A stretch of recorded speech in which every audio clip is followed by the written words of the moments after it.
For 35 years, the Toscana Empress had never ventured within 2,500 nautical miles of the Tuscan coast it was named for, and neither had its crew. This rusty 70-meter offshore supply vessel, based out of Lagos, Nigeria, had spent decades shuttling personnel and equipment to oil rigs just miles from its home port, never straying beyond those familiar waters. That changed tonight. Emerging from the pre-dawn mist, its red hull worn by salt and time grew larger against the bright lights of a modern shipping terminal now 140 miles west of Lagos. The terminal belonged to the port of Lom in Togo, a nation struggling economically but boasting this new Chinese-funded facility on its southwestern edge. The loan to build it came with a steep prisonant just in interest, but in sovereignty. While Togo officially owned the land, China held the real power over what entered the country by sea, a strategy often called debt-trap diplomacy. Lure a nation into a financial bind, then exert control through the leverage of that debt. It wasn't a new tactic, but in Africa, China had refined it to an art. A man on the dock lowered his binoculars after tracking the ship's approach, taking a moment to survey the scene. 4 impassive men stood behind him. Lined up further back were 12 tractor-trailers with local drivers, and a cluster of 7 battered but capable Land Rovers idled nearby. As the Toscana Empress was secured by dock workers, the gangway lowered with a metallic groan. The man with the binoculars, Kang Shikun, climbed aboard alone. Following a crewman's gesture, he crossed the deck and descended into a vast cargo hold. The light was dim but sufficient to reveal what he'd come for: his mercenaries. Roughly 20 men lounged on or stood near crates and duffel bags, while more stacks of supplies reached toward the ceiling. Their gear was packed neatly, but the air hung thick with the smells of stale food, sweat, and overwhelmingly urine. The stench was appalling, a testament to a long and miserable voyage, but Kang Shikun didn't even flinch. Very little could unsettle him. Officially, Kang was the director of Shenshao Star Global, a private security firm protecting Chinese mining and construction sites across sub-Saharan Africa. Such companies were commonplace, a byproduct of China's vast resource interests on the continent, but the title was merely a cover. For 16 years, Kang had been an operative for China's Ministry of State Security, the nation's principal intelligence agency. The 4 men waiting for him on the dock were Miocère's as well former PLA officers serving as his protective detail, men as skilled with weapons and intimidation as they were intelligent. Kang himself was no stranger to conflict. Long before he entered the world of espionage, he had served 8 years with Aero, the elite special forces unit of the Beijing military region. This dock, this ship, and the mission ahead were simply another theater of operation. Kang had become the go-to African specialist for Chinese intelligence, the man they dispatched for the thorniest assignments. Back at headquarters, his reputation as a tough, clever, and adaptable operative was the stuff of whispered legend. The mercenaries gathered before him in the stifling cargo hold were a predictable lot-bearded, clad in cargo pants and sleeveless shirts or no shirts at all, the humid night air clinging to their skin. He quickly assessed them, his eyes scanning for the blurred gaze or fresh scrapes that hinted at a recent brawl or a bottle too many. Had managed drunken contractors on this continent before, and insisted on absolute sobriety from anyone under his command. To his satisfaction, this group seemed alert, their expressions sharp even in the dim light, though most regarded his entrance with a palpable indifference. They were sober, yes, but they lacked the ingrained discipline he valued in his own team. Postures were relaxed, many hadn't bothered to stand, and a man in the shadows hawked a spit onto the deck floor. It was a gesture meant to provoke, but Kang understood their type. They'd maintained this veneer of cool defiance, and they would execute the mission. That was all he required. His gaze settled on a familiar face, pushing through the crowd a bear of a man in his late 40s, solidly built with a dark brown mustache and goatee, his skin lightly marked from some childhood illness. The man stepped forward and offered a hand. Kang accepted it with a slight formal nod. "Tremaine, good to be working with you again." The South African didn't return the smile. His accent was thick as he replied, "Let's hope this goes smoother than Niger." Kang paused, choosing his words. Niger was a tactical success on paper. "But I understand your perspective might differ. 3 of my men dead. 3 more crippled and sent home unable to provide for their families."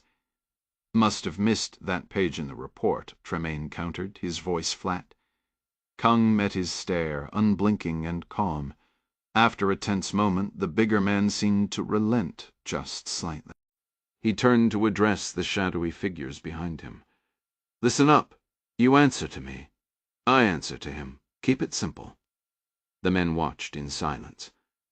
"Your number?" Kang asked. 21, including me. The usual crew." Kang's eyes moved past Tremaine to the group. He gave a single slow nod. "As we discussed, he'll need more. Significantly more." "Do I have a plane?" "A Cessna Caravan is requested. Local pilots, but reliable. It's fueled and waiting for you." Tremaine grunted in acknowledgement.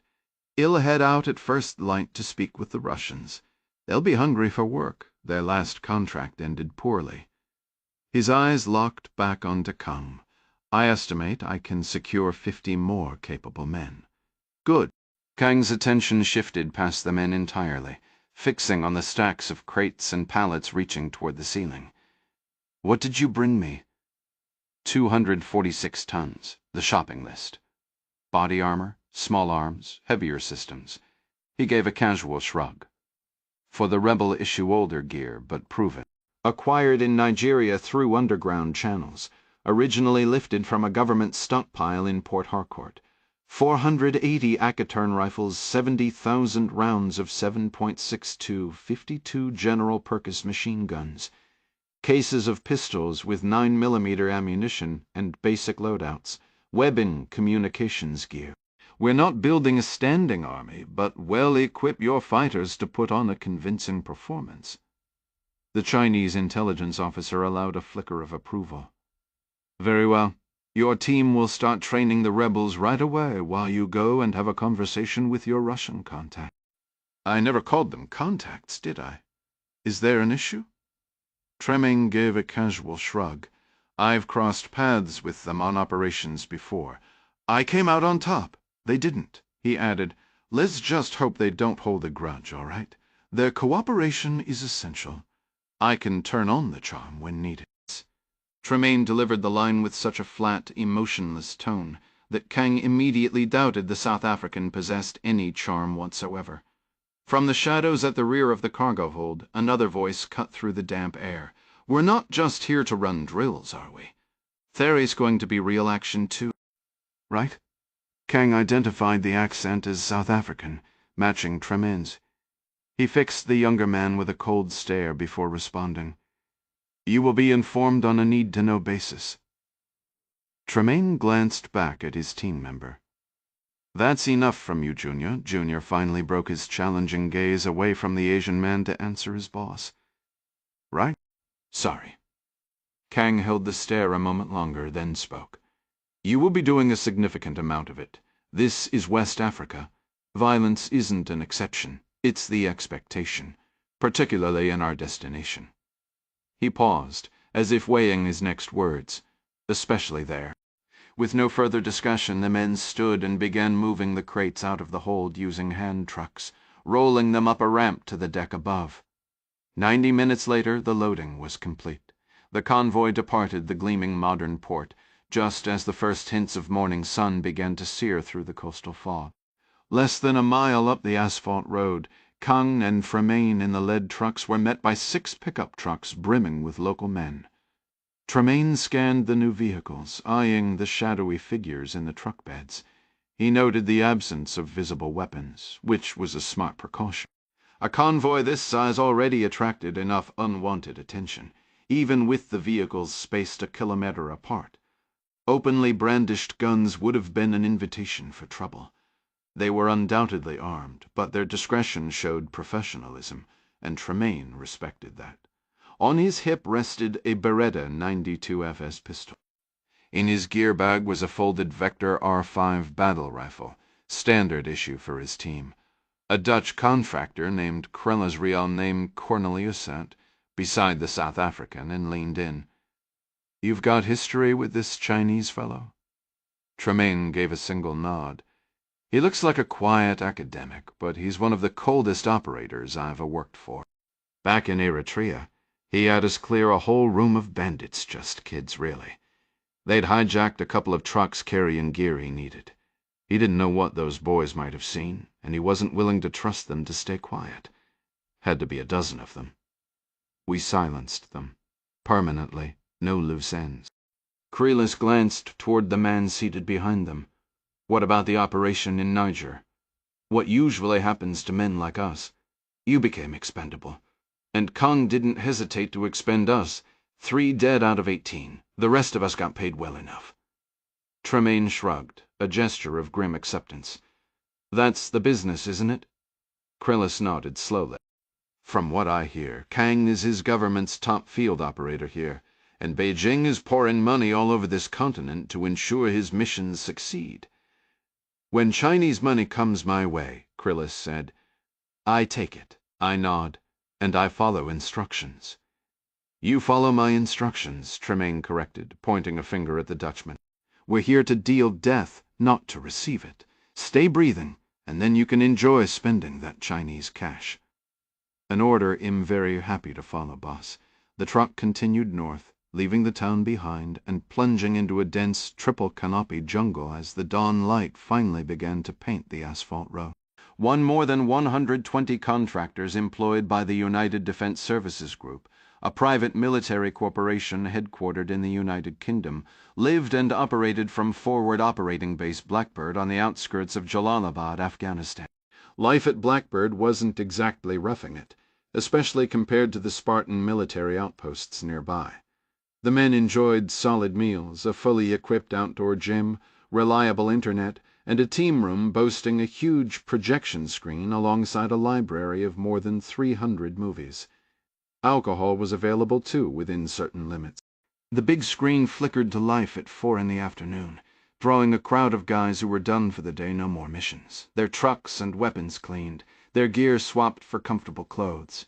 They sprawled on worn sofas or sat in camp chairs, a few enjoying cigars. Those officially off-duty sipped beer or liquor, while others stuck to water or soda, knowing an emergency call-out could still come at any moment, even without prior notice. After a lively debate among the handful who actually cared, Blade Runner won the vote for the afternoon feature. As the DVD slid into the player, a bearded man walked past the group, yanking the blinds shut to kill the harsh glare from the scorching desert sun outside. The opening text crawl began, explaining the Nexus phase of replicants from the Tyrell Corporation, but the noisy conversations in the room barely paused, irritating someone on a front-row sofa. "Hey, shut the hell up already! The movie hasn't even started, mate," a man with an Australian accent shot back. "Like hell it hasn't. Listen to that Bangladesh music. That's the whole reason I'm here." The chatter dipped slightly, but didn't stop. "Somebody kill that damn light!" another voice yelled from near the screen. A young man in the back stood up from his padded chair, padded barefoot to the switch, and flipped off the overhead lights. Returning to his seat, he grabbed a can of Red Bull from the drink fridge beside him. He took a sip, telling himself he'd watch until Sean Young's character saved Harrison Ford by taking out Leon. Then he'd head back to his hooch to call his girlfriend back in Richmond, Virginia. Of all the contractors at FOB Blackbird, Josh Duffy was the third youngest at 26. But he was no rookie. After a 4-year Army stint, he'd been working as a high-threat security contractor across the Middle East and North Africa. Now, after nearly 8 straight years in the sandbox, he was a seasoned veteran despite his youthful appearance. As the film played and the room gradually quieted, Josh sat alone. He wore a gray United Defense t-shirt and khaki cargo shorts, sporting a light brown beard and mustache, with hair that fell almost to his neck. His girlfriend liked it long, and during the 2 months since he'd last seen her, he'd been letting it grow for her approval when he finally got home. And that wasn't the only surprise he had for her. One of the contractors here, a former tattoo artist, had inked plenty of the guys around the team house. A couple of weeks back, Josh had sat for a session, and now in his left PQ was a slightly red, still raised heart with the name Nicky across it. He hadn't shown her yet. This was a big statement, not something to just flash during a random video call. But it wasn't like his feelings were a secret. On his last leave, they'd gone engagement ring shopping in Europe, and in Florence she'd found what she called the perfect ring. If only the price tag weren't so steep. Josh had played it cool, nodding along when she said the ring was out of his price range. The moment her flight back to Virginia was wheels up the next morning, however, he'd hightailed it back to the jeweler and bought the thing. It was too expensive a fact. His bank account would grumble about later, but he pushed that thought aside. He planned to give it to her in 3 weeks on his next leave, and he was already crafting the perfect moment. Had reserved a corner table at what every online review swore was the most romantic spot in Richmond, and in the quiet hours between missions he'd been scribbling notes in his hooch, practicing the words he wanted to say. He was silently running through his speech again, the movie on the screen just background noise, when the guy on the stained vinyl couch in front of him twisted around. "Hey, Duff, toss me a Miller Lite, and make sure it's actually cold." Practically everyone here knew him as Duff, and Josh was pretty sure half of them had no idea it wasn't his given name. He didn't mind. He popped open the fridge, grabbed a frosty can, and handed it over. "Thanks, kid," the man said. "No problem." That was Mike Gordon, his team leader. Duff had a habit of just doing what was asked without a fuss, rank aside. Gordon cracked the tab and was about to take a sip when a booming voice with a distinct South African accent cut through the movie's soundtrack. "Got an urgent run to the airport. Need 3 bodies to come with me now." All eyes went to the large figure filling the doorway. He was in his early 40s, sporting a handlebar mustache and a faded camel-colored bush hat. His face was lean, weathered, and deeply tanned. His body armor hung loosely, the cummerbund of his vest dangling almost to his knees. "Not it!" called out a tall South African with dark curls near the front. "Yeah, not it," Mike Gordon echoed, raising his beer again. But the man in the doorway just pointed. "Caruth, Gordon Duff, Europe. Thought you wanted volunteers," Gordon grumbled, setting his beer down with a thud. "Consider yourselves volunteered," the South African shot back. "We're picking up a couple of VIPs and running them over to Fenty. Simple job." Duff knew him. His name was Tremaine, call sign Condor, a senior section leader for United Defense. Formerly a major in the South African military, he'd been working contracts across the region for years. Duff had only been with this company for 6 months, but in that time he'd run plenty of operations with Condor, both here at Jalalabad and on a previous contract down in Syria. In Josh's book, the man was capable and sharp, but also arrogant, impulsive, and utterly convinced his way was the only way. Sound familiar? It was a profile Duff had seen in a dozen senior contractors. Gordon, he knew, actively disliked and distrusted Tremaine, thinking the guy was slippery and dishonest after a few past clashes. Duff preferred to stay in his lane. Tremaine was his superior, so he followed orders. With a resigned sigh, Gordon stood up. The curly-haired South African Caruth rose from his seat, let out a theatrical groan, and started for the door. "You're ruining Blade Runner, Condor." "Well, be back in 90 minutes, Condor replied, unmoved, taking the Asker, wheels rolling from the fob at 16:30. "Move it." As the other two muttered their complaints, Josh simply stood, trailed the big South African out into the blinding sun, and jogged back to his hooch to gear up for another trip outside the wire. Less than 10 minutes later, Josh Duffy reached the motor pool, weaving through rows of parked vehicles until he found the Askar, a hulking Turkish-made armored personnel carrier. The Afghan sun hammered down, the heat intensified by the weight of his full kit. He was outfitted in a fire-resistant shirt, durable cargo pants, tactical body armor, a baseball cap, rugged hiking boots, and dark sunglasses. A chest rig was loaded with rifle magazines, and his belt held a 9mm pistol with spare ammunition. In one hand he carried his main rifle, a camouflaged HK-4116 fitted with an optic, a flashlight, and a laser aiming module. In his other hand was a packed go-bag containing enough rations and water for 3 days, along with additional medical supplies and extra rounds that wouldn't fit in the standard issue first aid kit on his vest. Andy Carruth and Mike Gordon arrived moments later, dressed in nearly identical gear, before Condor emerged from a nearby prefabricated building. He had a light machine gun slung over his shoulder, a stack of documents in one hand, and a cardboard box that once held whiskey in the other. After placing both items in the front passenger seat, he turned to address the group. "We'll get the vehicle sealed up. Intel says there are Taliban roaming around in armed trucks, but the biggest danger is still roadside bombs. A conventional unit got shot at near the airport yesterday. No one was hurt, but we're staying inside the armor until we arrive." Carruth took the driver's seat, Tremaine rode up front, and Gordon and Duff settled into the back, leaving the rear bench open for the 2 VIPs Condor had mentioned earlier. As they drove past the coiled wire, the heavy barriers, and the explosive detection dogs, Josh slipped fully into his professional mindset. Thoughts of Nikki, the wedding, or any personal future were pushed aside. His entire focus narrowed to the mission. His responsibility was his sector. He stared out the side window, scanning the buildings and rooftops, the empty lots covered in dust and debris, the small roadside stands and market stalls. He also kept a close watch on the road surface itself. While it was primarily Condor's job, riding shotgun, to help Carruth spot hidden or buried explosive devices, Duff found himself looking for them anyway. He'd had a vehicle hit by an Eid once in Syria. Though no one was badly injured, the experience had left him shaken for a long time.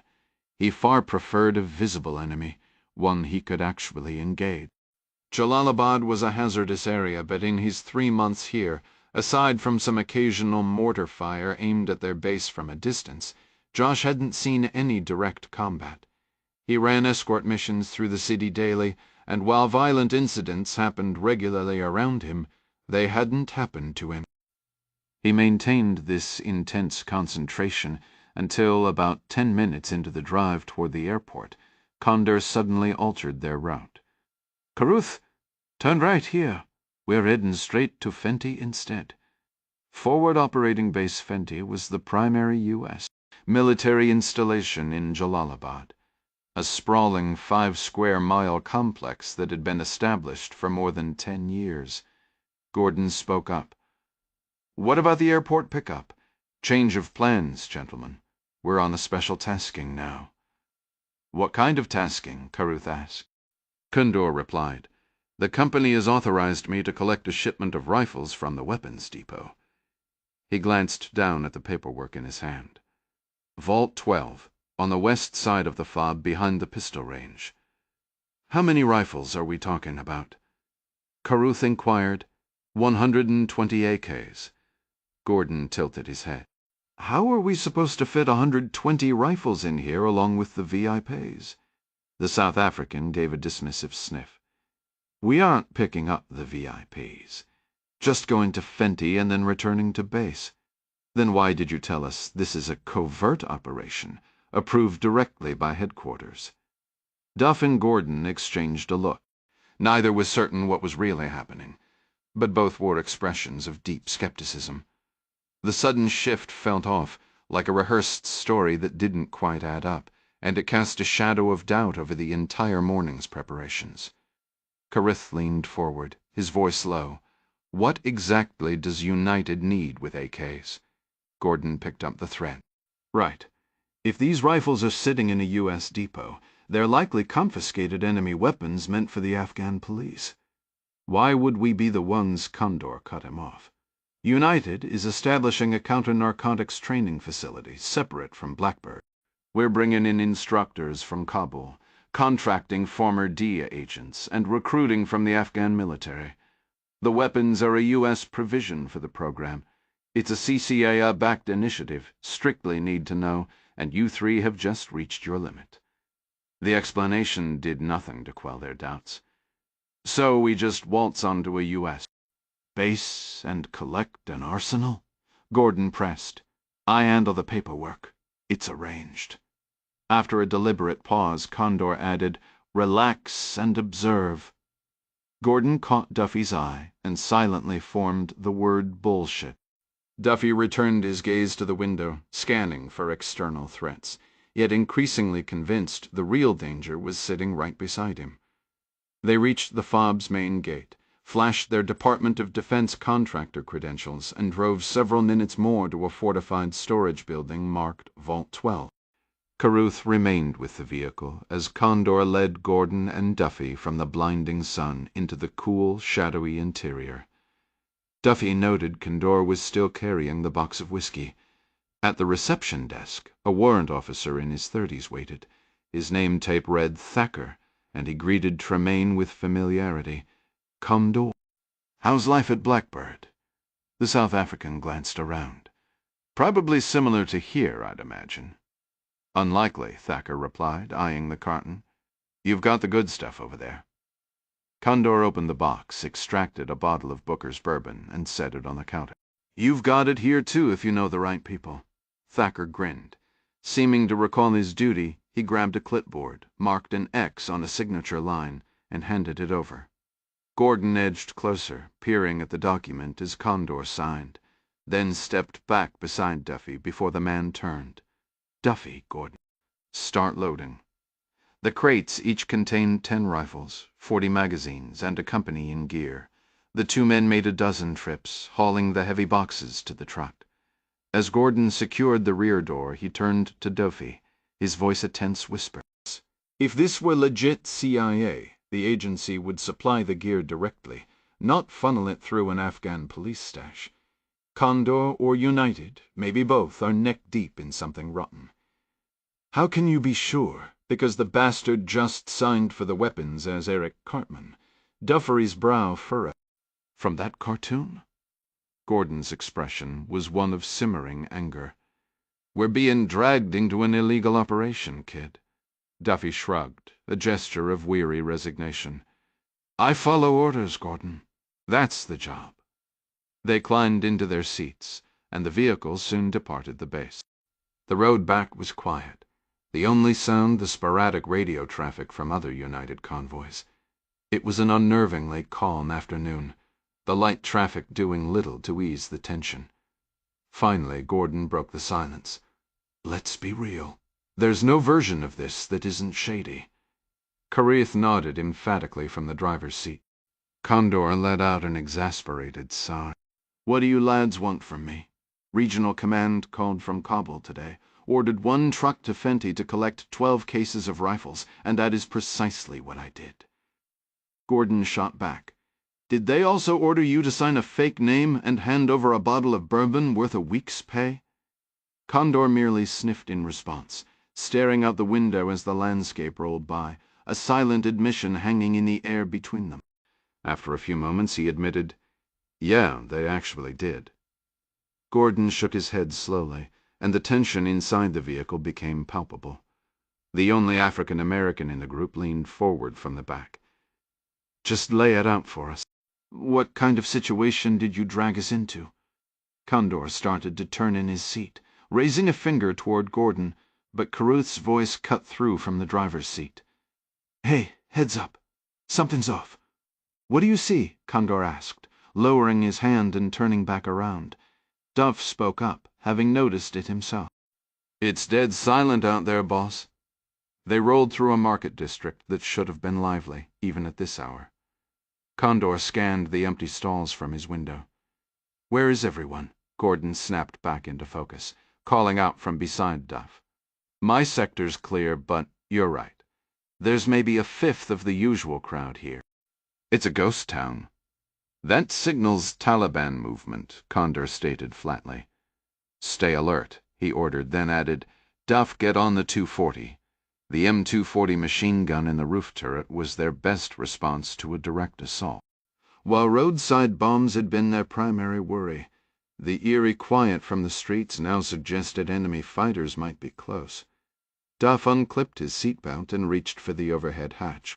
His focus was entirely on getting up into position, so he missed what Gordon and Carruth had also failed to spot: a short section of the curb, just over a yard long, that looked oddly pristine and white.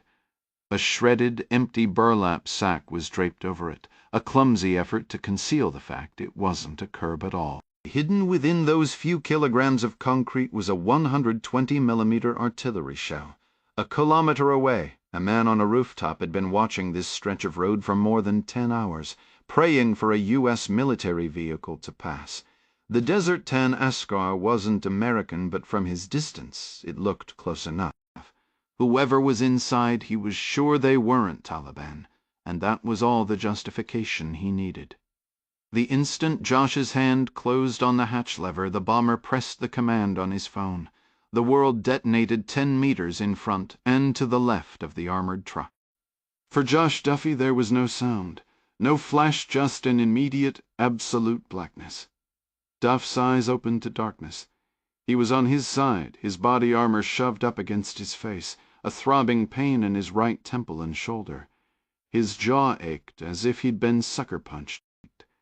For a second he thought night had fallen, but the acrid, choking fumes in his throat and lungs told a different story. A sudden, violent bang nearby jolted him fully awake. He felt around, his hands scraping against metal. The armored vehicle was on its side. Another impact slammed into the roof, sounding like a high-velocity strike. There were 3 other men in here with him. He couldn't see them, but their names came back. 2 more sharp, pounding whacks followed bullets hitting armor. As the smoke began to thin, he could make out Condor in front of him moving on his side. Carruth was still strapped into the driver's seat, his arms and head dangling limply. Then a voice, close and to his left. "Jesus Christ." Mike Gordon coughed wetly, and Duff felt a warm spray against his cheek, spit or blood. He pushed himself up slowly, intending to help Gordon. Condor's voice was a ragged scrape after a cough. "Sound off. Gordon's." "Here," Mike managed, coughing again. "Duffy's moving." Carruth began to stir. The South African shook his head groggily and muttered, weak but with a trace of his usual dark humors, "Andy C. is still in the building." The reply from outside was immediate and brutal, a sudden roar of automatic gunfire raking across the hull of the truck. The sharp crack of incoming rounds striking the armored hull, and the windshield's reinforced glass filled the cabin. Condor's hand shot toward his radio, but a sudden brutal volley from a heavy machine gun on the street hammered the disabled vehicle. "Back hatch! Go, go, go!" he roared to the men behind him. Duff scrambled over the stacked crates of rifles, fighting his way to the rear. He threw the lever and tumbled out onto the pavement, dragging his weapon with him.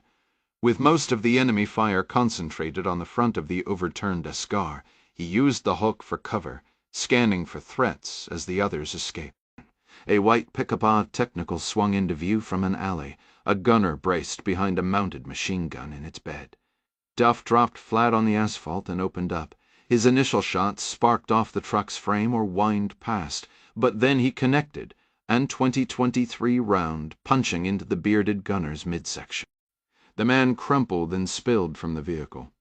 Duff shifted his aim to the cab, firing until the windshield webbed with red. The Technical lurched forward, coasting into a deserted food stall before shuddering to a halt. A boot nudged his leg.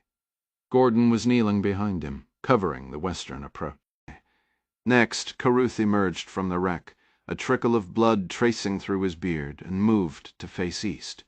Finally, Conrad Tondor Tremaine crawled out, staying low on his knee pads until he could drag his M249 light machine gun free. He rose cautiously, peering beneath the vehicle's still-standing rear tire, suspended in the air. After a second, he pulled back. "PK gunners reloading! We're moving to that wall now," he shouted. Duff's eyes followed the command. Ahead was a long, low concrete barrier bordering a parking lot in front of a skeletal 2-story structure, likely a future shopping center. It was the only semblance of cover. He pushed up and led the sprint, his rifle shouldered, laying down sporadic bursts toward the origin of the fire not to hit anyone, but to buy a few seconds of suppressed movement. He covered the 15 yards, vaulted the wall, and immediately crawled several feet along its base to avoid presenting a fixed target.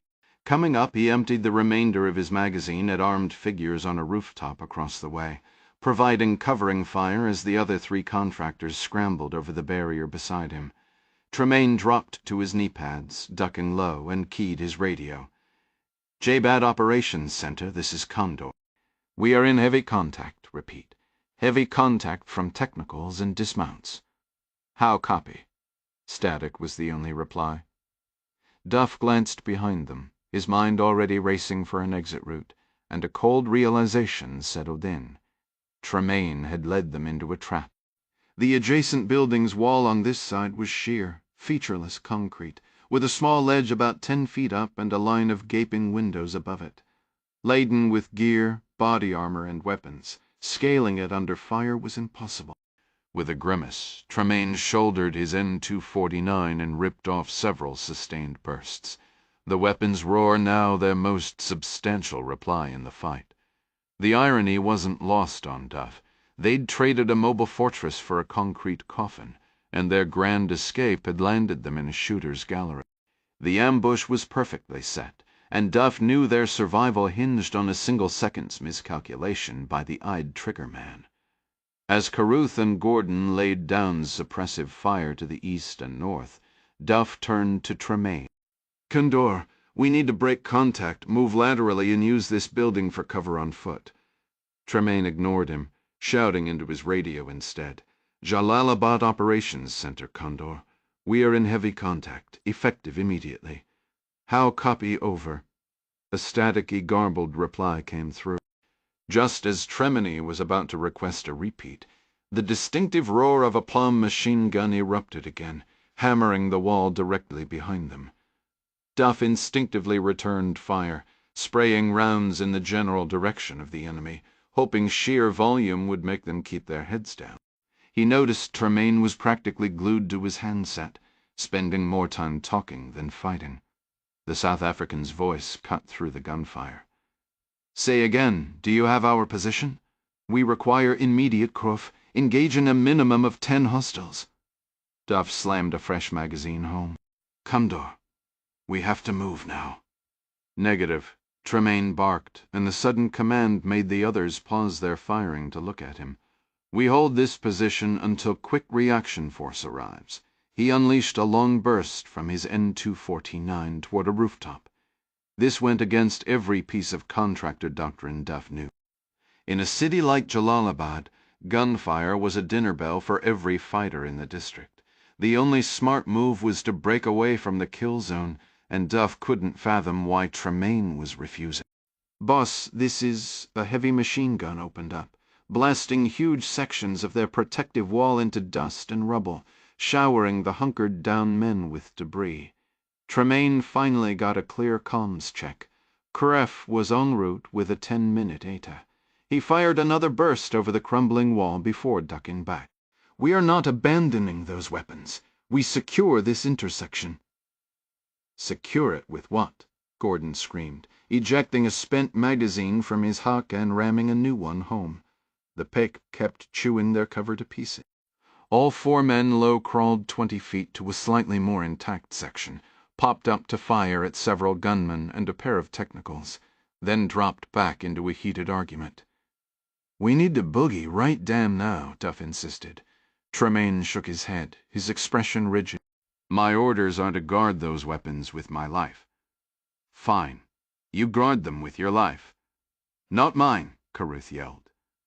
The Taliban gunner walked his fire right onto their new position, pulverizing the masonry. Tremaine shifted again, risked a quick peek over the wall, and dropped back down. "There's an unmanned Pakmon at technical to our right." Duff already knew about the Russian machine gun because he'd taken out its operator and the 2 men in the cab moments before. So what? "Get on that weapon, kid, now." Gordon fired a controlled pair of shots and ducked. "Hell no! Duff, do not go out there." "It's suicide." They scrambled to a new spot just as the section of wall they'd vacated completely disintegrated, rounds snapping through the empty parking lot where they'd just been. Duff rose, aimed at another part of the wall, and dumped a full magazine in a furious, suppressive burst. Kneeling again, he tried reasoning.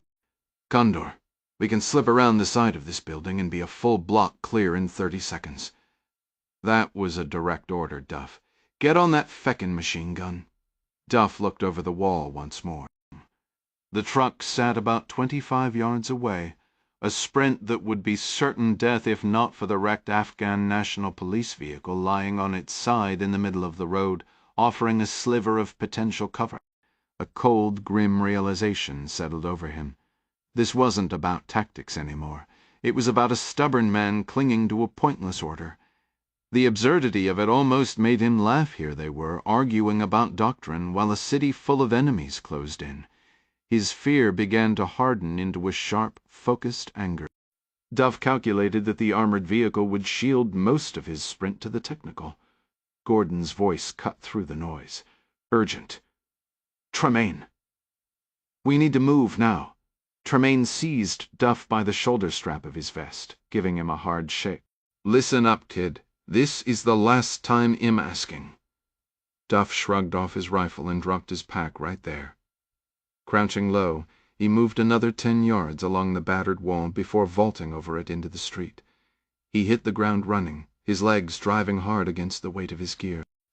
The steady thump of the enemy machine gun seemed distant until he passed the overturned Ascar truck, its spilled crates of Aki-47s gleaming in the dust. That's when the asphalt erupted in front of him, accompanied by the sharp crack of rifle fire. They'd spotted him. He pushed harder, arms pumping, and dove headlong into the open bed of the technical as rounds whistled past his ears. Scrambling behind the mounted machine gun, he yanked the charging handle, though the previous Taliban gunner had already prepared it, and peered through the iron sights. The road ahead was swarming with targets. He squeezed the trigger, stitching the street with fire. His first sustained burst tore into an enemy technical just as it plowed through a wall section near his teammates. Duff then walked his fire along a line of fighters taking cover behind the opposite wall, scattering them before raking a rooftop crowded with insurgents. Return fire smacked into the truck's frame, and a round hammered into his chest plate with a force that stole his breath. But he kept firing, delivering measured bursts of heavy rounds. He could hear Tremaine's M249 joining the fray, but Gordon's and Carruth's weapons were silent. Less than a minute after he'd taken control of the gun, the Taliban attack broke. They were pulling back. Duff emptied the last of a 200-round box magazine at a retreating truck, missing it, then dropped to his knees in the bed. As he fumbled with a fresh ammo can, he glanced toward the wall. Condor was there, his own weapon shouldered, covering the reload. The moment the new belt was fed and a round chambered into the smoking gun, Duff was searching for targets again, but only for a second. Mike Gordon's shout pulled him back. "Duff, now, move!" Duff jumped from the truck and sprinted back across the road. He didn't bother with the wall this time. A huge gap, carved out by enemy fire, allowed him to simply leap over scattered cinder blocks. On the other side he froze. The scene was a nightmare of crimson. Andy Carruth was on his back, his body armor removed by Gordon to expose a grievous gunshot wound high on his chest, near the armpit. His shattered sunglasses lay in the dirt beside him. His eyes were unfocused, and his lips moved soundlessly. Duff, with more advanced trauma training than Gordon, immediately pushed forward. "Gordo!" "I've got him." "Get on security." Gordon gave a barely perceptible nod, raised his rifle, and began scanning the market ahead. Duff went to work, pulling his individual first aid kit and ripping open a chest seal. The distant rumble of approaching armored personnel carriers signaled the quick reaction force was en route, but they were minutes away. With Tremaine maintaining a perimeter, the weight of saving Carruth settled squarely on Duff's shoulders. He pushed aside a flash of memory at a training exercise back in Texas that now felt absurdly clean and simple, and focused on the brutal, immediate task of keeping his friend alive. For the next 5 minutes, with an 18-man quick reaction force securing the area from 3 armored vehicles, Duff focused entirely on Carruth. He inserted a nasal airway and fought to stem the bleeding, but the lung shot was catastrophic. The round had torn straight through. Despite 2 chest seals and layers of bandage, the blood kept flowing until suddenly it didn't. Sitting back, Duff wiped sweat from his forehead with a forearm already stained red, his hands and cheeks smeared with it. He met Gordon's eyes. He didn't make it. Duff scanned for Tremaine and spotted him farther down the road, directing men as they hauled crates of Kalashnikovs from the blast crater into the Kuraf trucks. Gordon called out, "Tremaine!" and he's gone. The South African let out a sharp sigh of irritation before walking back. Duff stood, slinging his rifle and pack back into place with a heavy weariness settling in his bones. Tremaine turned to a man by one truck. "Bobby, grab a bag." "On it, boss." A black body bag was retrieved and brought over. As Duff watched, the adrenaline drained away, leaving a hollow exhaustion that quickly curdled into a cold, sharp rage. After a moment standing there, painted in Caruth's blood, he spoke, his voice low. "Andy's blood is on your hands, Tremaine. Go to hell, kid. We were abandoning that gear to the enemy." Duff charged forward, fury overriding sense, and drew back a fist. The older man swung first. Duff ducked and came up with a punch of his own that glanced off Tremaine's temple. The counter was brutal, a hook to the kidneys that dropped Duff gasping into the dirt. Tremaine loomed over him as Duff spat grit, his body locked up and useless. Beside him, Caruth's body was rolled roughly into the bag and zipped shut. Then, to Duff's horror, Tremaine produced a second bag where it came from.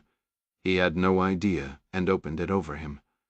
Paralyzed, Duff could only stare as he was enclosed. He tried to scream, but his voice was gone. His heart hammered against his ribs in pure terror as the zipper closed over his face, plunging him into darkness. The man on the toilet wore gray sweatpants and a damp, faded army t-shirt. His chest heaved as he pressed the back of his forearm against his eyes, biting the inside of his cheek to ground himself, to force back the rising panic. It was just a nightmare, he knew that. But it was always just a nightmare, and knowing never made it easier. And if he was honest, it wasn't just a nightmare. The core of it happened. The death, the fury, the helplessness. 7 if his waking memory edited the details. Nobody ever zipped him into a bag, but the essence, the guilt, was identical. Josh Duffy pushed himself up using the sink, leaning against the cool porcelain. He grabbed a towel and wiped the sweat from his clean-shaven face, then splashed himself with cold water and dried off again. In the mirror he watched the familiar twitch in his upper lip, a tiny betrayer of stress.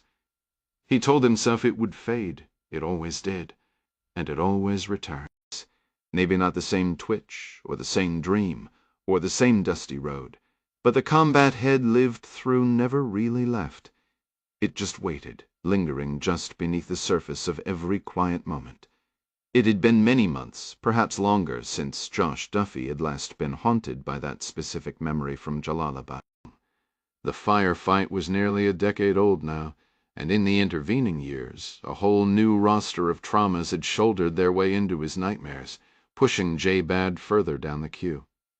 Not all of his scars were confined to his mind, however. He clicked off the bathroom light before easing the door open, then hooked a crutch under his left arm and moved into the shadowed bedroom.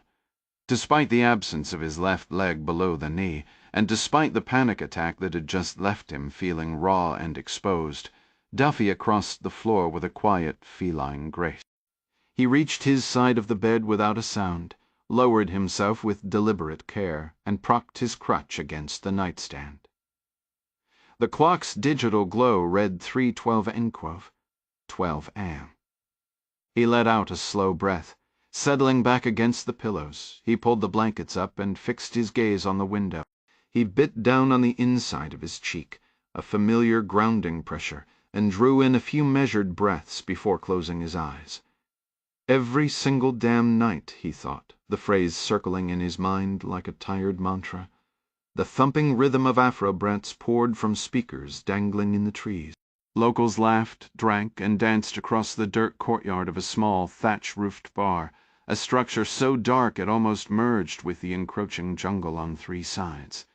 The crunch of gravel announced a dirty gray Land Cruiser as it pulled off the rural road and parked near the riverbank, nudging in beside a row of scooters and motorcycles. 5 men climbed out and began moving through the crowd. Almost immediately the lively chatter began to die down. Heads turned, and the music, though still playing, seemed to lose its commanding presence. These were not regulars, and they were certainly not locals. All 5 were white, bearded, one of them bald, their ages spanning from late 20s to late 40s. Nobody in the bustling courtyard needed to ponder their identity for long. This place sat just off a road near the Ubangi River, outside Bangui in the Central African Republic, and every patron instantly understood 3 things about the newcomers. They were Russian, they were mercenaries, and they spelled trouble. The men sauntered into the covered area, a low concrete slab bar under a thatched roof, and took seats at a plastic table. A cautious waitress approached, her boss watching intently from behind the bar as she took their order. She returned minutes later with their drink. By then the courtyard had largely emptied of locals, save for a few defiant regulars and a couple of others too inebriated to notice or care. A single fan hanging from the thatched ceiling did little more than push the warm, thick air around the 5 men. As they drank, their faces lit by the weak glow of a couple of neon signs and a string of Christmas lights draped over a wooden beam. Fat, persistent flies buzzed around, indifferent to the fans' feeble efforts.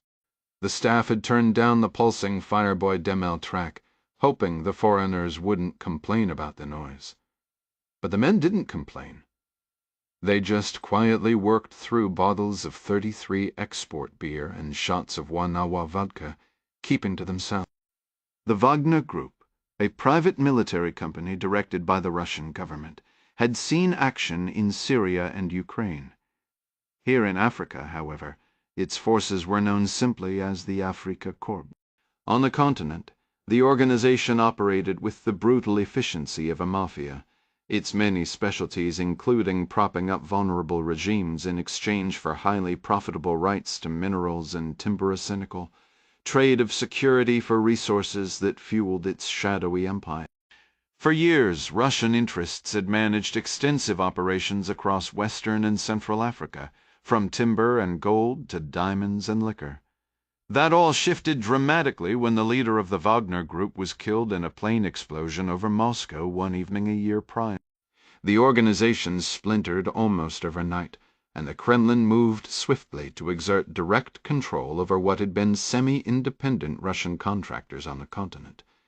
Consequently, the 5 men gathered in this bar were no longer part of the Wagner Afrika Korps.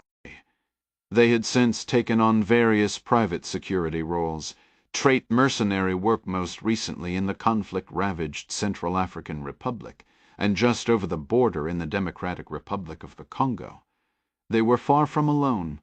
Hundreds of similar Russians were scattered around, here in South Africa, Nigeria, Niger, and Ethiopia. A few contractors had returned home, but most chose to stay. Going home meant being funneled into the war in Ukraine, a conflict widely viewed as a meat grinder.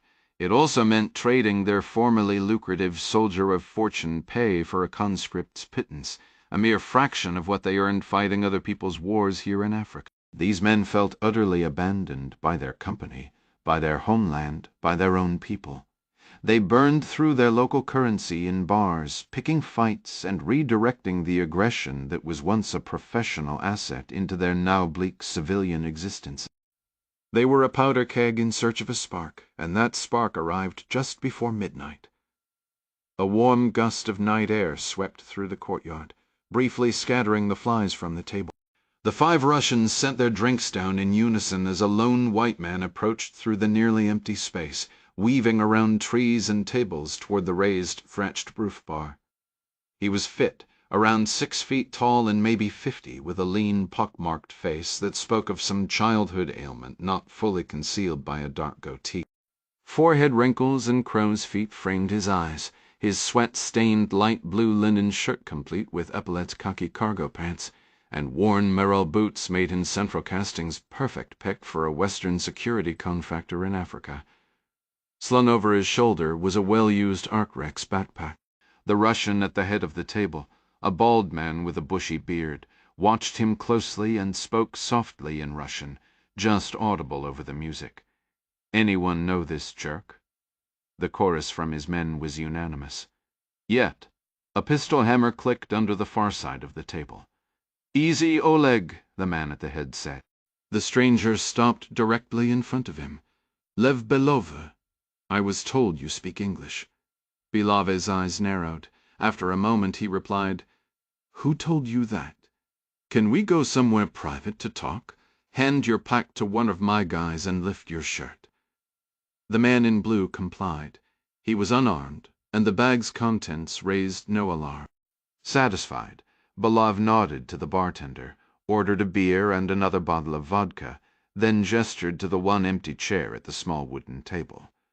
"Buy us a round of drinks?" "Certainly, but my business is with you. We could go discuss sit. These men don't speak 5 words of English combined." The bearded stranger didn't look happy about it, but he obliged, taking the plastic chair beside Belova. A waitress delivered 2 botolas of beer and vodka the newcomer before vanishing.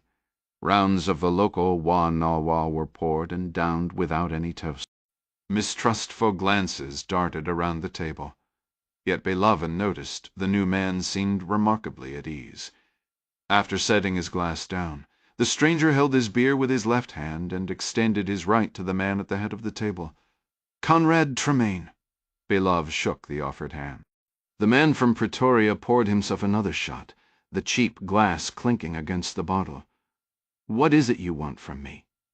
"I'm looking to hire you and others like you." Belova let out a derisive sniff. "To do what exactly? You're all fighters. If fighting was all you wanted, you'd be back in a Ukrainian trench right now. But you're here. That tells me you're waiting for the next opportunity." The South African leaned forward, his voice dropping. "Let's just say I represent that opportunity." "Who says we need your work?" Belova countered, though his protest lacked conviction. "You're exiles. Wagner got swallowed by the Russian Ministry of Defense. Sure, there are Africa Corps guys around, but they're on Moscow's payroll, Mossa's pathetic payroll, waiting for the call to go die for a cause that abandoned them." He gestured around the shabby bar. "You and hundreds of others left the organization but stayed on the continent. You're stuck guarding warehouses while the real money, the gold, the timber, the diamonds flows right past you, back to Russia." "Are you working alone?" Belov asked. "No. I'm with Sentinel Security." Belova gave a dismissive shrug. "Sentinel. Never heard of you. You knew us by our old name." "Armored Saint." A sudden sharp tension cut through the humid air. Belova's eyes narrowed. "Armored Saint was in the Congo." "Yes, the South African, Tremaine, confirmed with a slow nod. I was there, until the very end." Belov nodded back, a grim acknowledgement. "So was I." He let the silence hang for a beat before adding, "On the other side." "Sorry that didn't work out so well for your lot," Tremaine said, and then, catching Belova's darkening expression, he offered a casual, "That was a year ago, mate. You killed my friends a year ago," Belova stated, each word precise and cold. "And you killed mine. But look around. Funny how the world just keeps spinning without them, isn't it?" Belova bristled, the other Russians at the table shifting uneasily at the tone they couldn't understand. He was about to unleash a torrent of Russian curses when Tremaine cut him off with the only language that truly mattered here. "The contract is for a maximum of 7 months, 6 of those in training. I need you, and I need a lot more men. You'll get a finder's fee for every quality shooter you bring me." He let the promise hang in the air. "By Christmas, you'll be a very wealthy man." Belov turned away, speaking in rapid Russian to the man at the far end of the table. "It's all right, Oleg." The distinct metallic click of a pistol hammer being eased down from beneath the table was unmistakable. Tremaine heard it perfectly. Belov could see the knowledge flash in his eyes, but the South African showed no reaction to the fact. A gun had just been aimed at his groin. "How many men do you need?" Belov asked, his demeanor shifting to business. I have 20 South Africans, Nigerians, a few Europeans, a Chilean. I want 50 more. Can you get me that many?" Belava let out a low whistle. "That's an army. What's the job?" "Direct action," Tremaine said without hesitation. "After the training. Real special operations work. Small fire teams, multiple weapon systems, multiple objectives. Lightning speed. Where? Here in Africa. We'll stage in Togo. When it's time, we cross the border. Into Burkina Faso, Benin?" Both were chaotic, predictable choices. Neither. Into Ghana. Ghana. Belove's confusion was genuine. "Why there?" Tremaine offered no answer. Belava stared past him into the oppressive darkness of the jungle surrounding the bar. "You won't tell me the reason. Fine. Just answer this. Are we working for the government of the target nation, or for the opposition?" "That's another question I can't answer yet." Belava raised an eyebrow, took a long pull of his warm beer. "When the planning is already started. I need your men now. What's the rate?" 5,000 euros a week. Per man. Starting the day they're hired. The rate increases to 15,000 per week once we're operational. There's also a completion bonus of 75,000 at the end. What about insurance? A 50,000 death benefit to the family. The Russian remained silent, so Tremaine pressed on. "It's a strong wage for 6 months, most of which is planning and drills. An exceptional wage for an operation that shouldn't last more than a week or two, and then a king's ransom when it's finished. Don't bother haggling. We both know this is the opportunity of a lifetime for you and your team." Belava took his time, sipping his vodka and studying the man from Pretoria, who was visibly irritated by the pause. "Well," Tremaine finally snapped. The Russian set his glass down. "My unit, my old bosses. We have a certain reputation here in Africa. We're called the new colonizers, the invaders, the monsters." He leaned forward, a cold smile on his face. "But you white South Africans have spilled more blood on this continent than we ever could. You're mercenary company. You have laws against them, so you just register offshore and keep your hands dirty from a distance." Tremaine said nothing, just took a slow drink of his beer, his gaze steady over the condensation on the bottle. "Where is Sentinel registered?" Belava asked. "Manila," Tremaine replied. Belava laughed, a short, sharp sound. "Exactly as I said." Tremaine placed his bottle firmly on the table. "Do you think I flew to this dump to get a morality lesson from a former Wagner man? No. I think you came to this dump to hire a crew of Russians for something dark and filthy. I can see it in your empty eyes, Mr. Tremaine. You're planning your next massacre, and you want my help." Tremaine didn't flinch. "Have I wasted both our time?" Belava put his own bottle down. "You have not. We'll take the job. I'll find the men." He glanced at the 4 others at the table. "These 2. Not the other pair. Their door-kicking days are over, even if they haven't admitted it yet." Under the wary stares of the other men, Tremaine reached into his backpack. He first tossed a thick roll of cash onto the table to cover the drinks, then retrieved a small folded paper and handed it to Belava. The Russian examined it. "Signal contact?" Tremaine nodded, passing over a blank sheet and a pen. Belava wrote down an encrypted signal number. "Wire transfer details, too," Tremaine added. Belava scribbled the number for an account in Cyprus, folded the paper and handed it back. They shook hands again as the others watched. The South African stood, and the Russian rose with him. "I'll wire travel funds tonight," Tremaine said. "Once you deliver the first 5 men, I'll pay your first 2 months' wages, and there. It's in everyone's interest to keep this partnership civil." With a curt nod to the others, Tremaine turned and walked back across the courtyard, toward the building's entrance. The Russian sat back down, looked at the 4 men, and spoke in his native tongue. "That man came here alone, unarmed. He's got nerve." "What did he want?" Oleg asked.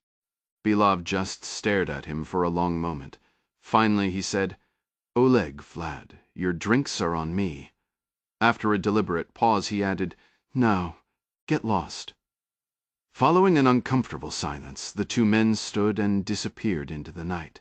The two remaining Russians moved their chairs closer. One asked, "Who was that? Tremaine?"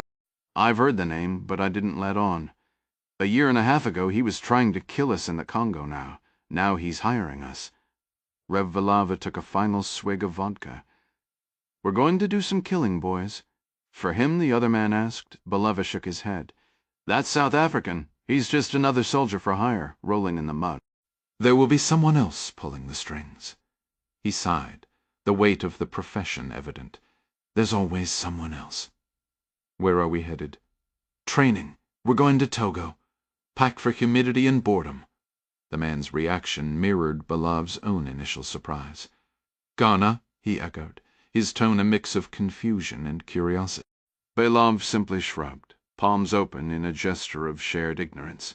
"Look, it's smack in the middle of Africa's so-called coup belt, even if it usually keeps its head down. Our mission? Either we're there to prop up a new regime, or we're hunting the rebels trying to create one." They lifted their shot glasses one final time, the vodka burning a familiar path down their throats before they stood to leave. Lev Belov's eyes scanned the shadowy interior of the bar, and he let out a weary sigh. "When you get right down to it, does any of it actually matter? Alexandria, Virginia, sits along the Potomac River, a stone's throw from Washington, D.C., but the quiet cul-de-sac of Candlelight Court felt like a different world entirely. On a biting cold January morning, just past 7, the only sign of life at 3802 was in its kitchen. A woman opened the freezer, retrieved a box of waffles, and slid 2 into the toaster.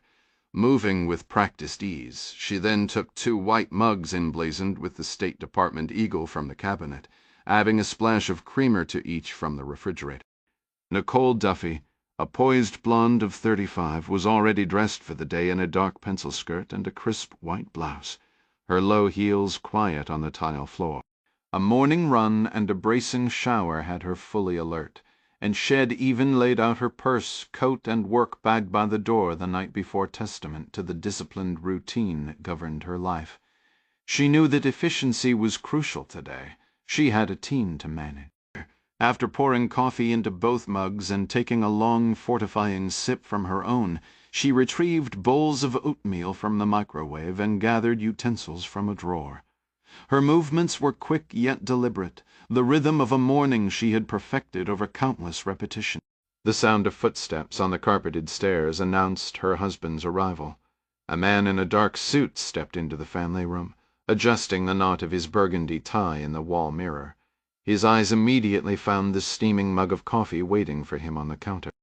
"Morning, babe," he said, his voice still thick with sleep, a stark contrast to Nicole's crisp alertness. She glanced over from the pantry, a bottle of syrup in her hand. "Any nightmares last night?" "You look incredible today," he replied, sidestepping the question with a tired smile. She let out a soft chuckle. "Thank you. Must be a trick of the light. Seriously, Josh, any nightmares?"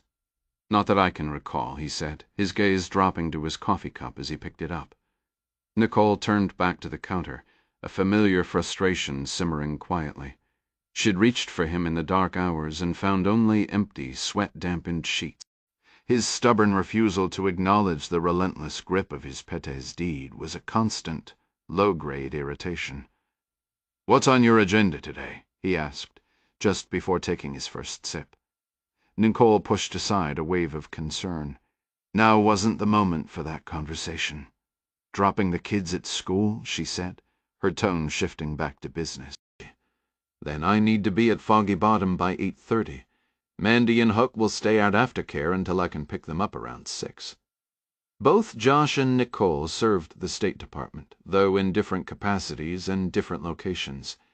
She was a junior political officer based in D.C., while he worked from a small desk at the Diplomatic Security Field Office in Dunloring, Virginia. The caffeine seemed to finally reach his system, and he offered a more genuine smile. "Today's the big day, right?"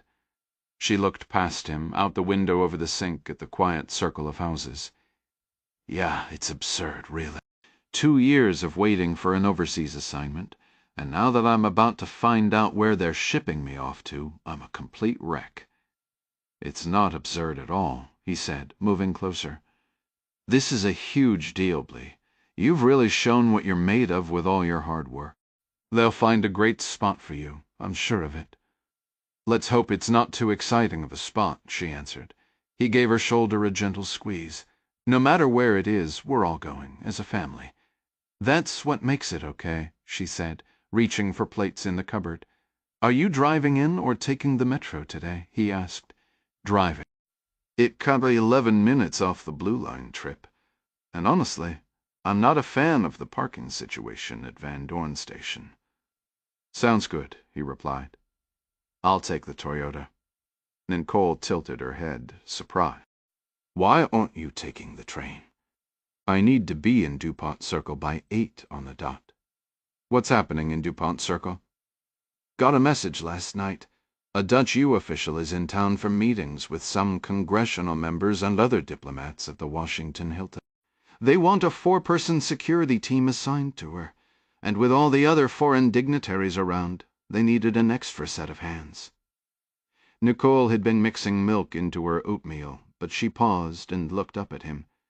"With just a trace of concern," she asked. "Any particular reason for concern?" Josh was quick to reassure her. "None at all. Standard procedure for an event like this. I'm the junior agent, so my glamorous assignment will probably be guarding the bathroom door during her breaks." "What's a bathroom door?"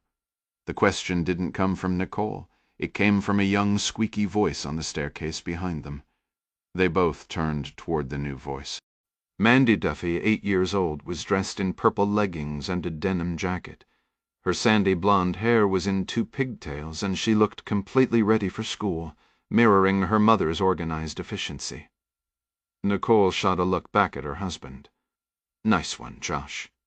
"Oops," he muttered under his breath. She rolled her eyes. "Let's just stop talking now, please," she said, then turned to her daughter. "It's nothing, honey. Your dad was just using some technical jargon." She gave a slight, pained smile. "But let's not use that kind of language at school, all right? Bathroom door. Or oop?" "Neither," Nicole said quickly. "And let's not use them at home either. I'm not a little kid, Mom. I know what those words are." "You are a kid, so let's just not say them, please." Mandy looked like she was gearing up for a debate, but then the toaster popped behind her mother. Her focus instantly shifted. "Eggos!" Mandy shouted, then skipped over to the kitchen table. "Eggos?" Duff echoed. Nicole said, "Not today. Oatmeal." She handed him his bowl. Josh then walked over to the staircase. "Calling up," he said. "Huck." A 6-year-old boy with tousled, sandy brown hair came padding down a moment later. He was barefoot, but was already dressed for school, and when he spotted the waiting Eggo waffle on a plate at his seat, he rubbed his eyes and shuffled forward. Soon all 4 were seated, the parents with their oatmeal, the kids with their waffle. Mandy said grace as she insisted on leading the blessing at both breakfast and dinner, and Huck seemed perfectly content to let her do it. Mandy then looked at her mother. "Tonight, you're going to tell us which country we're moving to." "That's right, sweetie." The little girl let out a sigh. "I don't want to move." Nicole and Josh exchanged a quick glance, and he placed a hand on his daughter's shoulder. "I know, kiddo, but it's part of the job. I promise you, wherever we end up, you're going to make so many new friends and have amazing adventures. You're going to love it." Nicole raised an eyebrow. It was entirely possible they could be assigned to a post where the children's world would be limited to a compound of other diplomatic families. But Josh was trying to prevent a morning meltdown, and Nicole was grateful for the effort. To their mutual surprise, their young son piped up, "I want to go to Africa." "Frafrica? That's a new one." "I want to see a monkey." "A monkey?" Nicole smiled. "They have monkeys in South America and Asia too, you know." "Really?" he said, his face lighting up. "How come we don't have any monkeys here?" "I'm looking at 2 of them right across the table," Josh said. Huck giggled, and Mandy grinned, her mouth full of waffle. Nicole took a slow sip of her coffee, her eyes meeting Josh's over the rim of the mug. Honestly? I'm a little annoyed. Josh didn't hesitate. Is this a fresh annoyance, or are we revisiting an old favorite?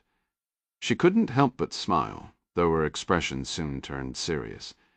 I don't love this last-minute protection detail. It feels random. I prefer you at your desk untangling visa fraud. It's just for today a staffing thing, Josh reassured her, stirring his oatmeal. We're escorting a Dutch diplomat. The hotel will be swarming with security. Well, just stay out of everyone's way. Nicole gave him a skeptical look. It's not a big deal. Nothing like the old days. She glanced down at her plate, her voice softening. Thank God for that. Josh stayed quiet, and Nicole noticed. Did you sleep all right? He hadn't, but he said, yeah, fine. She studied him, her gaze intent, as if trying to read the thoughts behind his eyes. They hardly ever put you on protection duty. Do you see that as a good thing or a bad thing? Josh shrugged, dipping his spoon again. It's neutral, just part of the job. Before Nicole could press further, Mandy chimed in. Daddy, can we practice karate after dinner? Josh had been teaching the kids basic self-defense moves, driven by a protectiveness that Nicole understood but didn't fully embrace. Right after we clean up, he promised. He'll show you and Huck a simple wrist lock. It's effective. You can take someone down with it pretty easily. Did you ever use that on a real bad guy? I asked. Josh paused. In truth, he'd never applied a wrist lock in the field, though the idea had always appealed to him. He certainly wasn't going to mention that his previous methods had been far more direct and permanent. Before he could form an answer, Nicole cut in with a playful tone. Your father's a lover, not a fighter. She raised an eyebrow. Right? Absolutely, Josh replied, then winced slightly and pushed his chair back. Standing, he placed his left foot on the seat, rolled up his trouser leg, and adjusted his sock, briefly revealing a sleek, black carbon fiber prosthesis. He began rubbing his thigh. Cramp? Nicole asked. Josh nodded, focusing on the muscle. Had lost his leg below the knee years ago in Beirut, long before joining the State Department, and this was his fourth and most advanced prosthetic. He wore it almost constantly. Nicole watched him reposition his leg. You okay? Just needs a recalibration. It's been a while. Still, I ran 4 miles yesterday. The soreness is the good kind from pushing yourself. What's the good kind of sore? I asked. The kind you earn from exercise, Josh explained, not the kind you get from, say, bumping your nose. He gently tapped his son's nose with the back of his oatmeal spoon. Huck grinned, wiping his face with sleepy blue eyes. Didn't hurt. Because you're tough, Josh said. With a wink at Nicole, he added, just like your mom. She's a fighter, not a lover. Nicole frowned. Josh, kidding. Some people, Huck, are so impressive they can be both, Huck declared. I'm a fighter. Mandy was quick to join in. Me too. Nicole's attention shifted to the children's plates, her thoughts momentarily elsewhere. Huck had finished his waffle, but Mandy was still working through her breakfast. Right now, I need you to focus on eating, Nicole told her. Then, addressing both children, she added, You have 10 minutes coats, hats, and Huck. That includes shoes. Let's move. Yes, ma'am, Josh responded automatically. The directive was meant for the kids, not him, but Nicole was in charge of the morning routine. Having served in the U.S. Army, Josh was conditioned to follow orders, and he viewed even his wife's instructions, delivered with the authority of a former officer, as something to obey. Precisely 10 minutes later, the children were buckled into the minivan, a 5-year-old gray Pacifica, purchased with earnings from a security contract Josh had completed in Mexico. Nicole gave her husband a quick kiss before sliding into the driver's seat. It's just D.C., honey. You're the one who should be careful. Fair enough, she said with a smile. As the Pacifica pulled away and vanished up the quiet cul-de-sac, Josh got into the family's older Camry. He left the neighborhood, merging onto the Richmond Highway heading north toward the city. The car speakers played a self-development audiobook Nicole had insisted he try. The narrator droned on about leadership principles and goal setting, and Josh listened half-heartedly as he navigated the congested morning traffic. Nicole adored these personal growth titles and wished he would share her enthusiasm. He didn't, but he loved her, so he endured them. Their paths had first crossed in Syria. She was a U.S. Army captain, an Apache helicopter pilot commanding her own gunship, while he was a young security contractor navigating the same war-ravaged landscape. When her helicopter was shot down behind enemy lines, he was the sole person who fought his way to her. Despite her injuries from the crash, together they battled their way to safety. Nicole was an officer, a general's daughter, a natural leader. Josh, on the other hand, was what some called a sled dog or a gun monkey, an enlisted infantryman who, after 4 years of service, had transitioned to private security work. On paper, they were opposites. Yet when he visited her in a German hospital during a leave from Syria, a connection ignited. Within weeks of her crash, they were in love. Nicole made a full physical recovery, but, to her father's profound disappointment, chose to leave the army. Marrying Josh only deepened the retired general's disapproval. Soon they welcomed Mandy. Back then, Josh was earning significant money from high-risk assignments, almost always overseas, while Nicole adjusted to life back in Virginia, trading military command for motherhood. It was a chaotic but happy time. When she became pregnant with their second child, however, everything shifted. Before the baby arrived, Josh was critically wounded in Lebanon, resulting in the loss of his leg. Their son, Harry, was born shortly after, and Nicole shouldered the immense burden of caring for all 3 of them. The steady income vanished, but the bills did not. Out of sheer desperation, she started cleaning homes and offices overnight. Eventually, Josh recovered sufficiently to take a job as a security officer at a mall in Northern Virginia. Mired in depression and near financial ruin, he finally accepted an extremely high-paying, ultra-dangerous contract in Mexico's first role as a team leader after a long career. The mission in the Sierra Madre Mountains became a brutal trial by fire. He only managed to bring 2 of his men back alive. The guilt from that failure settled on him like a permanent weight. Even now, 3 years later, it haunted his dreams, just as Beirut had before it, and Jalalabad before that. Nicole repeatedly told them he had full-blown PTSD, but Josh downplayed his internal struggles as much as possible. He knew she worried about him constantly, hence the endless stream of self-help books and audiobooks. The themes were always the same: positive thinking, discipline, assertiveness, leadership. She urged him to adopt a growth mindset, to move beyond the mountains of Mexico and his other combat experiences, to leave the pain and doubt behind and focus on building a new future. Josh Duffy was certain his wife only wanted the best for him, but this morning, like so many others, he just wanted to drive to work with some classic rock playing. Not the aggressive advice of a former Navy SEAL insisting he get off his lazy rear and make his bed. He switched on his satellite radio, letting the extended guitar solo of Free Bird fill the car as he crossed the Potomac River into Washington, D.C. Passing the Lincoln Memorial, he reflected that after everything they'd endured, this life was pretty good. The jobs at the State Department for him and Nicole had been a real blessing. Nicole had been hired first as a Foreign Service officer, once the media frenzy from their ordeal in Mexico finally subsided. For over 2 years now, she'd worked as a political officer in Foggy Bottom, earning a reputation for exceptional intelligence and dedication in a short time. Josh's own journey had been rougher. The demands of diplomatic security, combined with his leg injury, meant rigorous physical evaluations and ultimately a special waiver for his amputation. But he'd persevered, surviving months of training, and now he was mostly desk-bound in Virginia, hunting down passport and visa fraud.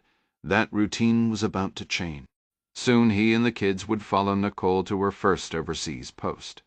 Josh hoped to land a spot with the embassy's regional security office, traveling as a tandem spouse. The State Department generally tried to keep families together, and even if no job was available, he could take unpaid leave to accompany. Here a key reason they'd both join. Their first assignment would undoubtedly be in the developing world. No one gets Paris or London on their first tour. But they trusted the Shroud to ensure a secure environment for their children, which mattered more than any career goal. He knew two things for certain. First, Nicole was destined to climb the embassy ranks swiftly. She was a natural, a brilliant overachiever. And second, his days of intense combat, like those chaotic firefights in the Mexican mountains, were firmly behind him. Diplomatic security was important, but it wasn't that kind of war. Honestly, he was perfectly fine with that. Cruising down 23rd Street on this cold January morning, he was just grateful his work today would be indoors. He was equipped with a Sing Sauer P320 concealed under his suit and wool coat, along with handcuffs, pepper spray, extra magazines, a knife, and a flashlight. Yet his most vital tools were his capable, deliberate demeanor and the radio gear connecting him to his team. Today promised to be straightforward. The visiting European Union foreign policy chief wasn't considered a high-threat protectee, especially with her entire schedule contained within a perimeter secured by scores of police officers.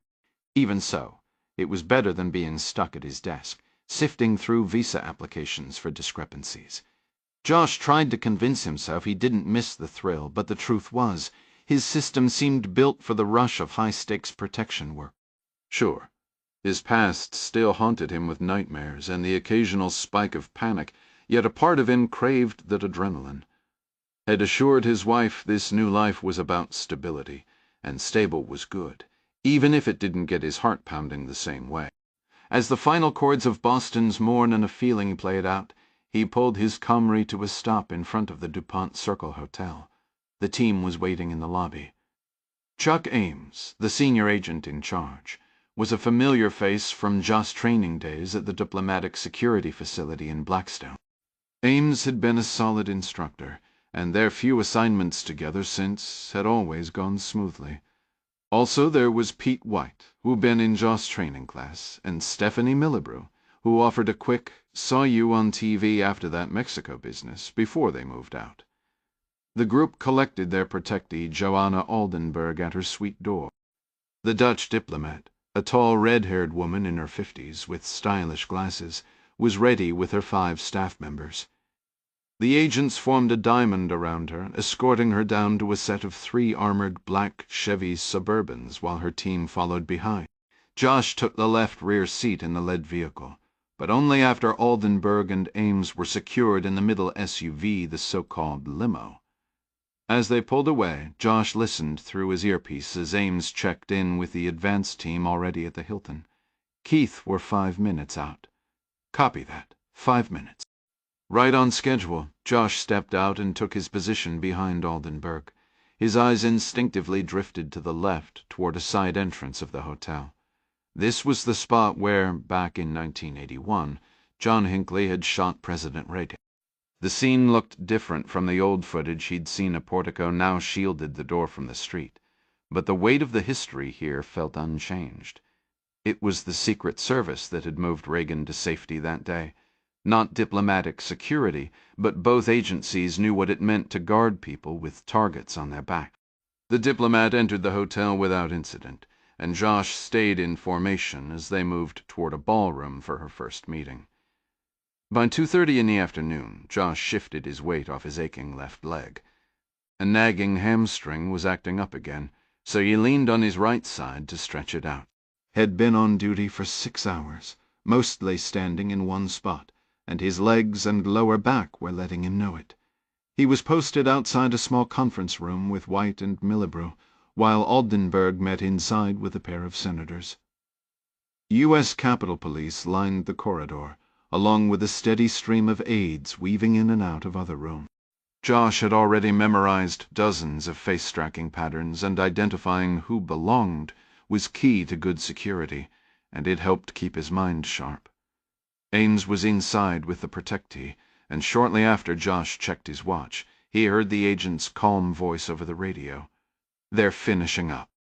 A minute later, the conference room door opened, and Oldenburg stepped out with Ames. The agent in charge keyed his radio, signaling the teens stationed with the vehicles out front. "Keith, we're moving in 5."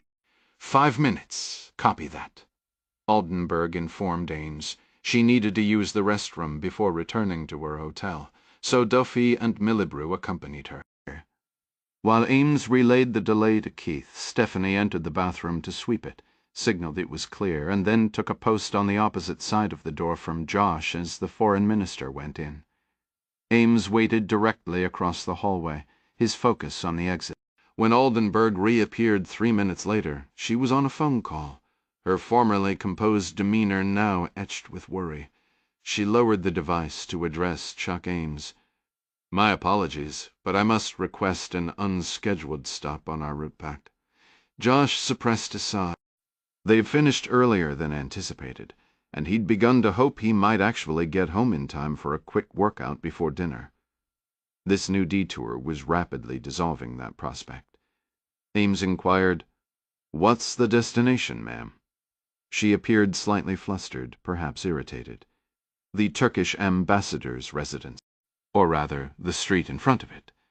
My daughter is a senior at Georgetown, and she's there with classmates at a demonstration. I must go and speak to her. It's precisely the sort of attention I don't need, as I'm sure you understand. It will only take 5 or 10 minutes. Then we can proceed." Josh wasn't running the show, but the idea of taking their protectee to an unknown protest scenario didn't sit well with him. Still, diplomatic security was trained to accommodate reasonable requests. He expected Ames would find a way to make it work. After a pause, the agent in charge suggested, "What if we dispatch a car to retrieve her and bring her directly to your suite? It might be a more secure solution all around." She shook her head firmly. "Rhea won't abandon her friends until the rally concludes. I have to go to her. It will be very brief, I promise you." Ames considered for another moment. Before he could speak, Aldenburg asked, "Do you have children, Special Agent?" "4, actually." "Then you, of all people, should understand. She's fiercely independent, but I need to remind her she also has certain responsibilities to her mother."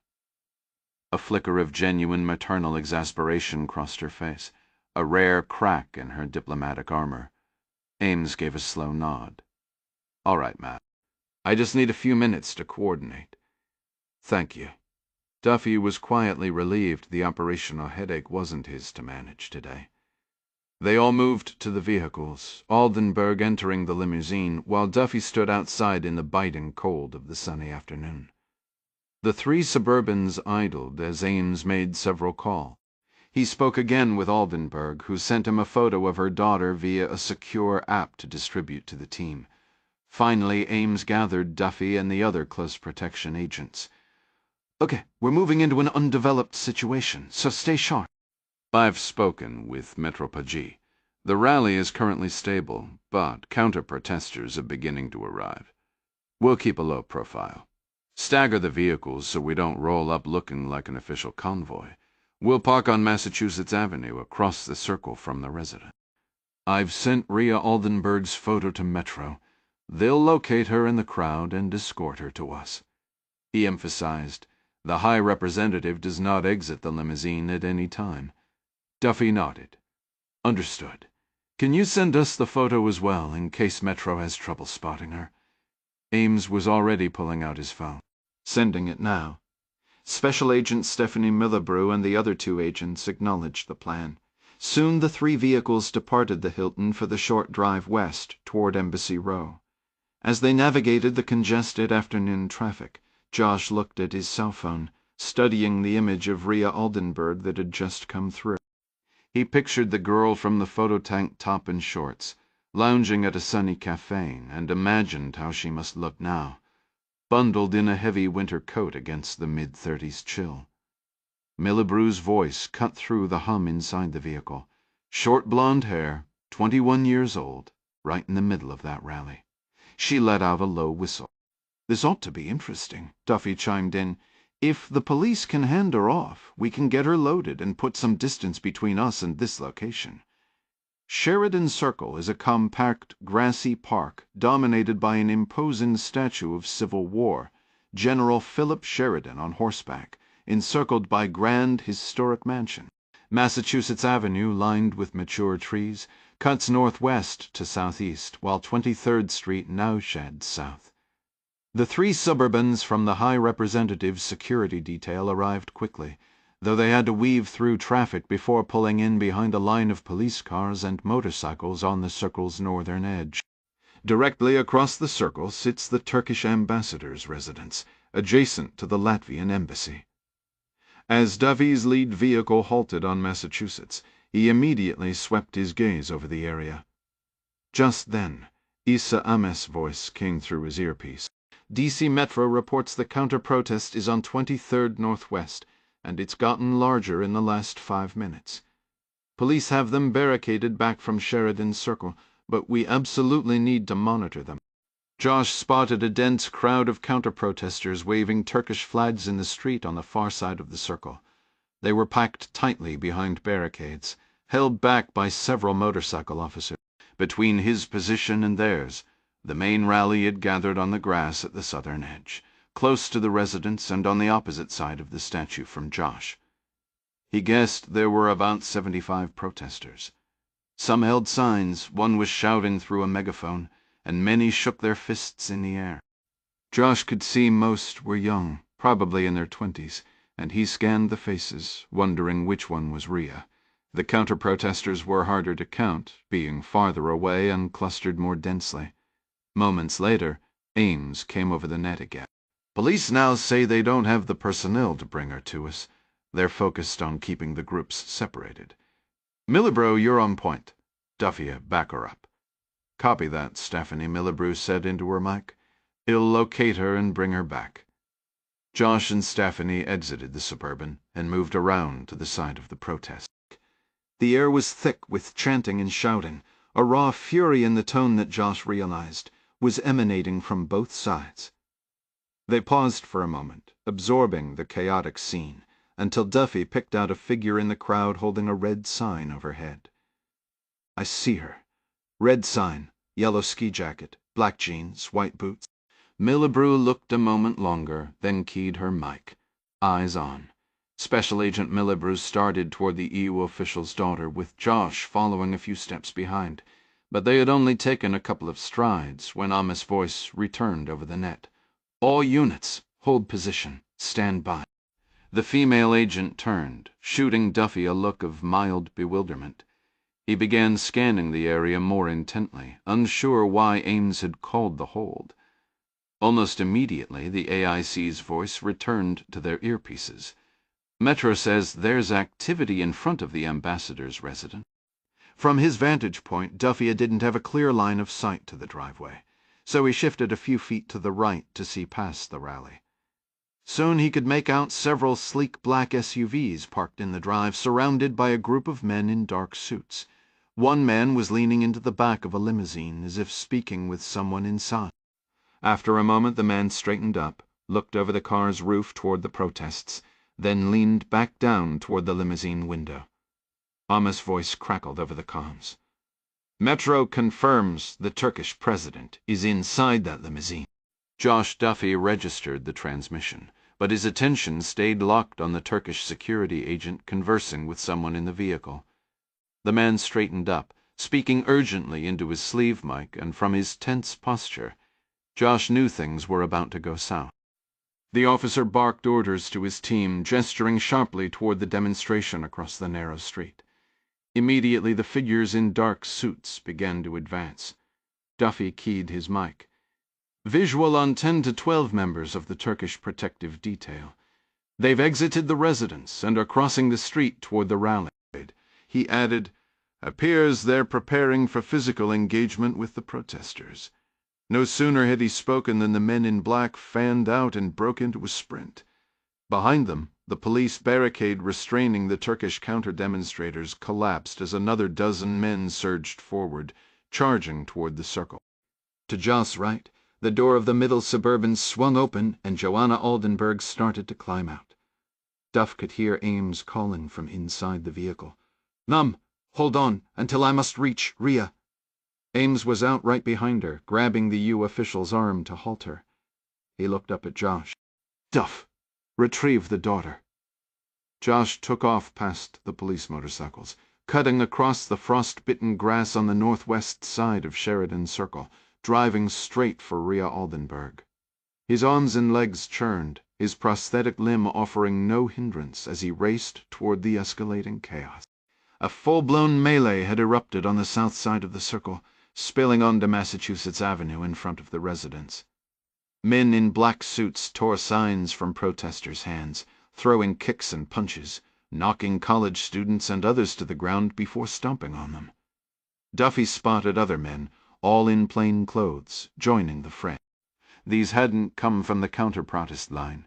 He assessed they were likely Turkish security or intelligence operatives who had infiltrated the rally. About 24 D.C. Metro officers were on scene, struggling to hold back the remaining counter-protesters, but Joss's mental math was done in a heartbeat. The Turks had greater numbers, more aggression, and a fiercer resolve. They were going to dismantle these demonstrators. Wearing a suit similar to the Turkish security detail, Josh blew past a pair of cops brandishing batons.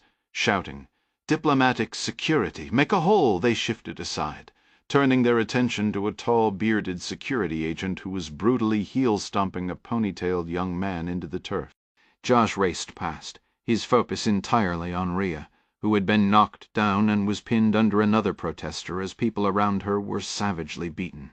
He was now less than 100 feet away, but his path was blocked by a muscular counter-protege in a white t-shirt, an absurd choice for the biting January cold. The man threw a wild haymaker at an older protester holding a bullhorn, dropping him with a blow to the head. Joss's mission wasn't to intervene in the brawl, only to extract the Dutchwoman from its epicenter. But as the young counter-protester wheeled toward him with a clenched fist, Josh lowered his shoulder and drove it into the man's chest, sending him sprawling out of the way. As he ran on, he reached under his coat, drew a canister of pepper spray, and brought it up just as a burly Turkish protective agent lunged to tackle him. Josh ducked under the grasp, spun around, and sent a searing stream across the man's chest and up into his face. Turning away, he sprinted forward. In his earpiece, Millibru's voice cut through the din. "Duffy, I'm right on your tail, about 50 feet back. Just hold them off until I reach you, then I'll extract her. Once we're moving, you cover our retreat to the vehicle." "Got it." As Josh sprinted forward, a burly man in a brown coat threw a punch.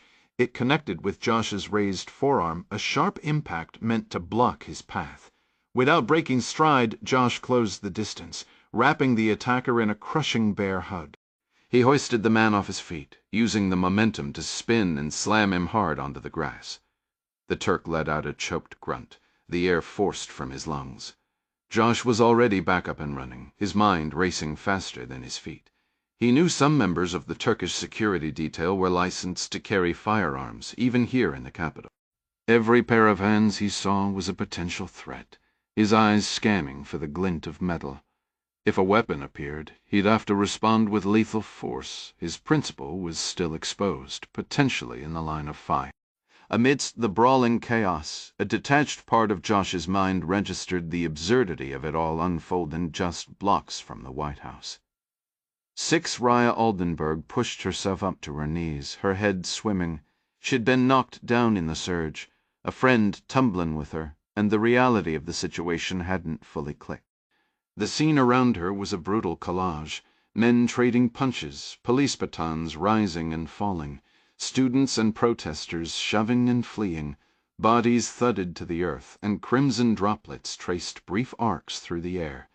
She stood fully, adrenaline making her thoughts jagged. Should she run? Should she help that man struggling to rise nearby? Before she could act, a massive figure in a black suit broke from the crowd on the sidewalk, charging directly at her from just a few yards away. His eyes burned with pure rage, and in his upraised right hand she saw a compact black club. He was coming for her, and he would be on her in seconds. Rhea's hands came up in a pathetic, instinctive shield. The man blotted out the sun as he loomed, and she began to squeeze her eyes shut, not in resignation, but in sheer paralyzing terror. The arm holding the club began its descent, and then he simply vanished. Sunlight flooded back. A blur of motion from her right, a man in a suit, horizontal in the air, slammed into her attacker, driving him sideways. Both men crashed to the ground in a tangle of limbs. The new arrival, brown-haired and moving with ferocious efficiency, wrestled the Turk for control of the club. He wrenched it free, and in one fluid motion brought it cracking across the security officer's temple. The big man went limp, collapsing onto his back in the grass. Rhea had no time to process her savior. Strong hands grabbed her from behind, spinning her around. A woman's voice, urgent and close to her ear, commanded, "Miss Oldenburg, with me now." Rhea and the woman holding her arm broke into a run, circling the bronze statue of General Sheridan at the center of the traffic circle. Her mind reeled, trying and failing to piece together the last 60 seconds of madness. Josh Duffy let the leather sap fall onto the chest of the unconscious man. He shoved past a D.C. Metro officer and a Jun-jacketed protester who stumbled into him, his focus a laser beam on getting the Dutch woman to safety and supporting his partner. He took off after Millebrew and Oldenburg, but as he rounded the statue's base, a fresh threat snapped into his view.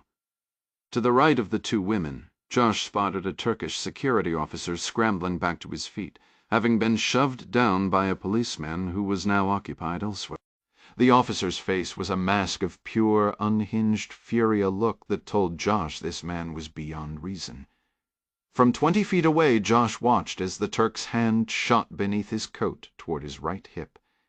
He's going for his weapon, Josh realized, his own hand instinctively moving to the grip of his pistol.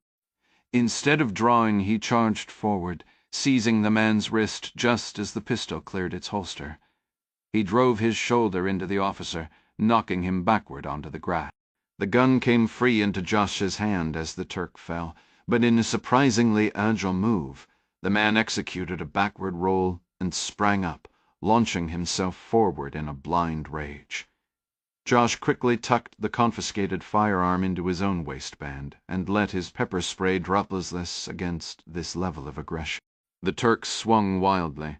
Josh pivoted smoothly on his prosthetic leg, spun and connected a spinning back fist to the side of the man's head. The blow, amplified by the Turk's own forward momentum, sent him stumbling face first onto the steps leading up to the Sheridan statue. Without a pause, Josh was running again. He glanced up to see Stephanie now had a firm grip on Rhea Oldenburg. The young woman looked back at him, her left cheek visibly darkened and swollen from a hard hit.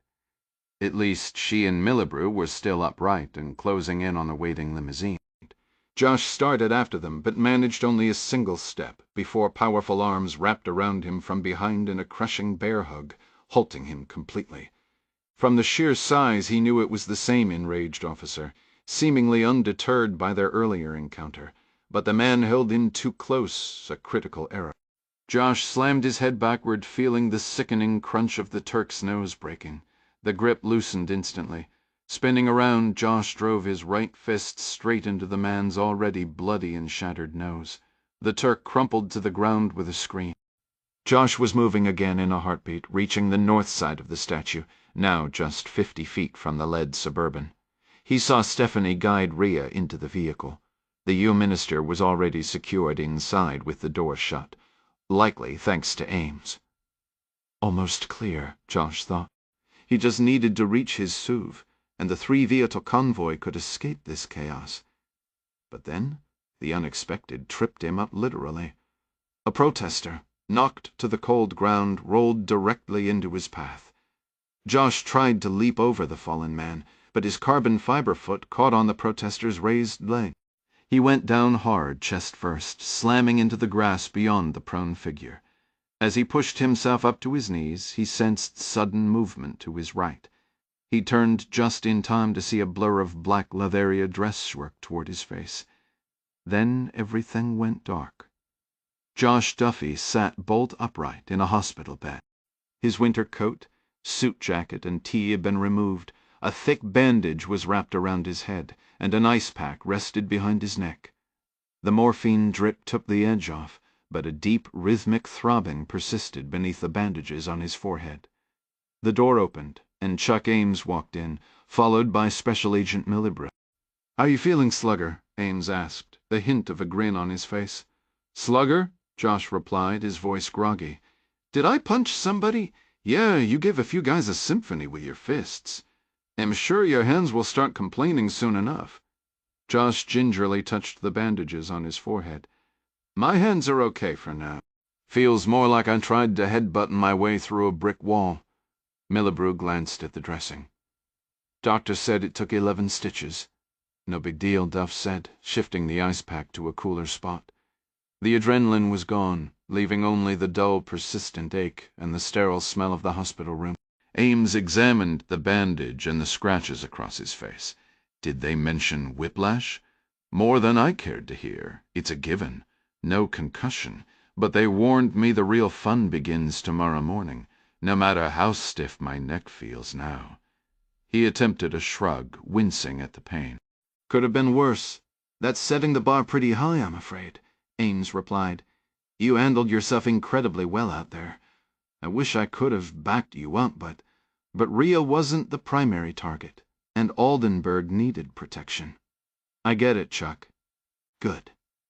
Josh glanced around the room. "What happened to the pistol I took from thee? We have it secured, along with your service weapon and gear."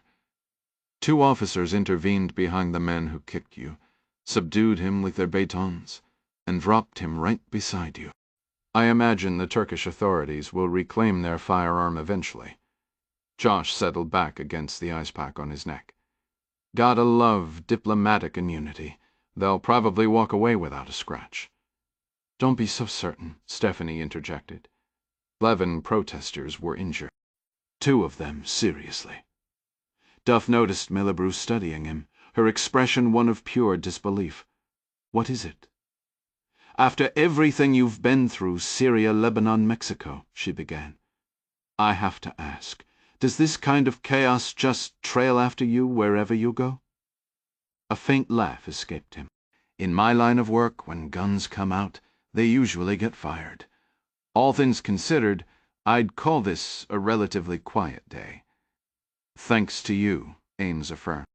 "If you'd shot that Turkish operative when he drew on you, you would have been justified, but you'd also have sparked an international crisis nobody needed." Stephanie added a bloodbath in that park. The 2 diplomatic security agents departed shortly after. About 5 minutes later, Josh heard a firm, familiar voice in the hallway demanding his room number. Here we go, he thought. The door swung open, and Nicole Duffy hurried in, her face etched with worry.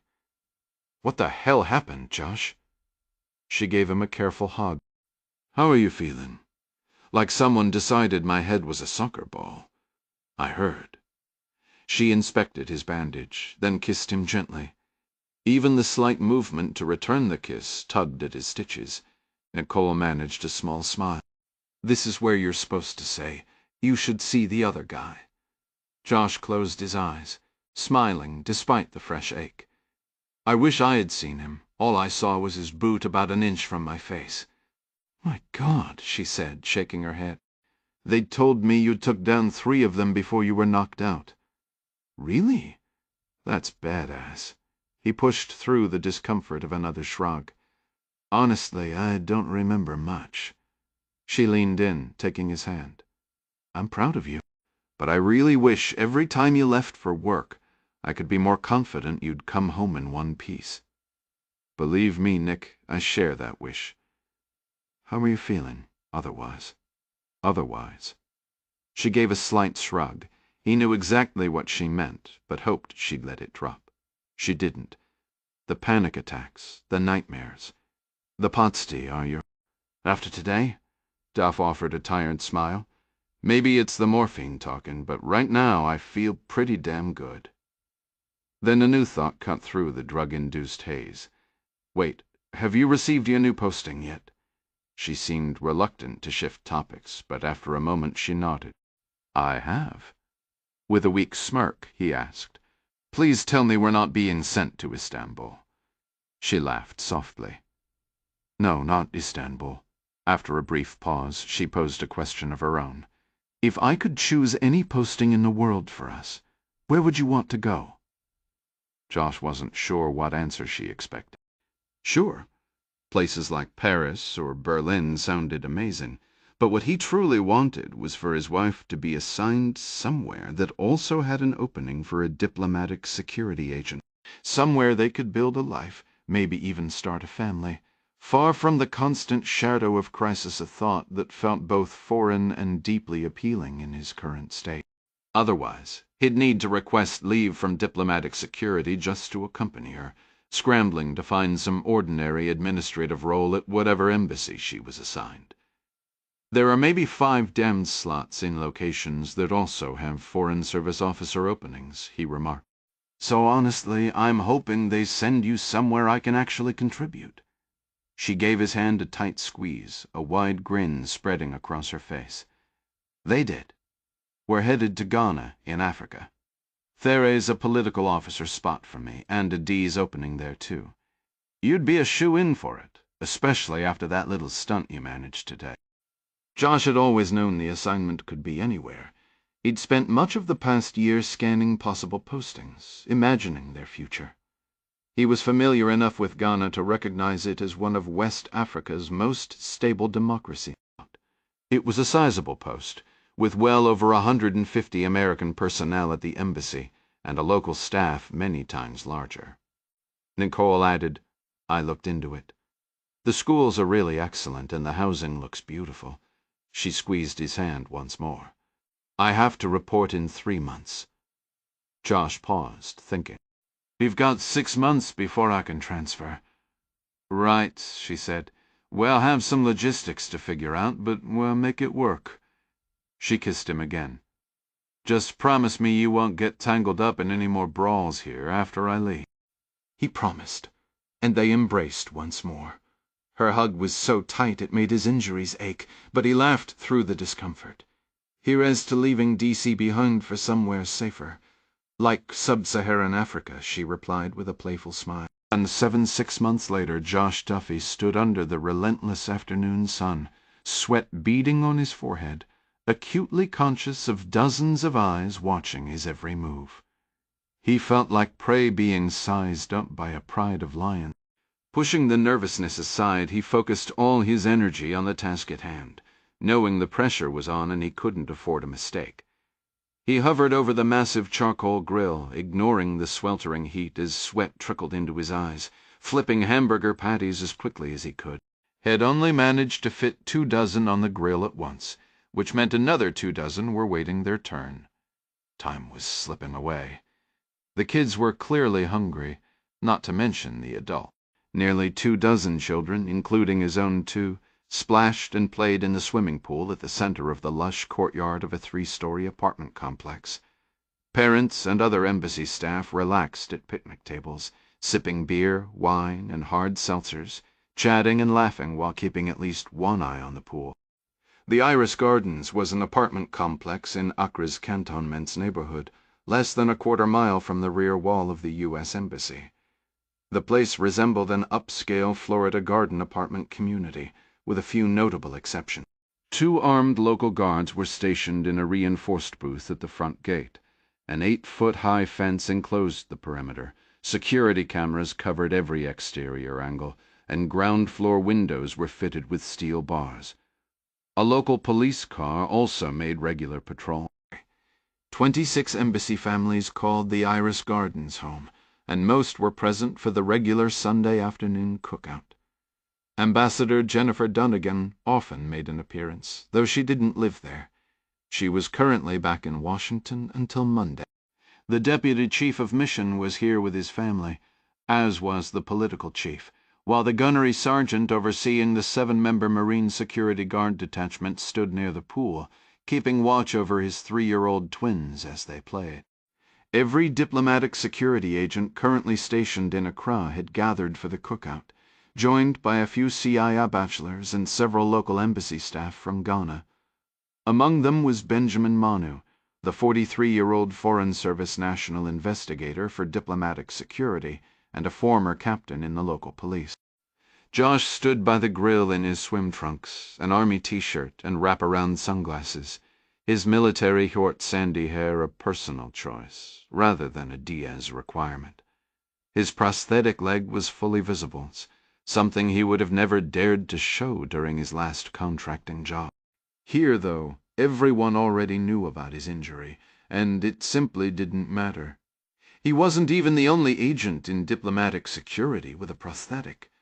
Sure, the amputation made daily life harder. In a month or two, he'd need to fly to either Italy or Germany to have the leg recalibrated by a specialist, but he and his wife Nicole had already decided to turn that trip into a small family adventure. They'd budgeted for an Airbnb outside the city center, planning to use public transit and eat from street stalls or affordable cafes. Maybe they'd take the kids to a park or a museum. The towns near the medical facilities in Landstuhl or Sigonella weren't exactly Paris or Milan, but they'd make it fun. Josh melted cheese onto the burgers, placed buns on the toaster rack, and glanced across the pool at Nicole. She was deep in conversation with an African-American Foreign Service officer Josh had met so many people in his first week, he couldn't recall the woman's name. Nikki held a hard seltzer, her sunglasses pushed up into her blonde hair, and he saw her eyes dart toward the pool to check on their son Huck, who was batting a beach ball around with some older boys. Taking it all in, Josh felt a surge of contentment. This might just be the most perfect moment he'd ever known.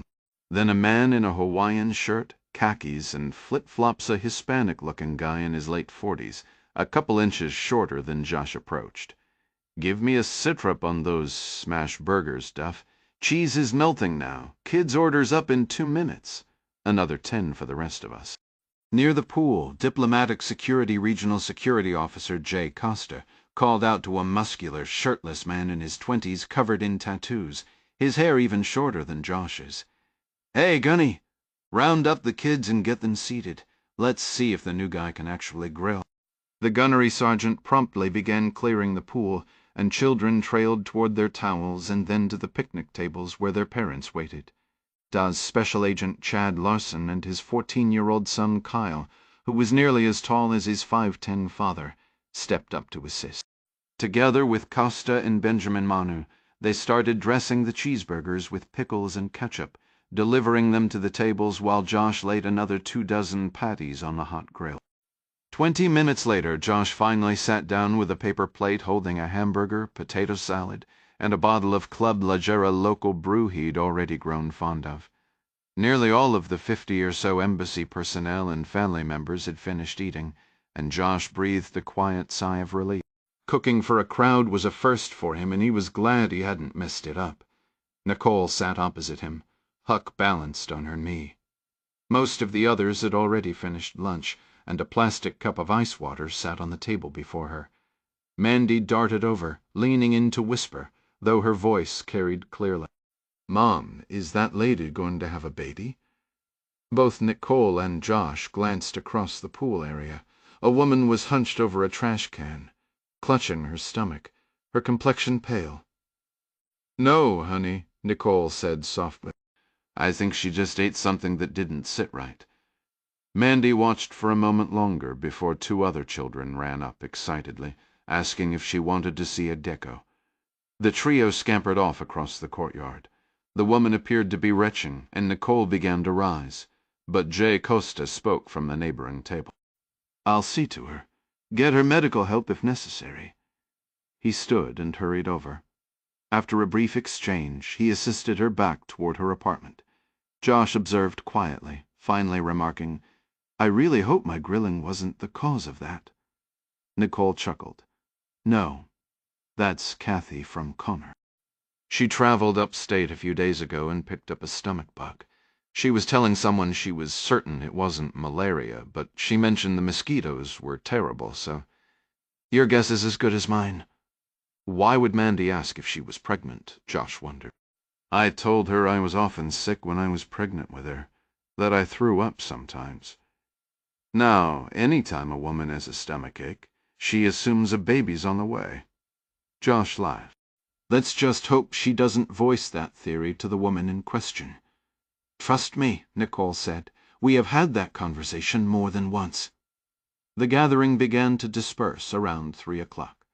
Families returned to their apartments, while Josh, Nicole, and about a dozen other adults remained to tidy up. A half-hour later, Josh and Nicole climbed the stairs to their second-floor unit and settled on the balcony overlooking the courtyard.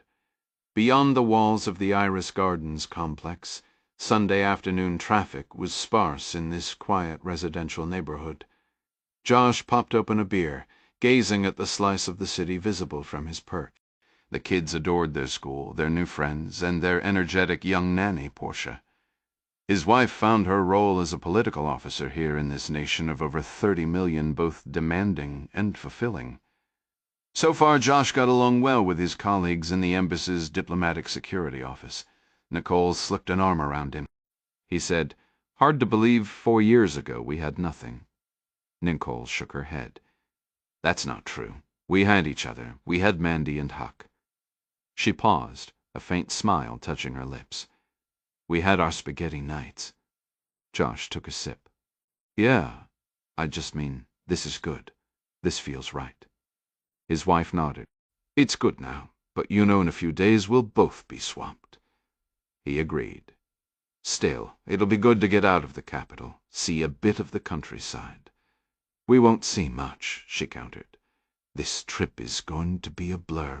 My eyes will be glued to my iPad keeping everything moving, and your eyes will be firmly fixed on Ambassador Dunnigan's backside. I am not going to be looking at. You told me your position in her security detail is the rear of the diamond formation. Where does the rear of the diamond stand?" She'd made this joke about his security work before. Frequently, in fact. Josh played along. "I stand behind the principal, with an excellent view of her posterior. I'm a trained professional, babe." "Of course you are, dude." After a moment of quiet, Nicole turned to him.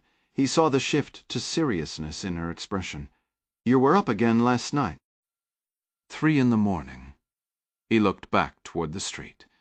"Sorry, I didn't think I woke you. That's not the point, and you know it."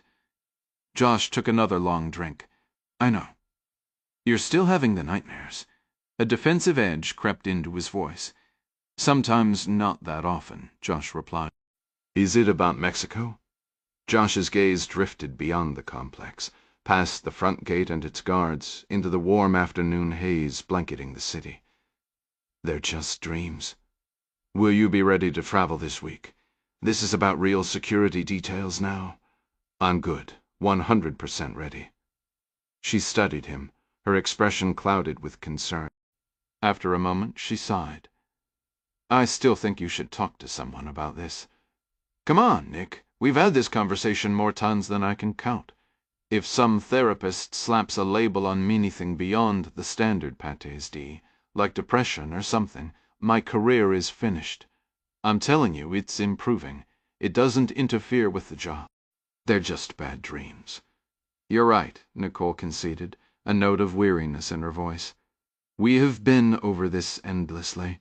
She paused, then added softly, "And yet, somehow, nothing ever really seems to shift." She gave him a quick kiss, stood up, and walked back into the apartment.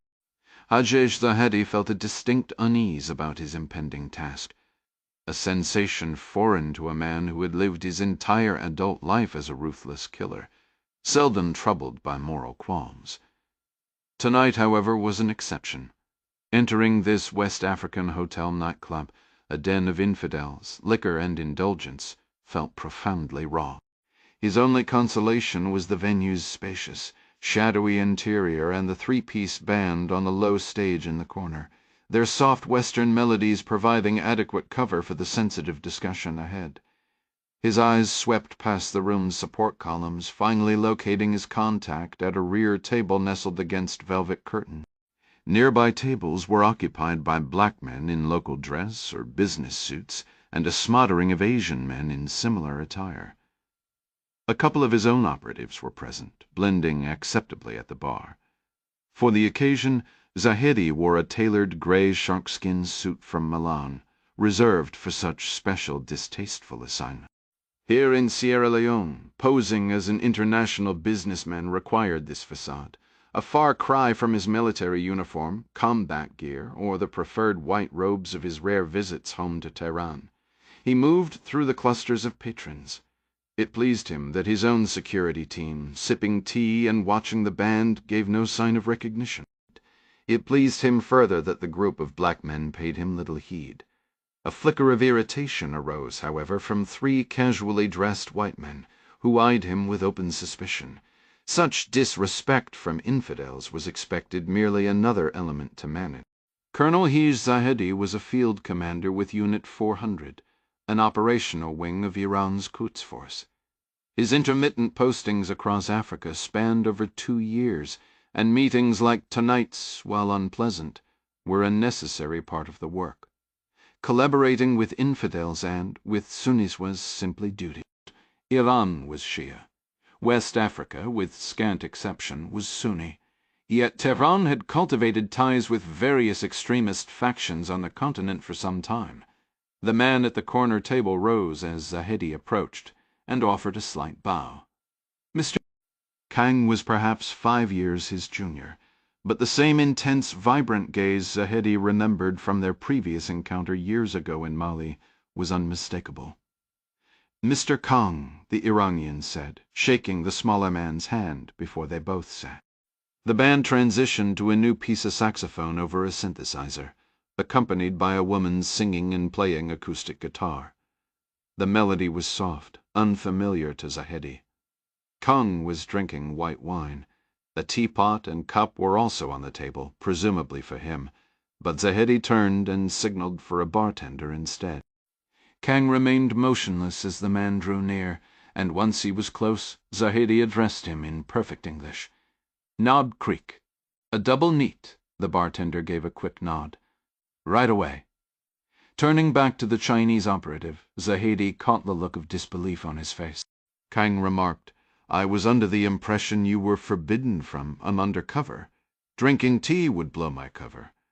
He leaned in slightly, his voice dropping. "Don't make assumptions." "Understood. It has been a while since our last meeting. I had forgotten the meticulous detail you apply to your persona. It is frankly impressive." Zahedi had no interest in flattery. "Why are we in Freetown, in this godforsaken hotel? We could have met anywhere." He shook his head slightly. "What were you thinking?" Kang replied with unshakable calm. "My government tracks every Western intelligence agent in Sierra Leone. We find Freetown to be a secure location for our discussions, even when the actual operation is 2,000 kilometers away, as it is now." Seeing Zahedi's lingering doubt, Kang continued, "This establishment is Chinese-owned. We manage the surveillance, the entry points, and the patron. Most of the people in this room report to me, in one form or another." Zahedi gave a slow nod. The pieces fell into place. He scanned the room, impatient for his drink. 2 young women at the bar caught his eye, and held his gaze a moment too long.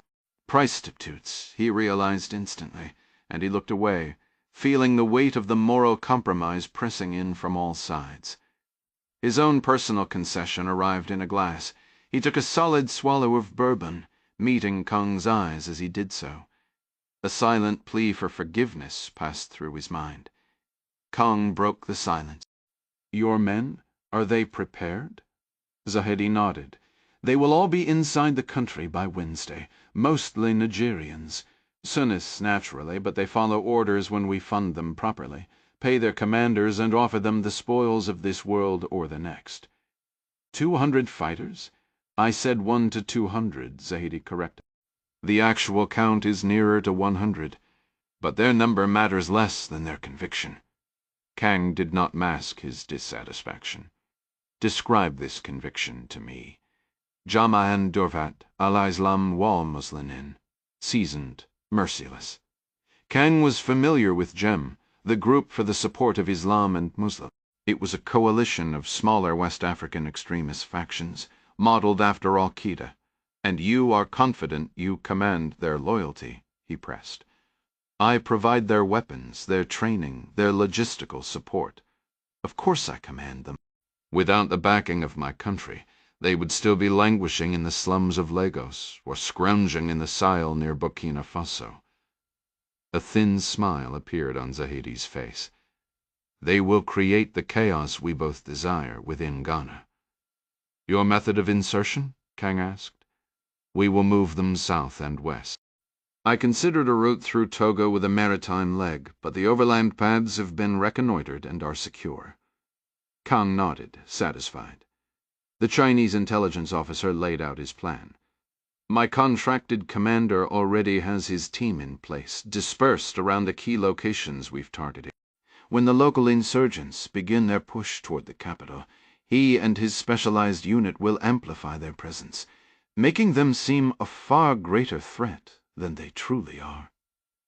Your South African remains unaware of my involvement. As agreed, the emergence of your proxy force will be a surprise, but he will not know you are acting on my behalf. By that stage of the operation, he will be too committed to withdraw. When the moment arrives, everyone will play their part, regardless of whether they would have chosen each other as allies beforehand."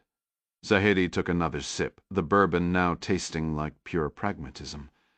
"Our nations are not natural partners, especially here in Africa. Our objectives diverge. We seek destabilization to let Islam take root and Western influence wither." He couldn't help a note of cynical amusement. "Your people, you're all merchants. Your only ideology is profit. Gold, diamonds, oil." Kang's response was cool and direct. "A change in Ghana's leadership is the only way to secure stable business conditions for us there. It's that simple. If this approach proves successful for us, and I am confident it will, then I intend to replicate it.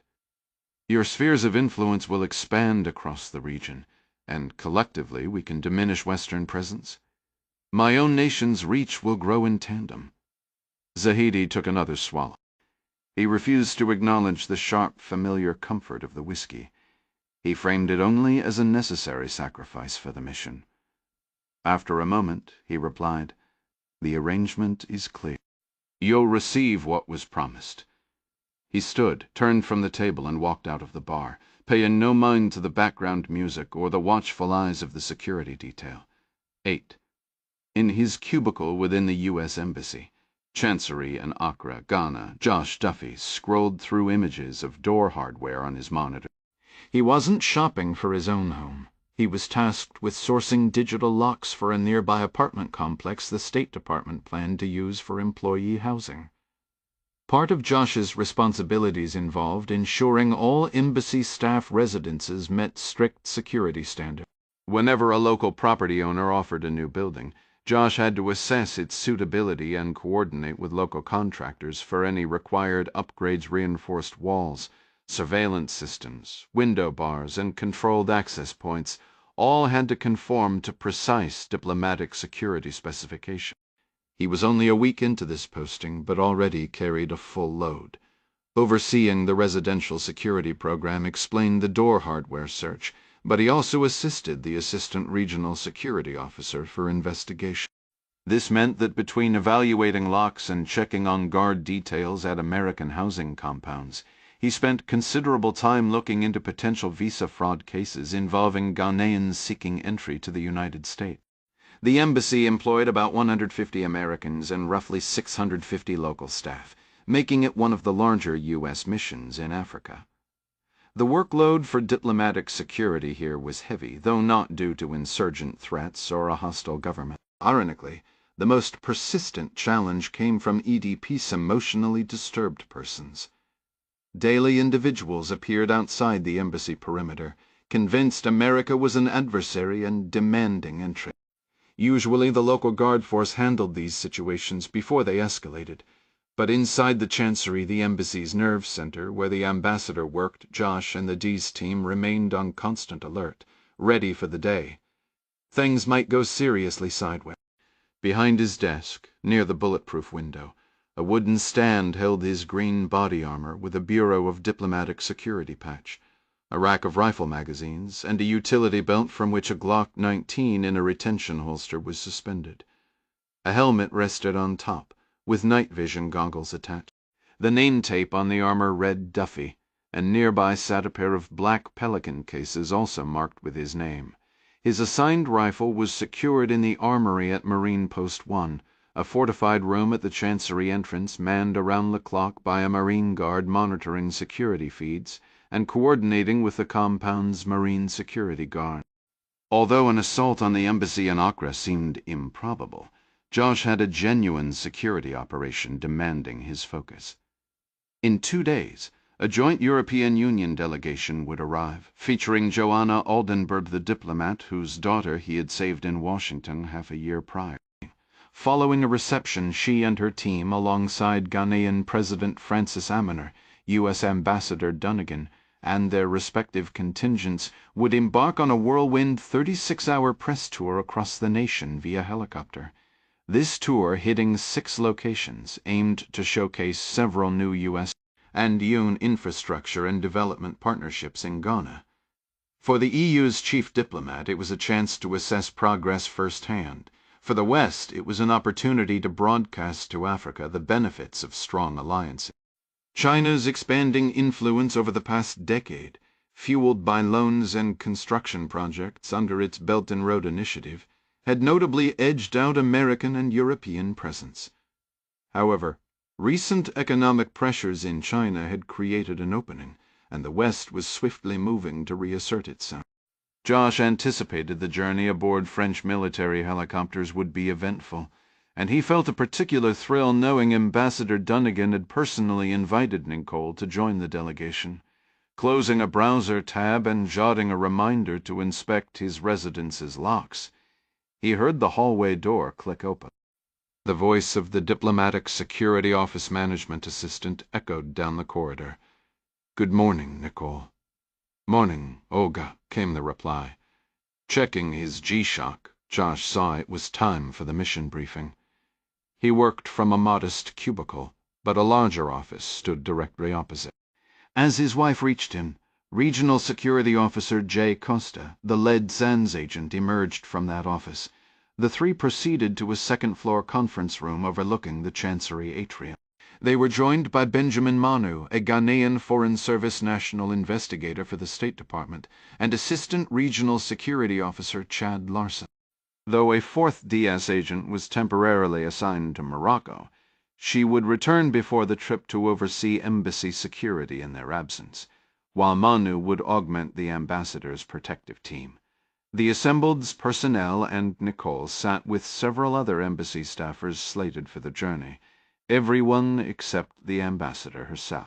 The traveling party included 4 Foreign Service officers, Nicole among them, plus 4 local bodyguard agents, on the ambassador's detail.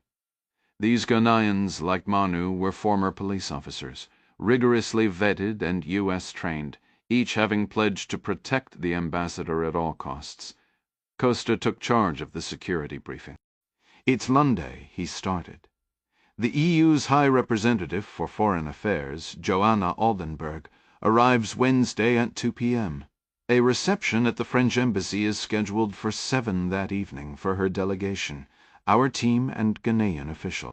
Ambassador Dunnigan will attend, so myself, Duff, and Chad will form her security detail for the event. The real adventure begins Thursday morning," Costa continued, a hint of dry amusement in his tone. 6 stops across the country in a day and a half. The only feasible way is by air, so the French are providing 3 Airbus H-225M Caracal helicopters, 1 for the EU delegation, 1 for President Aminer's group, and 1 for our party. Each aircraft holds 24 passengers. With roughly 50 people total, including security and press, we'll have plenty of room. Just remember to pack light. Those cabins get cozy fast."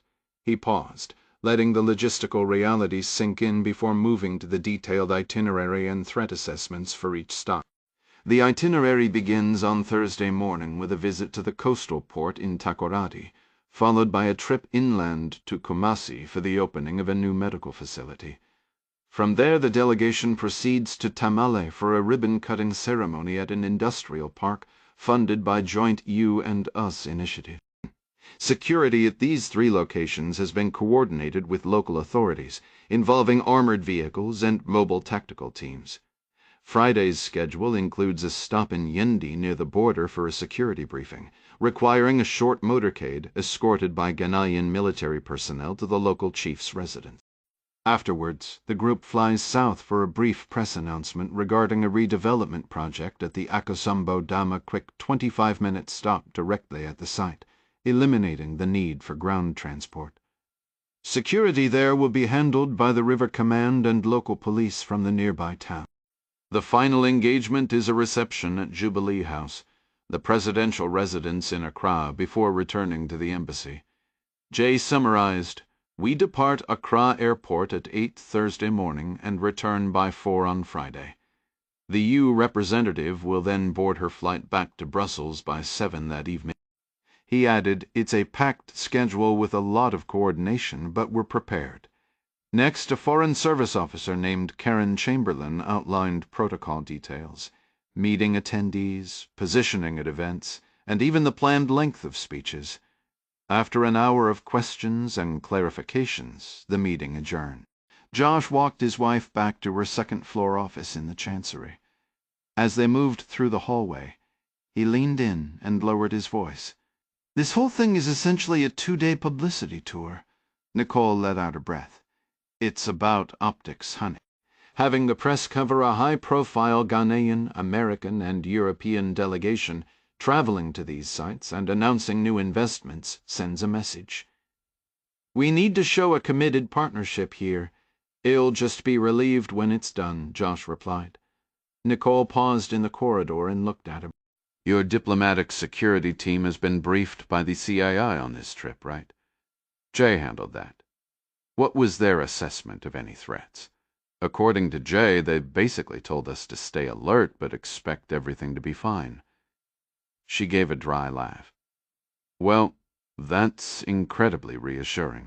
Honestly, Jay thinks our main concern will be dealing with emotionally disturbed persons at the venues and around the hotel in Tamale, with no specific terrorist threats identified." They resumed walking.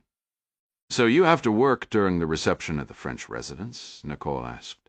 "Afraid so," Josh said. "You're still going, right?" "Yes. He'll check if Portia can stay late with the kids." A grin spread across Josh's face. "Man, we actually have a nanny," she laughed. "I know, it makes me feel like a total snob sometimes. You've cleaned plenty of bathrooms in your day. Theory's not a pretentious bone in your body." They shared a quick kiss before she returned to her office, and Josh went back to his desk, resuming his review of security schematics. 9. The village of Kanjabi, a small settlement near Ghana's eastern border with Togo, lay nestled under mist-covered green hills. Even in the morning rain, the surrounding jungle echoed with birds' calls, but the sounds were interrupted by the growl of a burgundy Toyota Hilux. The truck left the town and climbed a steep, winding gravel road, passing under a thick canopy of trees and continuing upward, its tires churning through muddy brown puddles. Inside were only 2 men, Chinese intelligence officer Kang Shikun and South African mercenary Conrad Tremaine, who was driving. They had crossed the border the previous night, leaving their hired fighters and rebel contacts behind, and had deliberately brought no weapons with them. Had anyone from the Ghanaian police or military pulled them over, Kang was prepared with a solid cover story. He would have explained he was a representative for Shenshao Star Global, traveling to inspect a diamond mine and bid on a security contract with Tremaine as his hired consultant. But no checkpoint stopped them at the border, and no one in the villages gave them a second look. Their journey remained uninterrupted until about 20 minutes east of Kanjabi. They rounded a bend on the climbing road. 3 young men in civilian clothes stood blocking the way. No weapons were in sight, but when one gestured for them to halt, Tremaine eased off the gas.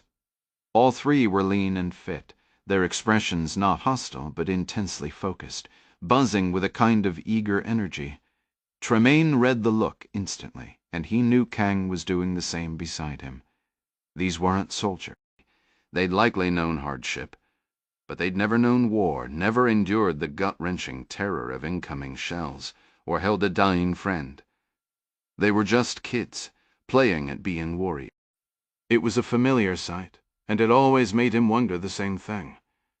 What would they do when the real shooting started? Tremaine brought the vehicle to a full stop and rolled down his window, not waiting for a challenge. "The professor is expecting us," he stated. One of the young men studied the two faces inside the car, then gave a curt nod. "Park there," he instructed in English. "Get out. Leave any weapons in the car." "We're not carrying any, friend," Tremaine replied smoothly. He and Kung exited the vehicle and walked back to the group, which had now grown by two more who emerged silently from the tree line. Each now had an AK-47 slung around his neck, but they wore the same fresh, untested look as the first three. The pat-down was quick and efficient, a marked improvement, Tremaine noted, from their last visit when the rebel security had been too green to think of frisking strangers who might wish their leader harm. Once cleared, they followed an armed guide up a rocky trail for several minutes, passing other youthful fighters who looked like they should have been in a college dorm, not a guerrilla camp. The path eventually opened to a stunning waterfall, a narrow ribbon of water plunging nearly 100 feet into a clear tennis court-sized pool below. A creek trickled away from the basin, winding down the steep hillside. Camouflaged against the cliff base was a small village of tents and tarp shelters, all in olive drab that blended seamlessly with the jungle canopy. Their guide exchanged nods with two relaxed sentries lounging outside a tent, their casual stance reminiscent of teenagers waiting in a cafeteria line, and one waved Kang and Tremaine inside. The tent's interior was dim and surprisingly cool, a relief from the humid 85-degree heat outside. In the center, a makeshift operations hub buzzed on a cluster of camp tables, manned by civilians tending to laptops, satellite phones, and aging radio sets. The workers glanced up briefly. One gestured toward the rear. There, seated on a simple cot with his legs crossed, was a small man in a vividly patterned dashiki shirt, its red, blue, green, and gold fabric untucked, with broad embroidered sleeves. He stood as they approached, his handshake firm and unsmiling. "It is good to see you, Professor Addo," Kung offered. "And you," Addo replied. His gaze then shifted upward to the much taller white man, and his eyes narrowed with a sharp, assessing curiosity. "Condor, Professor." Addo suggested they step outside to talk, promising they could return to relax afterward. Tremaine had no interest in relaxation, but he followed the two men out of the tent. They walked past a few armed sentries toward the waterfall, moving close enough to the rocky cliff face that the spray from the cascading water misted over them, offering a sudden welcome coolness. Here their conversation would be masked by the roar of the falls, safe from eavesdropping. Kang's intelligence, drawn from contacts in Accra and Beijing, indicated it was highly unlikely any agency was monitoring them, but Tremaine appreciated the precaution nonetheless. As the rebel leader stopped, Tremaine studied him once more. Professor Mamadou Addo carried himself with a polished, almost academic demeanor that seemed at odds with his surroundings.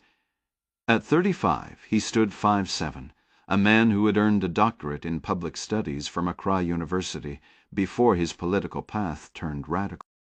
Influenced by his parents' activism, he had joined the Togoland resistance while teaching at the University of Lom, quickly growing frustrated by the group's disorganization. He dedicated himself to reshaping it into a professional force, becoming its leader by 29. A government crackdown after a radio station attack landed him 2 years of hard labor. Upon release, he immediately crossed into Togo to avoid rearrest, eventually breaking away to found the Dragons of Western Togoland Restoration Front. After a few clashes with police in Ghana's Volta region, a warrant forced him back across the border. For nearly 2 years he had broadcast his message via social media and radio signals bleeding into Ghana, boldly claiming a trained army of thousands was ready to rise. The reality, however, was a force barely numbering in the dozens, until Kung arrived a year ago with funding, equipment, and cyber support. Then Kung introduced Tremaine, known only as Condor. Now, with Chinese resources and Sentinel's training, Otto commanded 4 full companies, over 400 men. He glanced around nervously before speaking, as if checking for spy drones, a habit Tremaine found theatrical but chose not to comment on. In a hushed voice, Otto reported, "My lieutenants at the Sodom camp confirm all training is complete. Weapons are clean, the men are fed and rested, and the vehicles are loaded. They are prepared." Tremaine nodded. 448 trained fighters. "You will move into position on Thursday to begin final coordination with my team."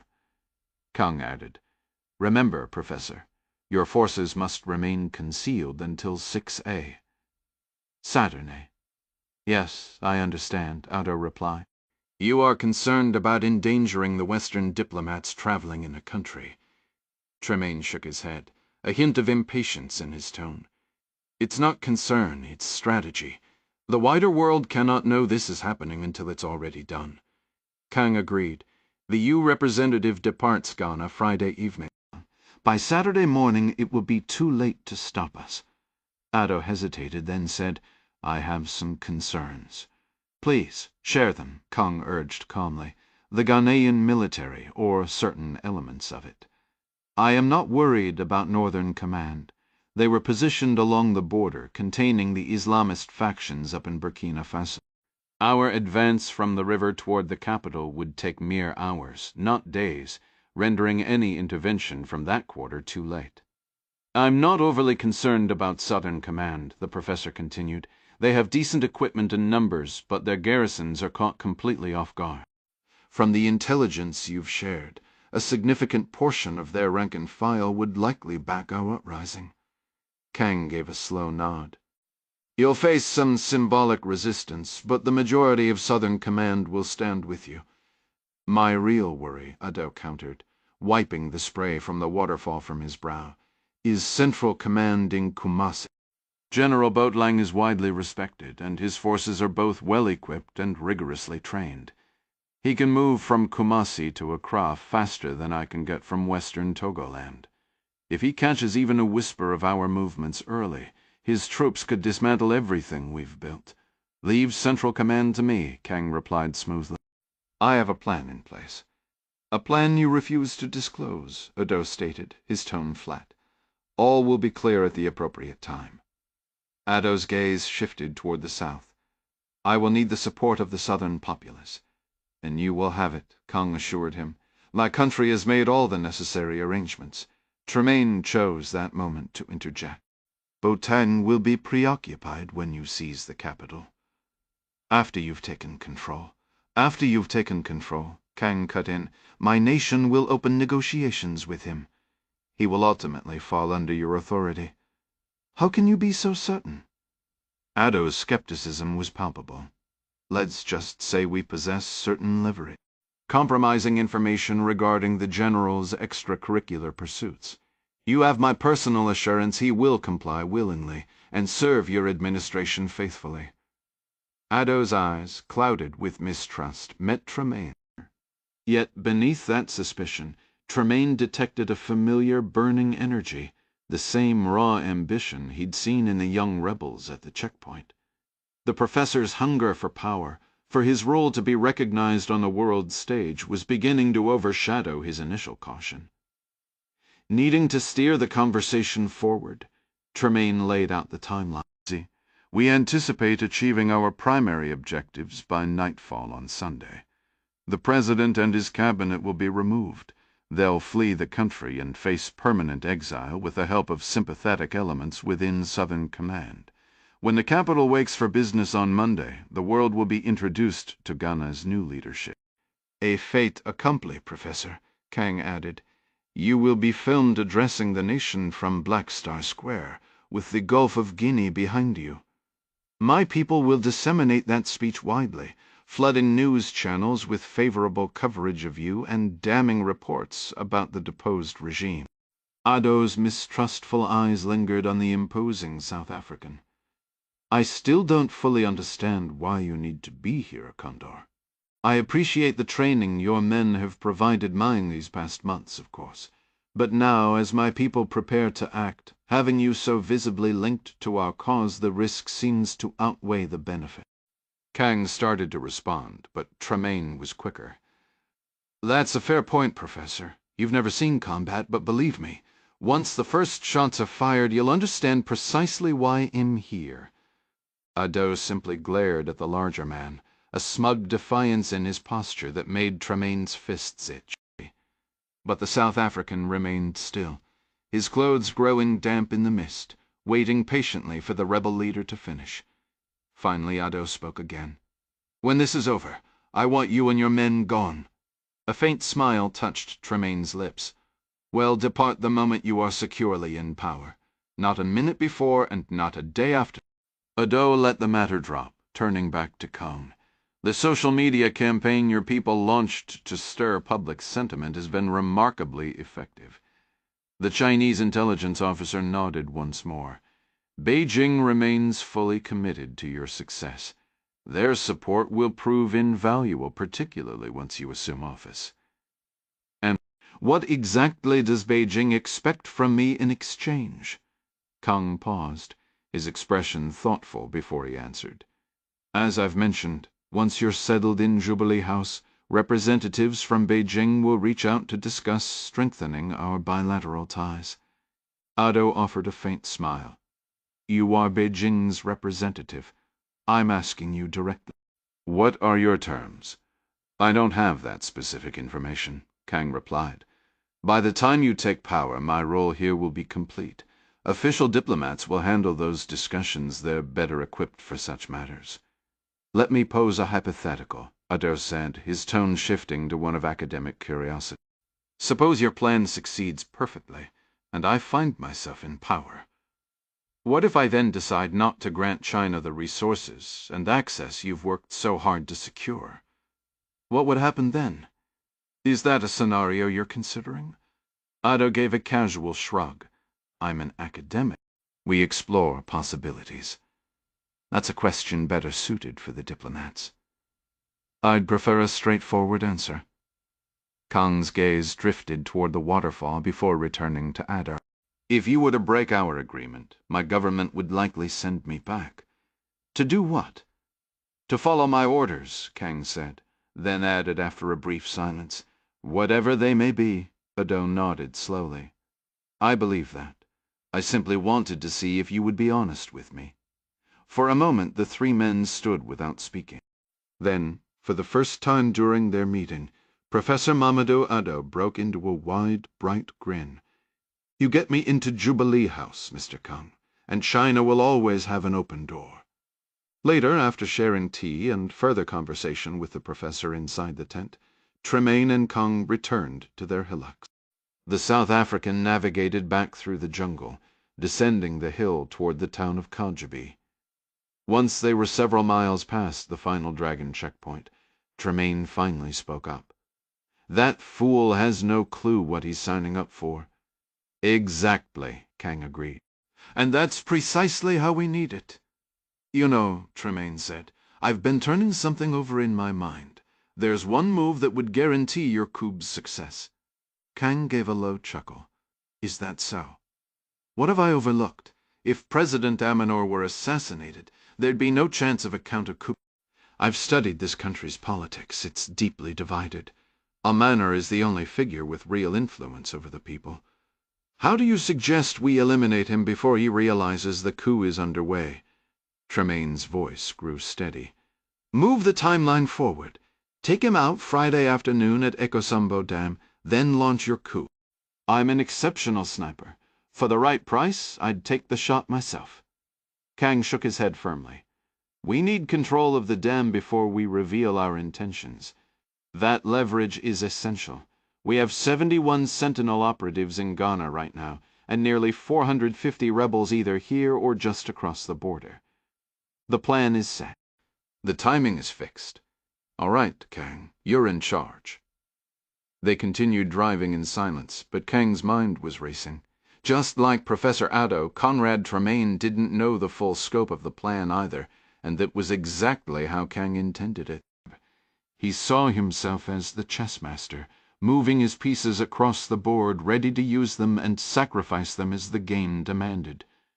The French ambassador's residence in Accra was an elegant white colonial building, nestled within a secluded park-like enclosure in the cantonments district, situated between the U.S. and French embassy. In many ways, the French compound was even more secure than its American neighbor, since the State Department had opted against topping its perimeter fence with razor wire, deeming it an unfavorable image for America. The French, however, had no such reservation. Though the residence and embassy were beautifully ornate, from the outside the property resembled a high-security prison in a developing nation. Despite the imposing fence that encircled the property, the elegant residence within was famous for its extravagant yet sophisticated gathering. The evening's function, honoring the European Union's top diplomat, had been meticulously organized for weeks. The event planners were experts at summer entertaining, so experienced they had prepared for the rainy season's unpredictability. The original intention was to host nearly 100 guests outdoors by the pool, beneath the trees and open sky. However, the heavy damp air and the looming threat of a downpour prompted a swift relocation indoors. The party now flowed through the vestibule, the main living area, and a spacious gallery in the decades-old two-story home. The French diplomatic staff had comfortably entertained larger crowds in these rooms before, ensuring tonight's assembly would be a perfect fit. The French ambassador had been adamant about hosting the visiting U delegation. The guest list included local officials and American diplomats, and no expense was spared. Champagne from Pernay, refined Sancerre, and select Pinot Noir were poured freely. The menu featured Ghanaian-inspired French canapes, created by local culinary talents alongside the embassy's own chef. A popular Ghanaian D provided a vibrant soundtrack as the residents began to buzz with arrivals shortly after 7. Nicole Duffy arrived solo, but moved through the crowd with ease, mingling with fellow Foreign Service officers and French diplomats as the evening commenced. She wore a deep burgundy dress, her hair styled up, navigating the room in heels she could actually walk in. Tomorrow's travel north with the delegation would call for casual attire, making tonight a rare chance to wear one of the 3 formal dresses she owned all purchased in the Washington, D.C. area for last-minute, upscale invitations since joining the Foreign Service. She sipped a white wine, reminding herself to stay alert. This was a working event as much as a social one. Yet, as she conversed, her gaze repeatedly drifted toward the entrance, eagerly awaiting her husband's arrival with the U.S. ambassador, who was running late. The door finally opened, and Regional Security Officer J. Costa entered, followed by Jennifer Dunnigan, the U.S. ambassador to Ghana. Nicole knew Jay would lead the ambassador's security detail tonight, with her husband and another agent providing support. Ambassador Dunnigan, a 55-year-old career diplomat whose last post was as deputy chief of mission in Peru, stood tall with a warm, engaging presence. Known in Ghana as a thoughtful listener and a dedicated advocate for strong U.S. West African relations, she entered alongside Manfred House, Nicole's supervisor, as the embassy's political chief. Next to him was Chad Larson, the assistant regional security officer and a colleague of Josh's. Bringing up the rear was the other ARSO, the newest member of the Accra station. A slight smile touched Nicole's lips as she spotted her husband in his dark suit, the jacket unbuttoned for quick access to his sidearm. His brown eyes scanned the room with practiced precision, mirroring the alertness of the other security personnel. She had to admit, there was something undeniably compelling about watching Josh in his element of professional intensity she hadn't witnessed during his time as a civilian contractor, save for a brief moment when they first met, and which she'd missed during his occasional protective details back in Washington. The only period she could recall him actually holding down a job was that stretch after his leg injury, when he worked security at Tyson's Galleria, before the contracting gig in Mexico that almost ended him, but somehow set his life on a new path. Sometimes she'd meet him at the mall for lunch. They'd sit on a bench in the parking garage, or at a table in the food court, eating packed sandwiches, but back then Josh was so swallowed by depression over his injury and money troubles that those meals were far from memorable. Tonight, however, was different. Josh was in his zone. Nicole Duffy had marked this week on her calendar months ago for a few reasons, and a big one was getting to watch Josh do the job he was born for. As the American ambassador greeted a group of French officials in the entryway, Nicole leaned against a pedestal holding a bronze sculpture, glass in hand, and observed. Josh stood about 30 feet away, hands clasped loosely in front of him, his gaze systematically sweeping the room. It wasn't long before his eyes found hers. She hit him with an exaggerated, sloppy wink, the kind a tipsy woman might throw at a stranger in a barand. He responded with a sheepish grin, shaking his head as he looked away. Nicole adored making him squirm, a game they both played, but right now the advantage was squarely hers. Soon Ambassador Dunnigan moved further into the residence, her small security detail maintaining a watchful but relaxed posture. The heavy lifting would start tomorrow. The ambassador herself glided into the gallery, accepted a flute of champagne from a circulating waiter, and launched into a lively discussion with her French counterpart, a man in his early 60s with a thick head of gray hair and a laugh that filled the space. Nicole took a cheese canap from her passing tray and ate it, then snagged a second one as the server turned away.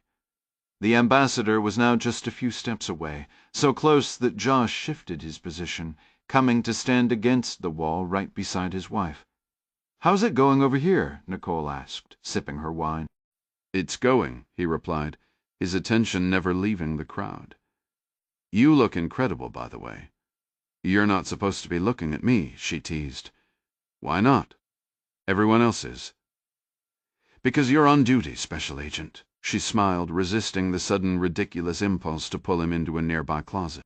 The ambassador was recounting an anecdote to the French ambassador, and in the lull Josh spoke softly to Nicole. "How's the wine?" "It's annoyingly good, I have to admit." Josh, she knew, wouldn't be touching a drop all night. Ambassador Dunnigan finished her conversation and noticed Nicole. She stepped over. The two women exchanged compliments on their gowns, and then Jennifer Dunnigan said, "I'm sorry your husband is stuck working tonight. I can't imagine a safer spot in West Africa than the French embassy here, but the security protocols are out of my hands." Nicole raised her glass slightly. "I'll give it a thought. It's actually fun seeing him in full professional mode. Is a lot less rigid at home. After all my years as a contractor's wife, I never once saw him on the job." To which Josh remarked, "The first time I met you, I was working." Nicole's smile widened. "Okay, fair point. Where are the kids?" "With the nanny." "Yes, Portia has both of ours plus Chad Larson's boy, so she's in for a wild night. They're having a pizza party at our place, and I promised it'd be back by 9. Nicole glanced at her Apple Watch. "I'll slip out a little before then, unless you need me for anything." Dunnigan shook her head. "I'll need you in Takoradi, Kumasi, Tamale, and up at Akosombo soon enough. Tonight, consider yourself officially off the clock. Go on, enjoy yourself a little." A Ghanaian official approached the ambassador, drawing her attention momentarily. Nicole seized the chance to pluck a skewer of grilled shrimp from a circulating tray. She took a bite, standing beside Josh, who kept his focus on the ambassador. A soft, appreciative groan escaped her as she savored the appetizer. "Good grief, have you tasted these shrimp?" she asked, a playful glint in her eye. She was needling him, and he responded with a weary sigh. "Sorry, honey," she said after another delicious bite. "I'll sneak a couple into my clutch for you for later." She moved closer, surveying the elegant room. "Everyone seems pretty civilized." "Except for the woman who won't let me concentrate on my job," he retorted, then conceded with a shrug. "Can't deny she's attractive, though. I'll give her that." Nicole shook her head. "I still don't get why you have to provide security for her inside the French embassy, of all places." His gaze never left the ambassador. Costa was positioned on her other side, with Larson to his right, all maintaining the same vigilant watch. "We didn't vet this guest list," Josh explained. "The French handled all that. You don't honestly think anyone would try something here, do you? Listen, Nick, the second you start believing you're safe is precisely when you're most vulnerable. I operate on the principle that we're always about 2 seconds from chaos." She understood completely. Her mind flashed to a memory, sharp and clear, flying her Apache over Syria, lining up a rocket strike on a distant target, when a sudden unseen threat had blasted her from the sky. "Complacency kills," she murmured in agreement. "You know I get it, babe." The main doors swung open and a new security team entered, their demeanor notably more alert and intense. The reason became clear moments later. Following them in was Joanna Aldenburg, the European Union's High Representative for Foreign Affairs and Security Policy. She wore a cream-colored dress and stylish glasses, accepting a flute of champagne before gliding toward the French ambassador. "Think she'll remember you?" Nicole whispered. "Not a chance," Josh replied. "I never saw her again after that mess on Embassy Row. She did send a very polite letter and a fruit basket afterward. Or someone on her staff did." Ambassador Dunnigan joined Aldenburg and the French ambassador, the three engaging in conversation. After a few minutes, however, the Dutch diplomat's eyes lifted and locked onto the security agent posted by the wall, next to the striking woman in burgundy. Josh realized his assumption was wrong. She did recognize him. Aldenburg crossed the floor swiftly, her expression a blend of surprise and delight. "Mr. Duffy, a pleasure to see you again, ma'am." What an unexpected surprise. "What are the odds we'd cross paths here in Accra? Given your extensive travel schedule, the odds were probably better than you'd think," Josh said with a slight smile. "I've only been stationed here a couple of weeks. May I introduce my wife, Nicole?" Aldenburg shook Nicole's hand warmly. "It's an honor," Nicole said. Josh added, "Nicole serves as a political officer." How lovely, a true partnership. While Aldenburg spoke to Nicole, Josh continued his visual sweep of the gathering. "I must tell you," Aldenburg said to Nicole, "your husband very likely saved my daughter's life. Mine as well, as I was rather foolishly trying to intervene. I'm not exactly built for combat." "That sounds exactly like him, ma'am," Nicole replied. "He saved me once, too, actually." The diplomat took this as a charming, romantic sentiment, entirely missing the literal truth behind the words. "How wonderful. Will you both be joining the delegation tomorrow?" "We will," Nicole confirmed. "It promises to be a hectic day." She glanced at Josh. "Let's hope it's a calmer trip than the last time you were on my detail. Though, of course, now you're assigned to Ambassador Dunnigan." Josh's eyes tracked the EU security personnel positioned nearby. "It looks like you have a very capable team." At this, Oldenburg turned and gestured to a man in his 30s standing close to her. He had dark, neatly combed back hair and wore a sharp gray suit with a red tie. Josh had already identified him as the lead agent for her U security detail. "Julian DeLille," Oldenburg said. "Meet Joshua Duffy. I mentioned the situation with Rhea back in Washington. It was Joshua who went in to get my daughter and brought her out safely." As he shook Delisle's hand, Josh offered a modest correction. "My recollection is a bit hazy, but I believe I only managed to get mostly out on my own steam." This drew a round of laughter. Oldenburg shook hands with both Josh and Nicole before turning to converse with Ambassador Dunnigan and the Ghanaian foreign minister. Josh started to follow the group as they drifted toward the living room, but Nicole caught his attention. "I'm heading back to the buffet. I spotted an eclair that has my name written all over it." "I'll expect a full report later," he replied with a smile. 11. A short while later, Josh was positioned by an open patio door. A heavy rain fell outside, but its sound was nearly swallowed by the din of conversation and music from the living room speakers. Ambassador Dunnigan sat on a sofa some 10 feet away, engaged in discussion with a new diplomat and Ghana's interior minister. Her bodyguard, Jay Costa, stood nearby, ready to move her to safety if required. Chad monitored the main entrance, leaving Josh to cover the rear patio access a potential evacuation route to the motorcade waiting outside. His eyes swept over Aldenburg's 8-person U security detail, dispersed around the room much like his own team. They were mostly men in their 30s and 40s, dressed in suits, carrying themselves with a military bearing that suggested competence. He noted their professional, unobtrusive placements with approval. His attention was drawn by a man in his 50s entering the room, dressed in a blue blazer and gray slacks, a glass of red wine in hand. He blended seamlessly with the other guests, warranting no more than a passing glance from Josh, except for one detail. The man was looking directly at him. Josh initially thought the newcomer might be eyeing the patio, but instead the man walked straight up to him, turned around, and adopted a similar stance, gazing out into the crowded room as if mirroring the diplomatic security agent's posture. Josh shot a quick look his way. "Evening." "Evening," the man replied with a distinct American accent, possibly Midwestern. "I'd offer a handshake, but I see you're on duty." The face wasn't familiar, but Josh hadn't met all the Americans at the embassy yet. "Can I help you with something?" "You're Josh Duffy." "That's right. Bob Gorski. Good to meet you." "Mr. Gorski." Duff gave him another once-over. His immediate instinct pegged him as CIA.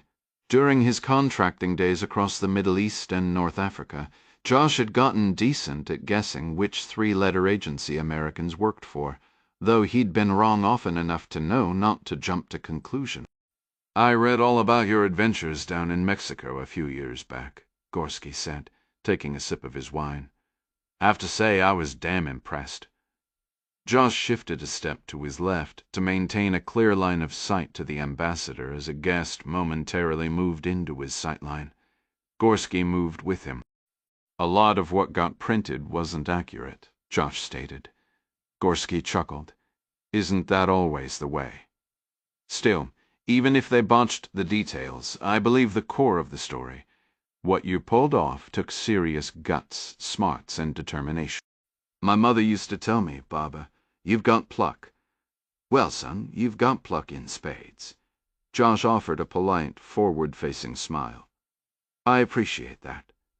I'm OGA, in case you were wondering.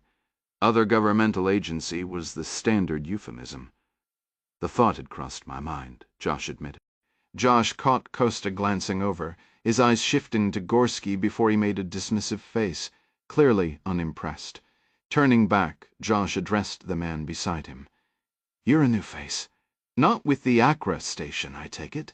"Just passing through," Gorski replied with an easy smile. "Heard you were in town and thought Edie swing by to introduce myself." This struck Josh as odd. "You came all the way to the French ambassador's residence just to find me?" "Guilty as charged," Gorski said, shrugging. "Also the caviar. You really should try it on the toast points. My time in Moscow gave me a taste for the good stuff. The French version here isn't half bad, I'll admit." "Is this a recruitment pitch?" Gorski let out a laugh, finishing his wine a little too quickly, and Josh wondered if the man had been drinking more than he should. "Not at all. But if you ever did consider moving into intelligence work, I could point you to the right folks. I appreciate that, but am content where I am. My wife and I are building a stable life for our kids at State. I imagine your line of work makes that kind of stability challenging."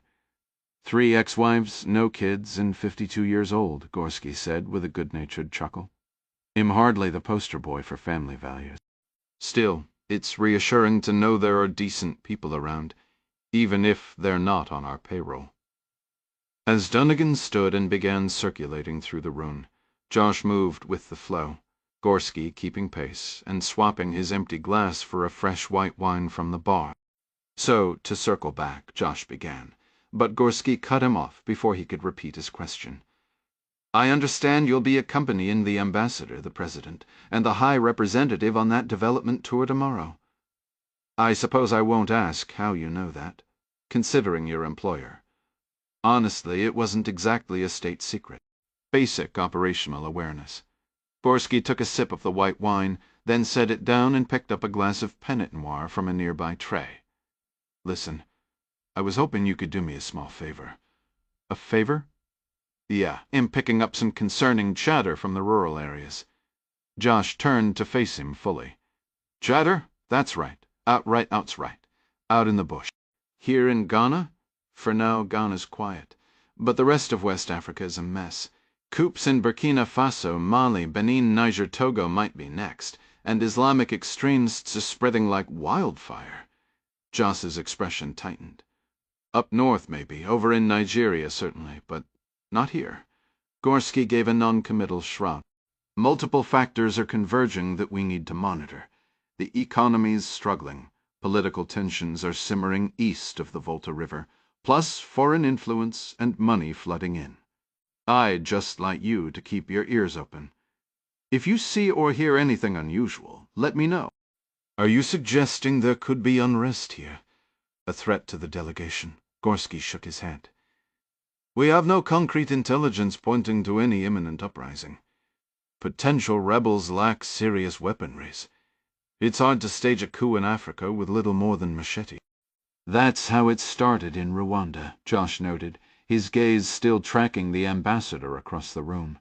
"In Rwanda they had tens of thousands of organized, committed killers armed with machetes," Gorski countered. "Here, if there are even 250 military-aged men out east looking to cause trouble for Ghana, he'll eat my hat. And again, they're practically unarmed." He snagged another caviar toast from a passing server. "The real problem isn't some ragtag rebel group. It's the Chinese." Josh maintained his professional focus, but his interest was fully captured. "How are they involved?"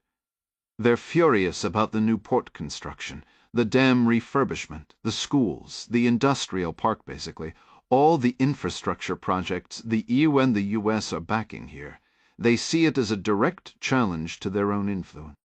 They aren't thrilled about us re-entering partnerships, and they certainly don't appreciate President Amana in Jubilee House cozying up to the West, potentially sidelining Chinese interests in the region's gold and diamond mines. Beijing might not have the funds to match us dollar for yuan, but I can't shake the feeling it might serve their purposes to stir up some chaos. We've been monitoring inflammatory rhetoric in print and on the airwaves are grumbling about Accra, about President Amanor and his administration. There's sophisticated social media activity too, far too polished to originate from the backwaters of Togo. Professor Otto's radio program is fueling resentment toward the capital, but our analysis suggests this entire narrative is being manufactured in Beijing." Gorski took a long drink of his Pinot Noir. "It's the same playbook we used in Central America and other places." Josh understood. We meant the CIA. "What exactly are you asking from me?" "Like I mentioned, just keep me informed if you notice anything unusual." "Ayman Arso. I've been in the country barely 11 days. I'm not whatever asset you're looking for. I'm only asking for an extra set of eyes. You'd be watching for threats regardless. I'm suggesting that if you spot anything that might interest someone tracking Chinese activities here, you use your Iridium-sat phone to give me a call." Josh was puzzled. "There are 5 American diplomats on this detail, including the ambassador. There are 2 other DS agents far more senior than me, plus our Foreign Service national investigator and a 4-man local guard detail of experienced former police. Why come to me?" Gorski appeared to weigh the question. "Because I have a feeling you recognize trouble when you see it better than most." Josh raised an eyebrow, but kept his gaze on Dunnigan as she mingled. Finally he said, "Do you have a card?" "No, but I have your sat number. I'll send you a message so you have mine." Josh nodded, though he wondered how the CIA had obtained his satellite phone number. Gorski added, "One more thing. During all your time as a merc, did you ever— I was a private military contractor, not a mercenary. During your years as a private military contractor, did you ever cross paths with a man named Conrad Tremaine?" Duff's eyes widened. He stopped scanning the room and turned fully to Gorski. "South African?" Yeah. Josh nodded slowly, his gaze drifting. Yeah. I worked under him for a stint when I was contracted with United Defense. Gorski seemed to already know this. You were with United when you lost your leg in Lebanon, correct? Duff sighed. This man knew too much. Yes, but I knew Tremaine before that in Afghanistan. He left quite a mark. Positive or negative? Decidedly negative. He's a mercenary, always was. A real piece of work. Got fired for colluding with some army personnel to steal a shipment of rifles. Tried to drag me and a few others into it. Got a man killed in the process. Damn, Gorski said softly. Duff shook his head, dispelling the memory. Tremaine lost his contract, but I heard he landed another job soon after. Gorski nodded. He works for a company called Sentinel now. Never heard of them. You have. When Armored sent the outfit that left you stranded in Mexico and under the leadership and many contractors merged with former United Defense personnel. They reformed under the name Sentinel Security. Josh was unaware of this. He'd been too focused on building a new future to dwell on a past he considered closed. He wasn't a contractor anymore, and never would be again. Why are you asking me about Tremaine? For the first time since arriving at the French ambassador's residence, his complete attention shifted from protecting Dunnigan.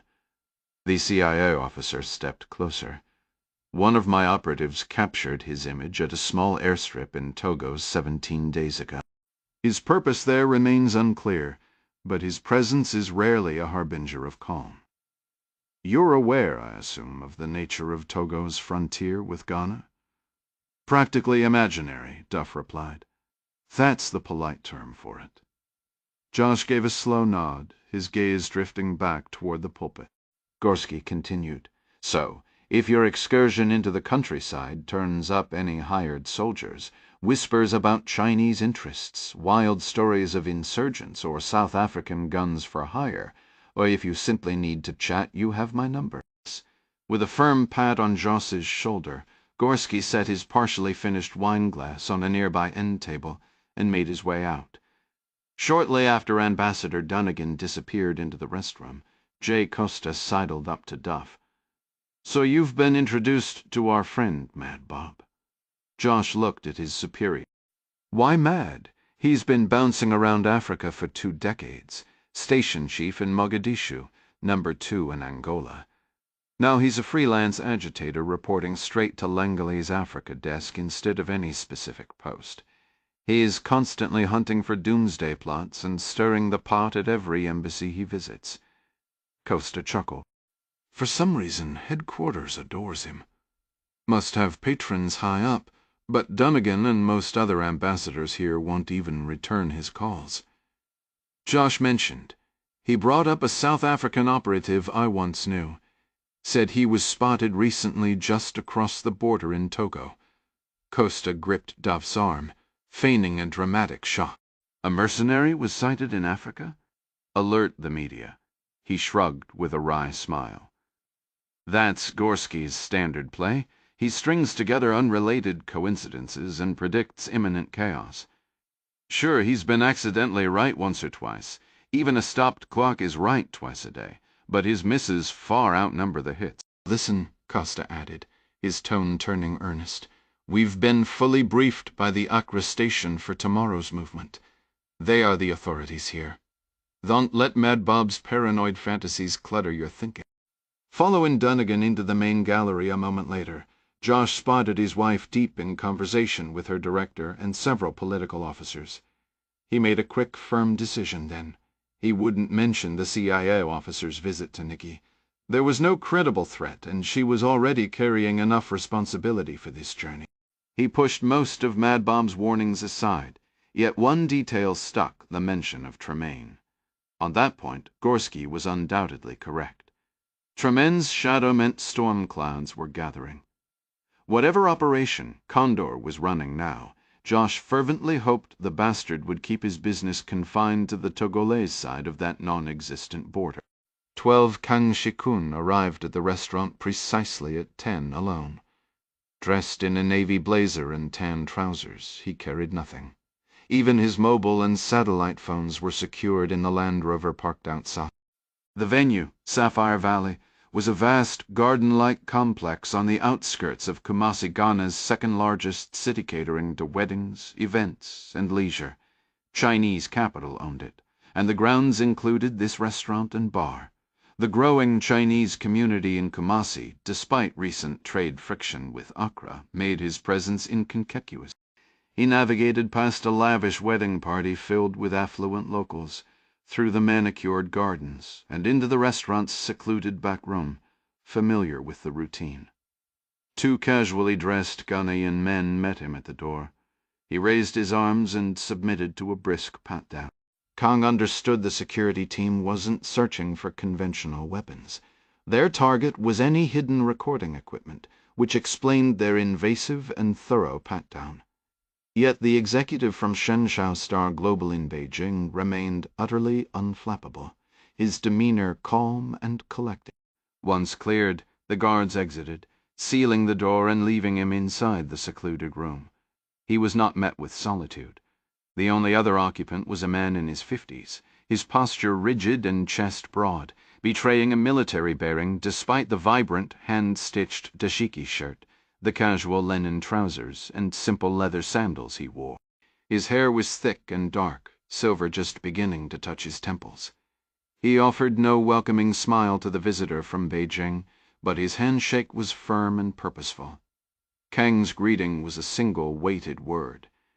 General, Brigadier General Kwame Boatlang commanded the nation's Central Command, one of 3 military divisions.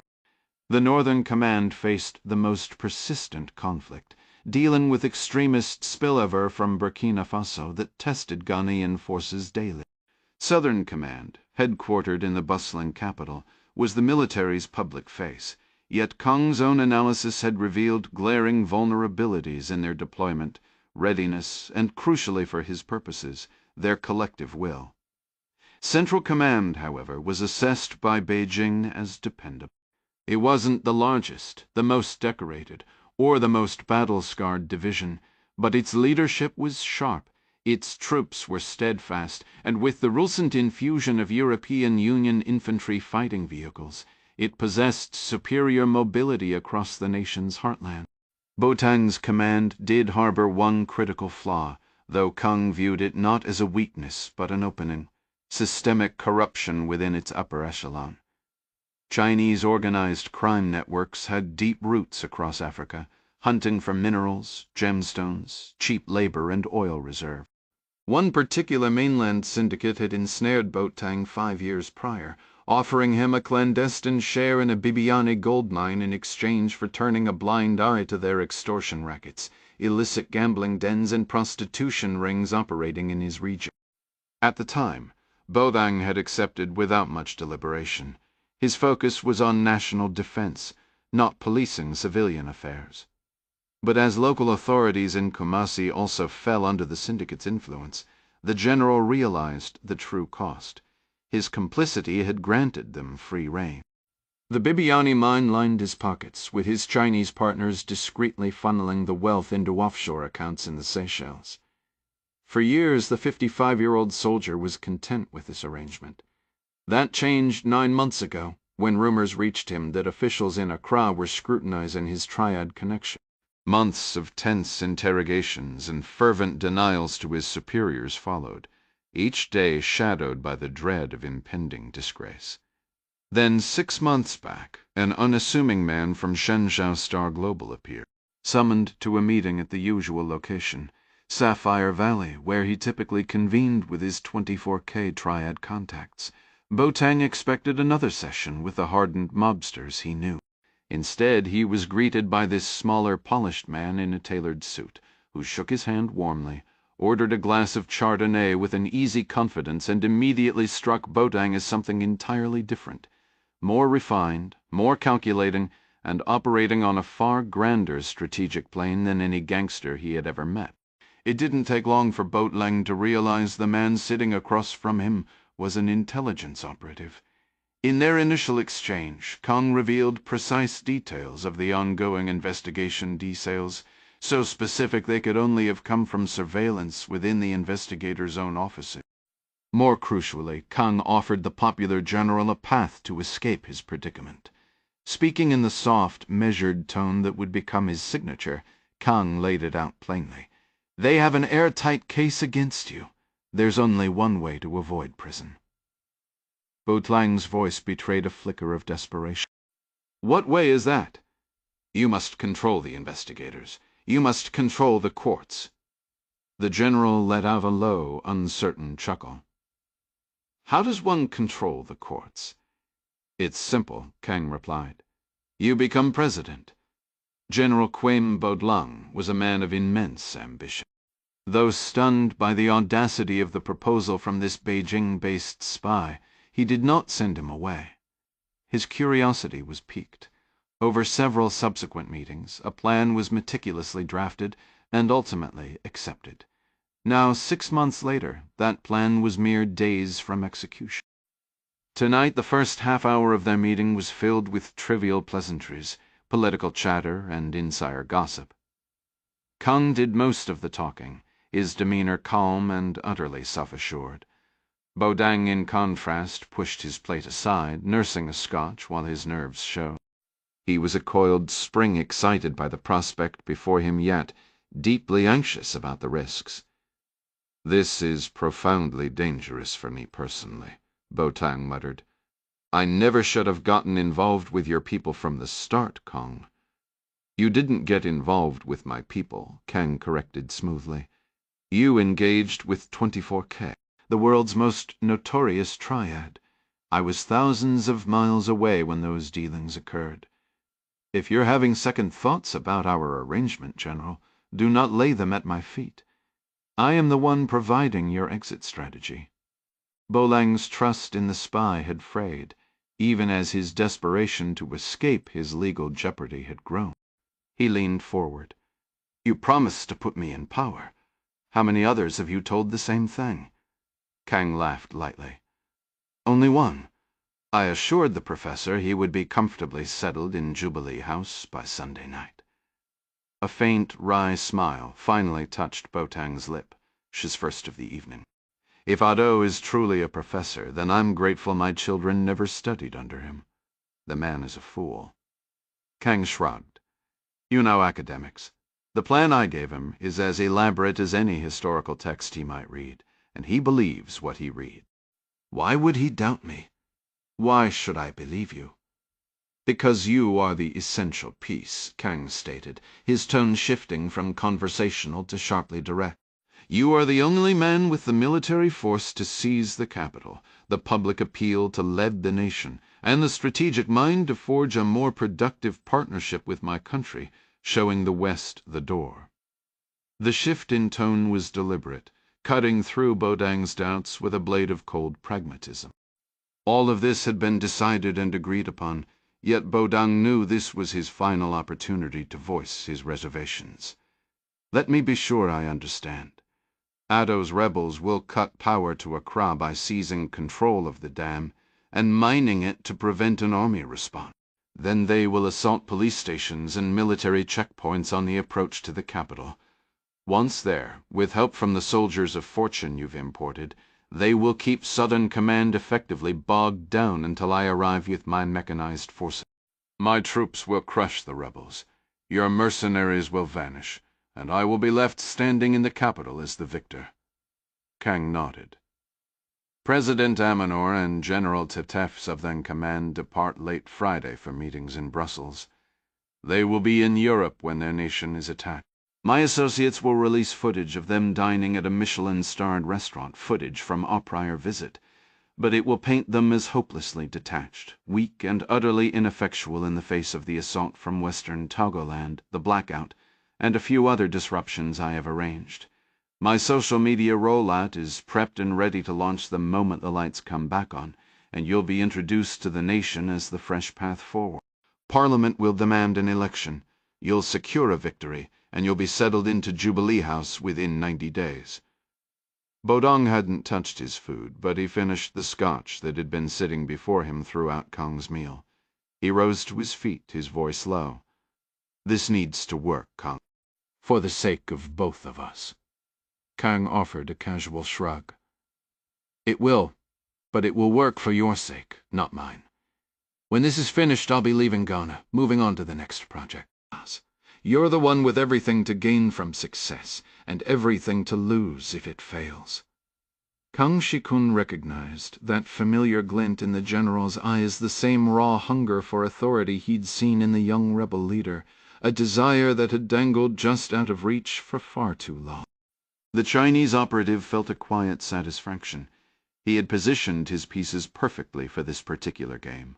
They shook hands. "Will we meet again?" Bo Lang asked. Kang gave a slow shake of his head. "In person? Never. I'll be long gone from Accra before the dust settles, though I'll be supporting your ascent from the shadows until you secure the presidency. After that, you'll forget I was ever here." The Ghanaian general gave a single firm nod. "I sincerely hope that's the case." Soon after, the intelligence operative was back in the driver's seat of his black Land Rover, aiming for the airport. A short flight to Accra awaited, where his team would collect him and transport him to his operational base nestled in the hills north of the capital. From that secluded vantage point, he would observe his orchestrated takeover unfold. As he drove, he permitted himself a brief moment to reflect on the impending chaos. He could admit, if only to himself, that his scheme was breathtakingly cynical. First, you arm and inadequately train rebels, filling their heads with promises of Chinese backing, mercenary aid, and widespread public and military support for an assault on the capital. Then, you deploy Ghanaian troops who answer to Beijing to crush those very rebels and seize power under the banner of restoring order. And let's not forget the delightful chaos agents, the Islamic extremists. Kang would utilize them to keep the armed forces tangled up in the north, while simultaneously sowing pure panic and disorder in the south. Just like with Conrad Tremaine, the general was kept in the dark about the jihadis. Kang knew neither man would willingly collaborate with them. But Kang's connections with Iran provided the perfect tool to generate the bedlam and confusion in the capital necessary for his plan to succeed. Botang's forces would eventually dismantle these small extremist cells, but by then the jihadis would have accomplished their true mission, leaving the public utterly terrified and completely disillusioned with their government. For this intricate machine to operate as designed, Kang Shikun knew several conditions were non-negotiable. First, Tremaine's mercenaries had to act as a genuine force multiplier. Those 70 seasoned fighters were far more potent than the 448 rebels. By deploying Sentinel in small mobile teams across the country, they could create the illusion of a rebel army materializing from every direction, perhaps even springing from the local populace itself. Second, a complete communications blackout across the nation was essential, at least for the coup's critical opening hours. This would allow Kang's chess pieces to maneuver into their most advantageous positions unchallenged, so that when communications were restored, the takeover would be a done deal. Tremaine's people would handle the cellular and landline networks, while Kang's own Chinese technical specialists were already in place to jam satellite signals, television, internet, and cable broadcasts. Ghana was a different beast altogether from Kang's previous venture. This was a stable democracy with infrastructure superior to the other nations he'd manipulated. The challenges were greater, but so were the rewards. The country was dotted with 90 gold mines, making it the continent's second largest producer. Several diamond mines also showed significant promise, glittering with potential profit. This operation wasn't just another coup. It was a strategic investment. China's growing ties with the West cast a shadow over its ambitions in Africa. Securing Ghana's allegiance by ensuring leadership in Accra that genuinely valued Chinese investment and partnership would send a powerful message across the continent. Opposition was ultimately pointless. Beijing's calculus was clear. If Ghana embraced a full partnership, others would inevitably follow. For Kang, however, it was imperative that China's hand remain hidden. His technicians were presented as private contractors. They're simply to upgrade the national communications network. The mercenaries were predominantly Russian, a detail Kang intended to leverage at the opportune moment. The dragons of western Togoland would be blamed for the impending coup, and should whispers of foreign involvement surface, Kang had his 50 ex-military Russians to implicate, shifting suspicions squarely to Moscow and away from Beijing. With assets like the rebel Ado, General Boatlang, the Iranian Zahedi, and the South African mercenary Tremaine, Kang Shikun's mission was essentially to acquire Africa for China. He wasn't alone in this endeavor. China had many envoys, both commercial and diplomatic. But Kang was the specialist deployed for irregular warfare to secure territory, install favorable regimes, and remove obstacles. Ghana represented by far the most significant objective he had ever pursued. Isaac Opoku blinked awake, his gaze fixing on the ceiling fan's lazy rotation in the dim morning light. After a moment he yanked his pillow over his head, pressing it tightly against his ears in a futile attempt to block out the noise. With a grunt of frustration, he gave up and flung it to the floor. The baby's cries were simply too piercing to ignore. He pushed himself up, rubbing his weary eyes, before squinting at the bedside clock. 6:24, and sitting there with his eyes squeezed shut, he tried to force himself into alertness. The baby had woken him sometime in the night that couldn't recall when, leaving him utterly drained. But the real kicker was knowing. He couldn't even complain. His wife had been up then too, and from the sounds drifting from the family room of their small house in Atampoku, she was clearly awake now. Their son was 4 months old, and a full night's sleep had become a distant memory for both parents. He wondered how many cries he'd slept through. Had she endured other nighttime feedings alone? At 31, Isaac was just under 6 feet tall and leanly muscular, with a short crop of hair and a clean-shaven face that still held a boyish quality, belying a physique built for hard work, not that he felt particularly capable at this hour. Staggering from bed in his boxers and a T-shirt boldly declaring Super Dad in red letters, he shuffled toward the family room, mind still foggy. There, he found his wife of 2 years just beginning to nurse their infant son on the couch in front of the television. "Ma Chi," he said, greeting her in Twi, the language of southern and central Ghana's Akan people. Abina Opoku looked up, replying in kind. "Sorry he woke you." Isaac wiped the sleep from his eyes. "It's fine. I'll just head to work early. It's going to be a hectic day anyway. I made some rice water. It's in the pot on the stove." Opoku managed a weary, grateful smile, and the simple gesture, a small comfort in their exhausted routine, felt like a tiny victory in the relentless marathon of new parenthood. "Let me just get dressed. Then I'll have breakfast with Kofi." He emerged from the bedroom a short time later, clad in a dark green and brown camouflage uniform. A shoulder badge identified him as Vrara Vrivkom. A leather holster on his hip held a Browning high-power 9mm pistol, with spare magazines secured on his utility belt. A maroon beret was tucked under the epaulette on his right shoulder. Since Abina was still feeding their son, Isaac stepped into the small kitchen. He took a bowl from the shelf and ladled in the hot rice water, a simple, soupy breakfast he preferred, sweetened with milk and plenty of sugar. A cup of Milo, the chocolate malt drink his wife had prepared, waited for him on the counter. Sergeant Isaac Opoku sat with his young family as Abina finished. The television was on, broadcasting local news. The report covered the EU's chief diplomat, who had given a speech at the airport the previous afternoon, discussing increased Western investments across Ghana.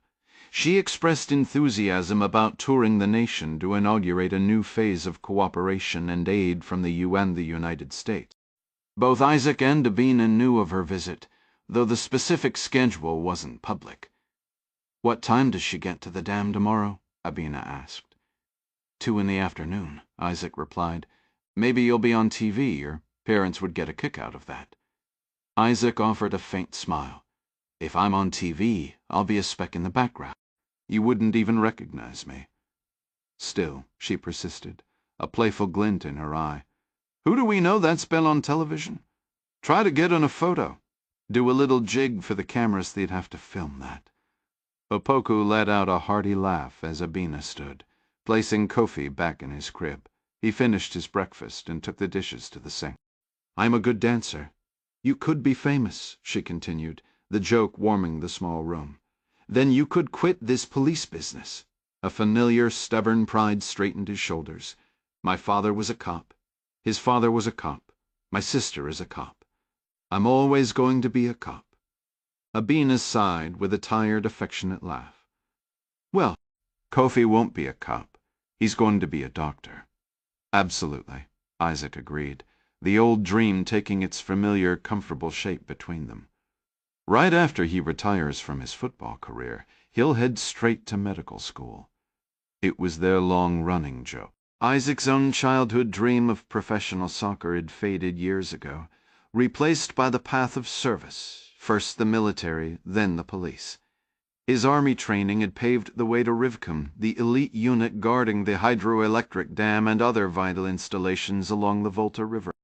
He thought, not for the first time, how the river's constant flow mirrored the steady, unchanging call of duty in his family. Returning to the bedroom, he soon reappeared with a black canvas backpack and a motorcycle helmet. He kissed his wife and his sleeping son, then walked out to the small carport of their modest home. His 250cc Honda dirt bike, 12 years old but reliable, started with a familiar growl. He rode out onto the village road, the morning air cool against his cheeks as he turned north toward the dam and his station. The traffic was unusually heavy for this hour, a tangled river of cars and trucks. His shift didn't start until 9, so he was early, caught right in the thick of the morning rush, a small personal inconvenience against the backdrop of the high-profile visit awaiting him. Even with the motorcycle's advantage of weaving through stalled traffic, Isaac soon reached a point where forward progress was impossible. The roundabout up ahead was a notorious daily choke point. Vehicles streamed in from 4 directions with no painted lanes to guide them, creating a chaotic knot where cars, trucks, and bikes jostled 5 wide. Those on the left fought to edge right for their turn, while drivers on the right refused to yield as they aimed for their own exits. Still several yards from the circle his path ended, he stopped behind a bulky green Hyundai Starex van, planting his polished boots on the asphalt and releasing the clutch and throttle to ease the tension in his arms. At first he ignored the van. These 12-seaters were everywhere outside the capital, shuttling people between towns. But when a steady stream of gray exhaust began billowing directly into his face, the vehicle commanded his notice. The snarl at the roundabout intensified. Nothing was moving. Unwilling to sit idle breathing in the fumes, Isaac nudged his bike to the left, walking it with his feet to squeeze through the narrow gap between the green van and a white pickup truck waiting beside it. A quick glance into the van's interior revealed 10 young men, all in their teens or 20s. She counted by noting the 2 empty seats among the rows. In the pickup to his left, an older man chattered loudly on his cell phone. Isaac's focus returned to the gridlocked circle ahead, a chorus of horns, vehicles inching nowhere. Great. Ed be stuck here a while. Almost absently, his shoulder nearly brushing the van's side panel, he looked back through the window. A young black man in the second row was staring back, not at Isaac's face, but directly at the badge on his shoulder. Scanning the others, Isaac saw them all studying him. The uniform, the sidearm, the helmet, the pack on his back. Most locals barely gave police a second glance. But this group was different. They weren't just looking, they were assessing, as if cataloging his every detail. 8 years in Special Forces and another 4 in an elite police unit had owned Isaac's instincts to automatically and skeptically size up people and situations. He leaned back slightly, making no attempt to conceal his own inspection of the van, and that's when he spotted him. Tucked in the back right seat, mostly obscured by the others, was another figure. He was larger, wearing a baseball cap, sunglasses, and a khaki balaclava that covered everything from his forehead down past his nose. Isaac couldn't make out a single feature, not his age, not even his race. Sweat glistened on the faces of the young men around him. Several windows were down, suggesting a broken air conditioner or a driver trying to save fuel. So why was this one person completely covered up? There was really only one explanation that made sense to Isaac. The man was white, or perhaps Asian, and didn't want to be identified. Given his build, which seemed too broad for most Asians Isaac had encountered, white felt more likely. While the others couldn't resist glancing at the watching officer, this man stared rigidly ahead, detached and unmoving. Just then the Hunje lurched forward, fighting for position in the roundabout. The pickup began to roll as well, but Isaac held back for a beat, deliberately letting the Starex go first so he could fall in right behind it. Once he had positioned himself behind the van, he edged to the right and accelerated just enough to pull alongside when they both reached the traffic circle and came to a halt. Now he was directly even with the passenger wearing the face covering and dark glasses. As expected, the man didn't immediately look his way, but after Opoku rapped on the window startling the other occupants, the masked figure slowly turned to face him. Isaac gestured for the man to lower his mask. There was no response. The window was open just a slit at the bottom. Keeping his voice calm, Isaac spoke in English. "Good morning. I need to see your face, sir. Just a routine security check." The man leaned closer to the glass. His reply came in accented English, the origin unclear. "Your River Command, you have no authority to stop us here. I can call an Akosombo police officer and have you detained." Before Isaac could finish, a truck ahead found a gap and pulled away. The masked man turned back toward the driver, his tone suddenly commanding. "Go," he ordered, a note of military precision in his voice that suggested training. Isaac remained still on his motorcycle, but as the Hyundai drove off, he swiftly retrieved a small notepad and pen from his breast pocket and scribbled down the license plate. A few cars honked behind him, though none too closet-hose who spotted his uniform wouldn't dare challenge an officer, jurisdiction or not. 20 minutes later, Isaac Opoku parked his Honda outside a 2-story white cinder-blocked building marked Volta River Authority River Command Police. Perched atop the Akosombo Dam, the structure overlooked Lake Volta behind and the Volta River far below. He exchanged a quick fist bump with a colleague heading out, then stepped inside, leaving the morning heat for the cool, plain office. It was only 8, but the place buzzed with cleaners prepping for tomorrow's joint delegation. Not that Isaac believed they'd ever set foot in this drab station. The real event would last maybe 20 minutes down at the powerhouse by the switchyard, after which the dignitaries would be gone. Fine by him, he moved past co-workers without stopping, stowed his pack and helmet in his locker, and proceeded to the armory door. After keying in the code, he retrieved his M4, fitted with an aim-point optic and a single 30-round magazine. He inspected it briefly, ensuring the prior shift had left it as had last seen it, then returned it to the locker. Making his way down the hall, he stopped at a door labeled Superintendent Baca. Isaac gave a light knock, but entered without waiting. Switching fluidly between English and Twi, he said, "Morning, boss." Eddie Sen, a heavy-set officer in his 50s, looked up from a cluttered desk, hunched over a computer terminal, irritation plain on his face. The superintendent answered in Twi. "Can't you see him busy? We have a full day preparing for the delegation." Kafra Isaac apologized. The older man waved him to a wooden chair. "The football field on the west side of the dam, above the powerhouse, will serve as the helicopter landing zone. We need to rope off the trail through the woods, down to the facility today. We'll station 1 squad there with the visiting officials when they arrive, plus 3 trucks with 6 men each to secure the helicopters, the switchyard entrance, and the main dam gate." Opoku gave a non-committal shrug. "Seems doable." "Does it? The delegation will have its own armed detail, and the local police haven't even told me how many officers they're sending, what kind of vehicles they're using. Nothing. It's shaping up to be a complete circus. I can already feel it. I'm heading into town to corner the station commander and get his operational plans so we can coordinate properly." Isaac nodded, but his attention was clearly elsewhere. The superintendent noticed his distraction. "What's on your mind?" "I passed a passenger van on my way in this morning. Something about it felt off. I can't put my finger on it, but I think they were planning something." "On the river? Near the dam or the power station?" "No, sir. This was out on the Tamajazikon Road, near the traffic circle. That's kilometers outside our area of responsibility. I trailed them for a bit. They crossed the bridge and then just vanished." The superintendent looked thoroughly unimpressed.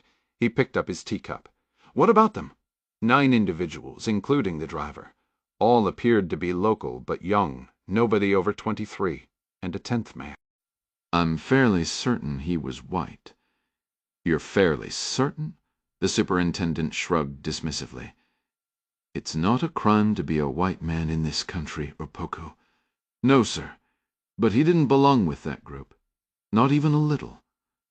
Probably a missionary."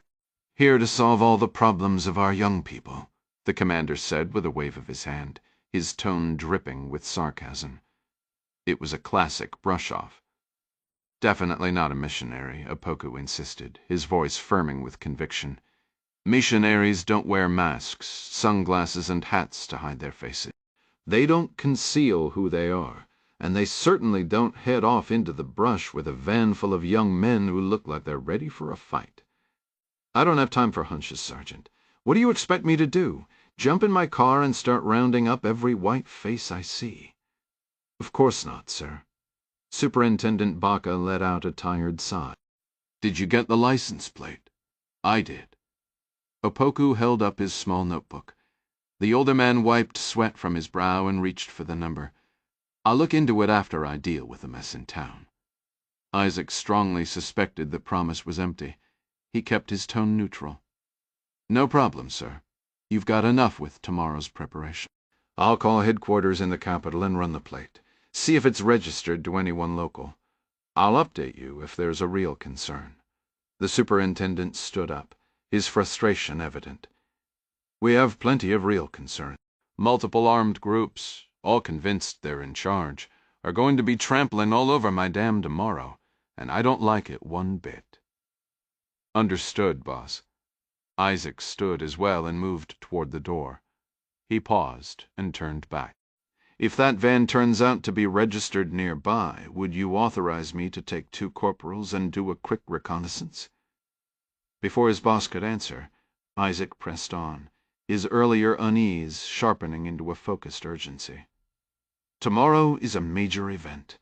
Those could have been agitators, criminals, anything. If there's even a chance of something disruptive happening in our vicinity, we're better off knowing about it today." The superintendent just waved him out of the office. "Only if it's within a 15-minute radius of the dam. Not a minute more. I need you here prepared. We have vehicles to clean, boots to polish, and weapons to inspect." "Yes, sir," Isaac replied. He left and headed straight for his desk to place a call to the Central Police Headquarters in Accra. 14. The morning sun glared off the airport tarmac, but Josh Duffy's Oakley sunglasses cut the harsh light as he stood surveying the scene. 50 meters away, 3 Airbus H-200-12M Caracal helicopters sat with their rotors already turning, a low thrum filling the air. He slowly scanned his surroundings at Kotoka International Airport. A collection of idling vehicles, Chevy Suburbans, Ford Escalades, Mercedes Sprinter vans, was parked nearby, surrounded by roughly 30 armed security personnel and a sizable contingent of airport police. The distinguished delegation for the journey, Johanna Oldenburg, the European Union's top diplomat for foreign and security policy, Jennifer Dunnigan, the United States ambassador to Ghana, and Francis Aminar, Ghana's president, stayed inside their vehicle. They awaited the signal from D's regional security officer J. Costa, who headed the president's security detail, and Julian Delisle, the lead agent for Oldenburg's protection. While the American and U security personnel dressed in casual short-sleeved shirts with khakis or cargo pants, President Aminar's team was clad in full military attire. These were members of the Presidential Guard Regiment, an elite army battalion with the sole duty of safeguarding the nation's leader. Most support staff were occupied loading gear into the helicopter's rear compartment. Duffy stood by the door to Ambassador Dunnigan's armored Suburban, and as his gaze swept the area, he spotted his wife alongside other American Foreign Service officers, efficiently stowing luggage into the foremost aircraft. Precisely at 8 in the morning, Costa, the commander of the Presidential Guard Regiment, and Julian Delisle gave the all-clear. The SUV doors swung open, and the three principals emerged into the rising morning warmth. Josh, along with Benjamin Manu, the embassy's Ghanaian Foreign Service national investigator, Costa, and Larson, established a diamond formation around Ambassador Dunnigan. Other security details moved similarly with their charges, and the entire group soon gathered on the sun-baked tarmac. President Eminer, a bald man in his late 70s, was compact in build yet vibrantly energetic for his years. His 8-man security team from the Presidential Guard Regiment, each armed with a sidearm, stayed tightly grouped around him as he navigated through the assembly. His voice carried powerfully as he exchanged greetings with the ambassador and the High Representative, and he made a point to acknowledge their accompanying staff members as well, though notably not the security officer. Josh took no offense. He understood that becoming part of the scenery was a professional requirement, so presidential attention was the last thing he needed. As the group began moving toward the waiting helicopters, Josh resumed his position at the rear of the protective diamond around the ambassador.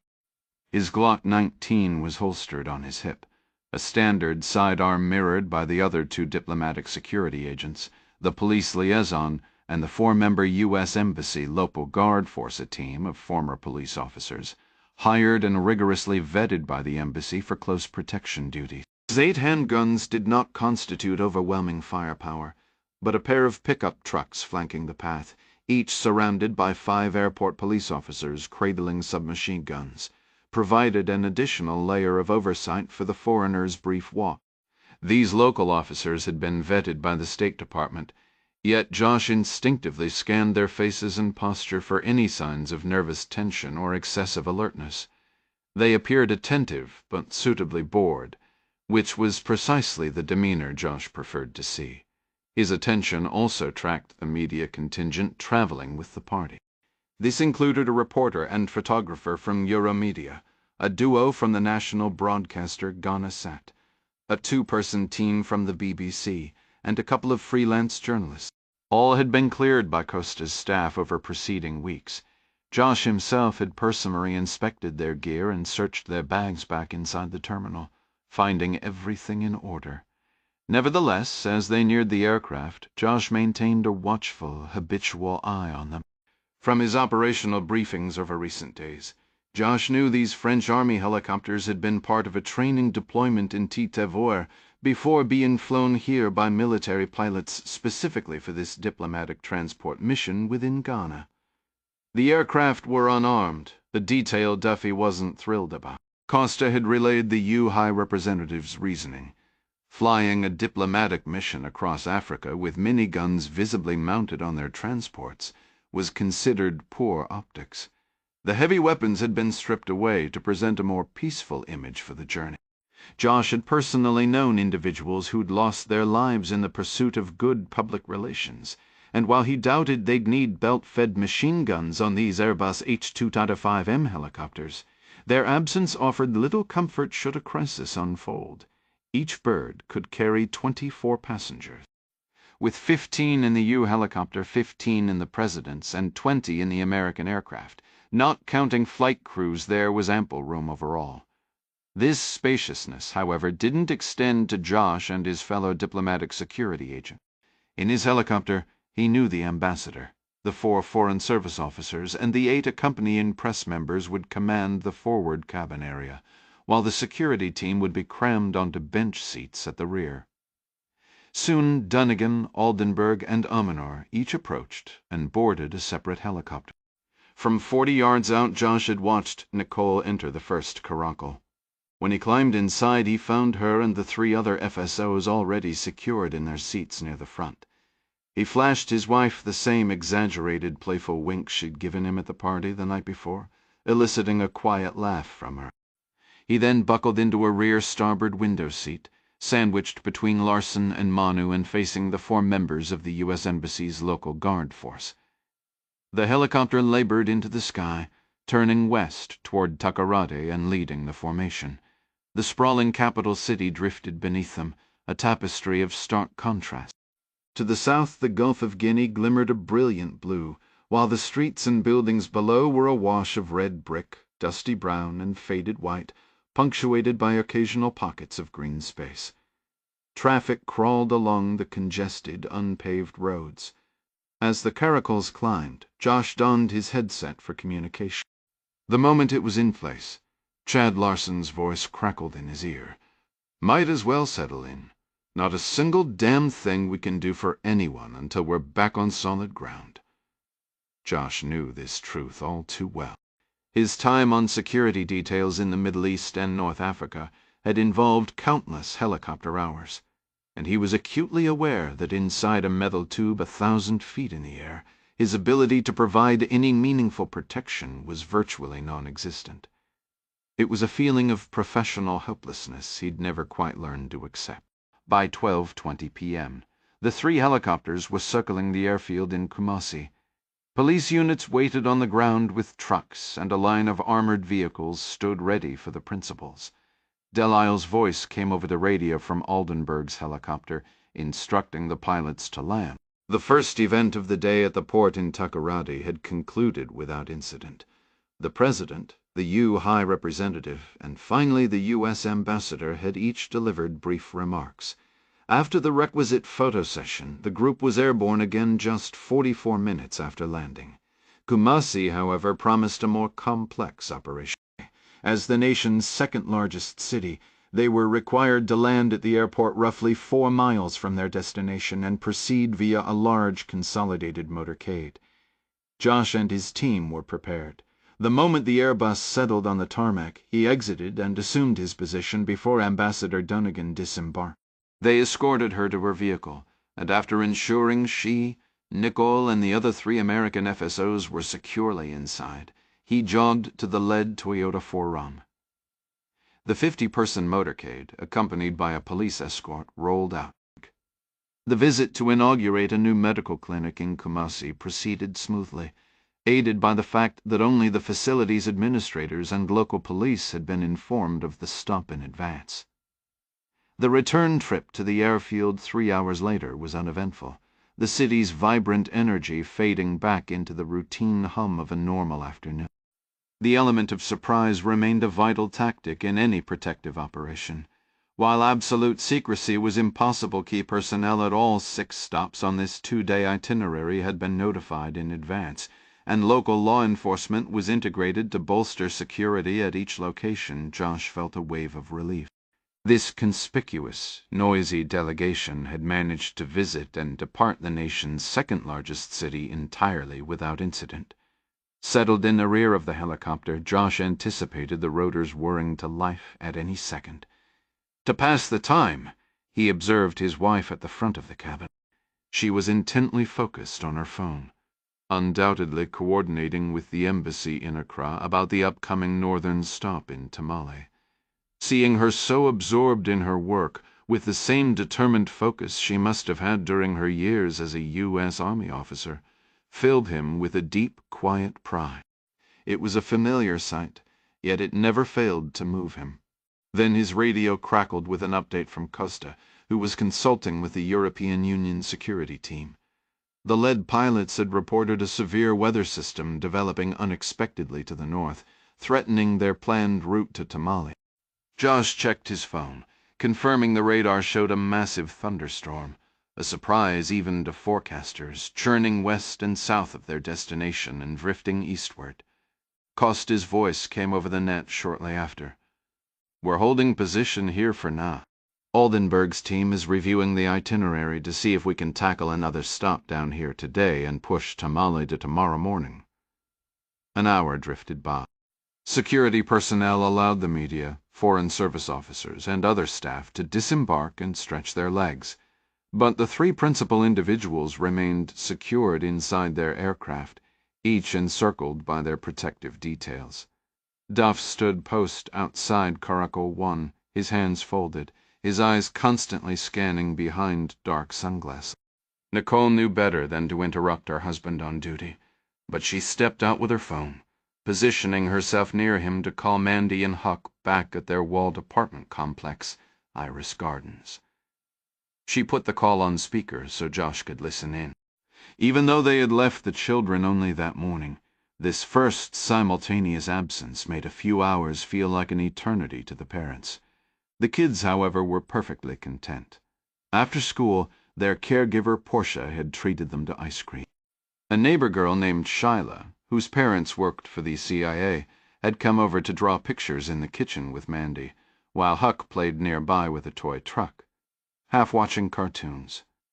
A spontaneous water balloon fight had apparently erupted in the courtyard earlier, a detail that made Josh chuckle. Listening to their cheerful accounts, Josh was struck, not for the first time, by the profound stability of his life now. After so many years where everything seemed to go wrong, part of him still braced for the other shoe to drop, waiting to get used to a peace that felt almost too good to be true. Finally, word filtered through from Costa. Julian Delisle had directed an immediate departure. Their new destination wasn't north, but southeast, a 90-minute flight to the Akosombo Dam. Following a brief event there, the team would either proceed to Tamale if the weather broke, or return to the secured hotel in Kumasi that had been pre-approved for such contingencies. The dam visit had originally been slated for the following afternoon. While it was farther than some other stops, the route was currently clear, and Akosombo offered a couple of unique logistical advantages the other sites simply didn't have. The helicopters were set to land directly at the dam, the very site of the ribbon-cutting ceremony and Oldenburg's speech, eliminating the need to arrange a last-minute motorcade from a distant airfield. With 24 officers from the dam's own police force already on site, coordinating with outside law enforcement wasn't necessary. The only real task was notifying the Volta River Authority that the dignitary's arrival had been moved up, now just 90 minutes away. Josh figured the officials would have to scramble to prepare on such short notice, but they'd manage, especially with their own nation's president attending. Costa mentioned they'd touch down around 6, and they'd have to work quickly to film the 3 speeches before the daylight faded. Personally, Josh wasn't thrilled with the change. This wasn't a completely blind movement. They had scouted the location, but arriving at the originally scheduled time would have meant a heavier police presence. When the order came from the U helicopter, Josh saw Nicole discussing it with the ambassador at the front of the aircraft. At one point, his wife glanced back at him and offered a shrug that said everything. She knew he'd hate the schedule shift, but there was absolutely nothing she could do. He just rolled his eyes, and they shared a brief, knowing smile. The rotors began to turn at 4:30. By 5 p.m., a black Rivcom King Cab pickup had turned off a dirt road onto a gravel drive, halting at a padlocked gate.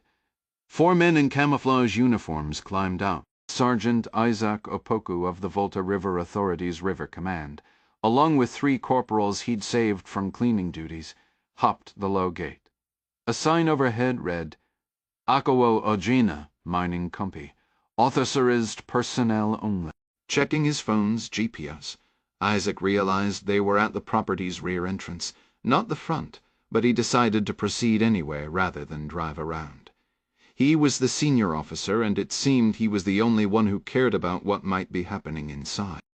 The others checked their phones, fidgeted, and Corporal Cunardu, the youngest in RIV, ducked into the brush to relieve himself before they started up the hill.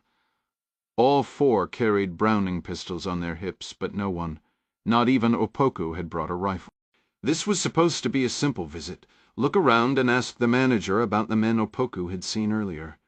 The Hyundai passenger van he'd spotted was registered to a company that owned just one local property, this limestone mine on the Volta's eastern bank, about 20 minutes from Akosombo Dam. After making the connection, he'd convinced his boss to let him check it out at the end of his shift. As they walked, Opoku kept thinking about the young men and the unfamiliar figure with them. They probably worked at the mine, he told himself, but a nagging unease refused to settle.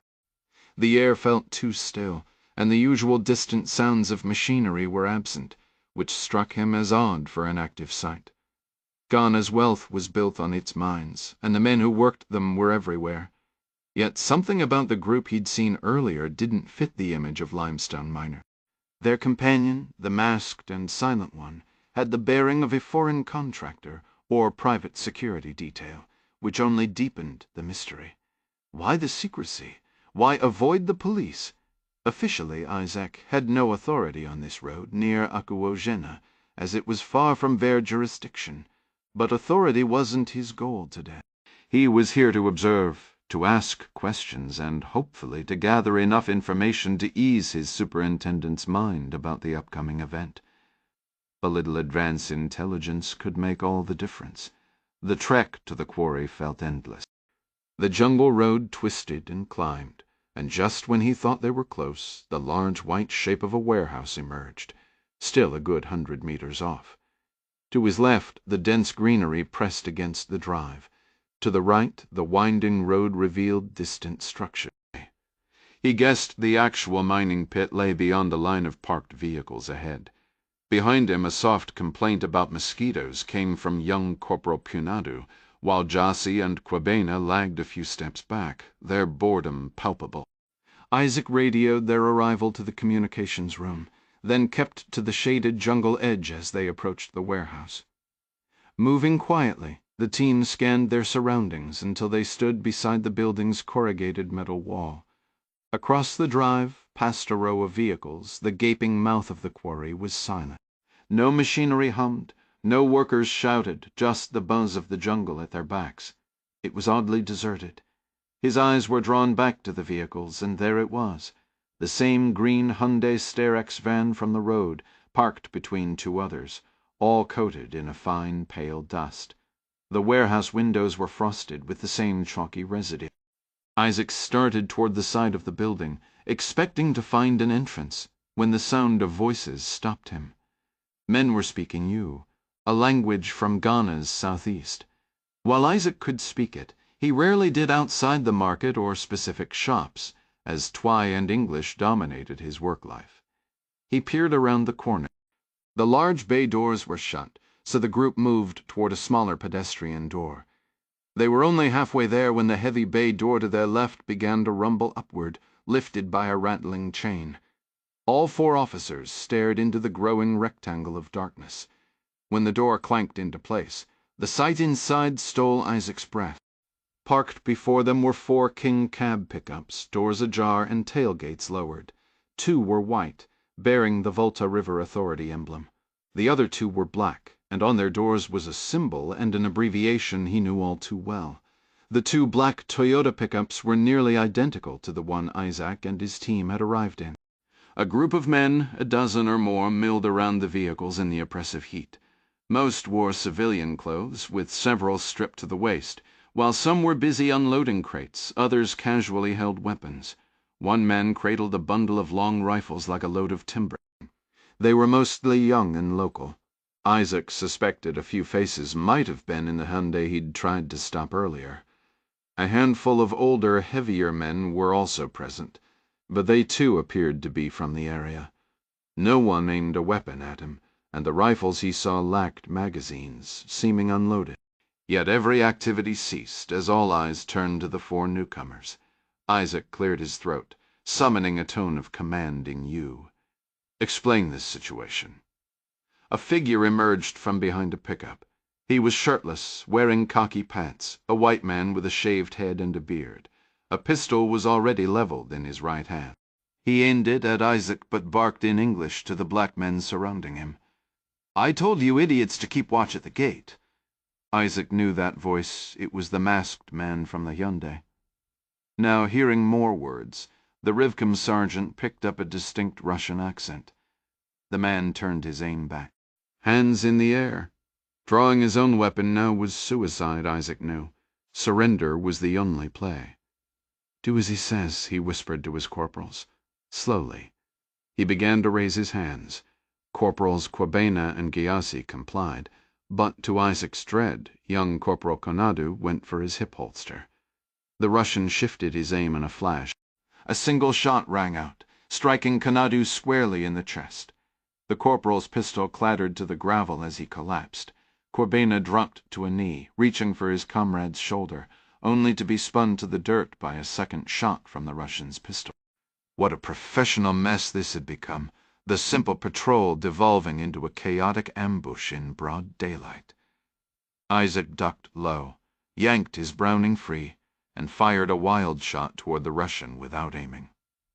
He grabbed Corporal Jadrassi's arm, pulling him back in a stumbling retreat around the side of the warehouse toward the 3 parked van. More shots cracked, this time from the Russian's position, and the windshield of a nearby Hyundai exploded into a spiderweb of glass. Isaac dove, dragging Giassi down behind the lead van. Bullets tore into the earth around them, kicking up dust and stone chip. The vehicle offered concealment but no real cover. Rounds punched straight through the van's thin metal body, whizzing past their heads. "Get behind the rear axle!" Isaac shouted over the cacophony of shattering glass. He rolled left, putting the front axle between himself and the gunfire. Peering under the chassis back toward the warehouse, he saw his 2 fallen men. Konadu lay motionless, but Corbena was still stirring, trying feebly to raise his sidearm. Another shot echoed from the warehouse shadows, and Corbena fell back, still. Isaac's mind reeled, refusing to accept the brutal speed of it all. He wedged his pistol's grip against the ground, pointing the barrel into the darkened warehouse entrance 20 meters away. His heart hammered against his ribs, and stinging sweat blurred his vision, making the front sight of his Genevan braced on the earth jump erratically with his ragged breaths. Movement stirred in the warehouse gloom. His finger tightened on the trigger, but then he paused, his brain finally processing what his eyes were seeing. A young black man in a green tee and shorts leveled a machine gun. It resembled a Russian ARP, but Isaac's glance was too fleeting for certainty. Before Isaac could fire, the man unleashed a torrent of bullets, shredding the Hyundai sheltering him. Isaac understood the grim math. Drawing a pistol against a rifle was reckless, but facing a machine gun with one was sheer madness. Across the garage, other men had armed themselves. Muzzle flashes erupted from multiple points in the warehouse. Giazzi had reached the back wheel for cover, but when he leaned to shoot under the vehicle, a machine gun round struck his forehead. Blood sprayed the van behind him, and he fell lifeless. Knowing he had seconds to live, Isaac scrambled up and sprinted in a low crouch first behind a second van, then a third. Gunfire chased him, so he darted behind a parked front-end loader near the quarry's edge. He didn't stop.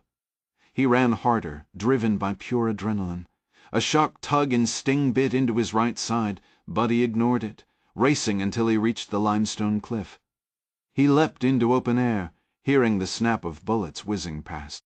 The gunfire chased him until he dropped below the rim, hitting the steep slope and tumbling down in a cloud of dust and debris. His radio tore from his belt. His pistol flew from his grip. He slammed onto a ledge, but his momentum carried him over, sending him sliding and falling once more. He finally came to rest in a narrow crevice. Whether he'd fallen 80 feet or 400, he couldn't tell. Every part of him ached. A dozen killers hunted him, and he was weaponless. As he pushed up to his knees, a shower of small stones and sandy rock cascaded over him. He covered his head, then felt a solid thump on his back, digging through the settling debris. His fingers closed on cold metal, his Browning high power. He brushed off the limestone chalk, ejected the nearly spent magazine, and slapped a fresh 15-round mag from his utility belt. After reloading, he tucked the old magazine into a back pocket and looked up. He was on a ledge deep in the quarry, the rim above hidden by a rocky lip. He guessed he'd fallen about 150 feet in total. Sounds echoed from above. More pebbles trickled down, as if someone had disturbed the slope. Scanning his surroundings, Isaac saw only 2 ways down: a suicidal jump down the embankment, or a wooden staircase fixed to the rock wall about 100 feet to his left.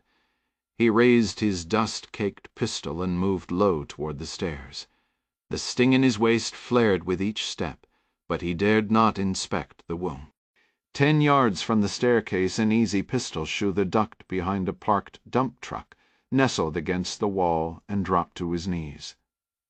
Isaac kept his weapon trained on the staircase, his body coiled tight, waiting for the inevitable heavy footsteps of armed men, descending to finish the job. Only then did he risk a glance at the damage. A searing line of pain ran across his ribs, the blood a vivid, shocking red against the pale dust, caking his uniform. Probing the torn fabric made him suck air through his teeth, but a quick assessment brought a grim sort of relief. It was a shallow furrow, a through-on-through graze just under the skin. It hurt like hell and would be a nasty problem without proper care, but it wasn't going to kill him. Not today, anyway. As he fought to steady his breathing, his focus split between the ramp and the stairs. A cold realization settled in. His phone was back in the truck, and his radio was lost somewhere in the chaos above. He was cut off, a silent witness with critical information he couldn't share. Rivitcom had no idea that a squad of killers now possessed 4 perfectly disguised raw vehicles. Isaac wasn't an intelligence analyst, but the pieces fit together with terrifying clarity. The men he'd stumbled upon were preparing something for the delegation's arrival tomorrow at 2 p.m.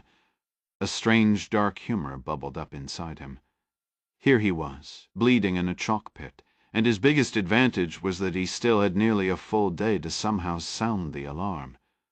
The irony wasn't lost on him.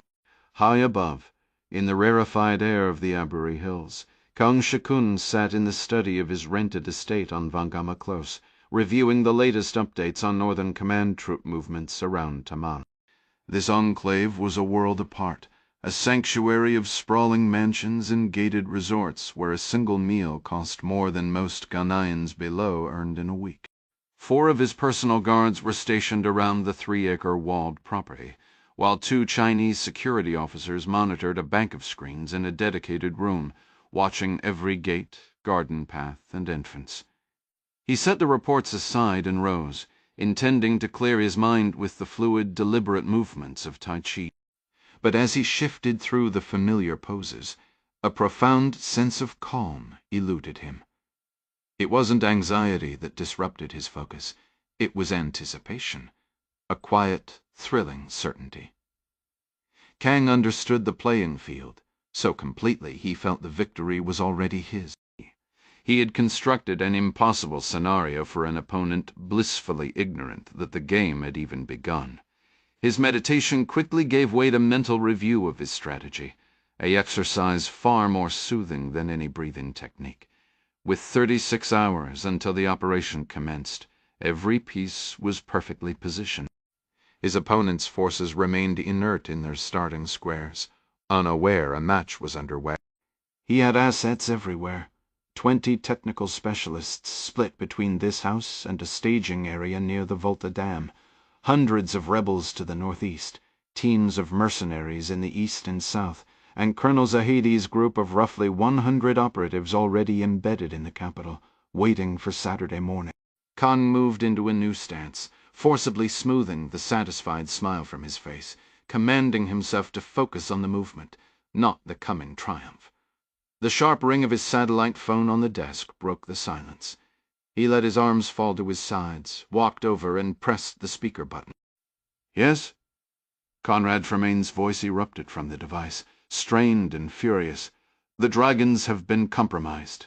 Kang snatched up the phone, killing the speaker and pressing it to his ear. "Explain. Where?" "At the limestone quarry near the dam. 2 squads were painting the trucks. My Russian team leader just reported a raw patrol caught them with weapons exposed. There was a buyer fight. 3 police are down, but a 4th got into the quarry itself. They have him trapped, but they can't reach him." Kang drew a slow, deliberate breath, pushing down the first flicker of disruption.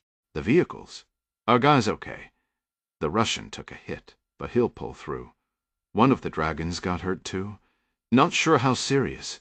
We still have all the weapons and trucks." Kang was Prosephicon cut in. "Listen, the delegation is already in the country, but they're probably most of the way to Tamale up north by now, hundreds of miles from Akosombo. If we hit the dam right this second, that delegation will just turn around and head straight back to the capital. The ambassador will lock herself in her embassy, and the High Representative will bolt for her private jet. They aren't going to show up at the dam tomorrow afternoon if the whole country is suddenly in the middle of a violent coup. Kung remained silent, so Tremaine pressed on. What I'm saying is, scrap the Saturday morning plan. We need to launch the operation. Immediately, right this minute. Kung had already arrived at the same conclusion, but his nature was more cautious and deliberate than the hot-headed mercenaries. How soon can the dragons be ready to assault the dam? I've already ordered my Russian to mobilize his team and gear. They'll be rolling out in minutes. It's a 20-minute drive to the dam. I've got 2 more squads, each with a Russian advisor, positioned at the safe house across the Reverven Close. I can have 32 dragons and 3 Russian contractors hitting that dam in under 30 minutes. Is that sufficient force? There are 24 Rivacom officers per shift. With all the deception we've set up, we have more than enough firepower to seize the dam and plant the charges. Once that's done, the head count won't matter because nobody will be stupid enough to try and take it back from us. Where are you positioned? My original plan was to be at the dam for the assault, but I'm currently 30 minutes south of Akosombo with 3 of my men. I'm en route. Give the order and we attack now, but your people have to take down the communications to preserve our surprise. Kung's technicians, all working from the villa above Accra in rooms converted into makeshift offices, were prepared to execute cyber attacks on the telecom and internet infrastructure around the Akosombo Dam. Everything was in place, but they had expected another day and a half before going live. Kung wasn't certain how quickly his team could act, yet he saw no other choice. His meticulously crafted timeline was now irrelevant. If Tremaine could get nearly 40 armed men moving in minutes, then surely Kung could get his small cadre of digital soldiers to act even faster. Another critical issue was jamming the satellite signals around the dam during the attack, as the Volta River Authority likely had emergency sat phones. Kang had a contingency for this too. A small Sentinel security team was guarding 5 Chinese technicians and their equipment in a farmhouse southwest of the dam. Parked in a tractor trailer, there were a dozen meter-wide drones, each equipped with a satellite jammer. The technology worked by Conduana downlink. Once airborne above the dam, these drones would obliterate all satellite signals in the area. With 6 units deployed on both sides of the river at several hundred meters altitude, the blackout would cover over 50 square kilometers. With newfound determination, the Chinese intelligence officer said, "Our window of surprise is closing by the second. Order your men to execute immediately. Communications will be disrupted as soon as we can manage." Kung added, "Good luck." "Luck is for tourists, my friend," the South African replied, before ending the call. Kang immediately dialed the Chinese technicians stationed near the dam, issuing the order to commence satellite disruption operations. He burst from his office, his gaze sweeping past the sunken living room and the floor-to-ceiling windows that offered a muted panorama of the sprawling city and distant sea. His attention locked onto a woman hunched over a laptop at the kitchen island. "You," he barked.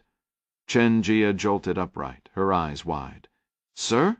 At 28, with long dark hair spilling over the shoulders of an oversized gray sweatshirt from Singapore's Nanyang Technological University, she was a picture of focused intensity. Kang, who didn't bother to know every contractor in the safe house, recognized her as one of the lead intelligence technicians from Beijing.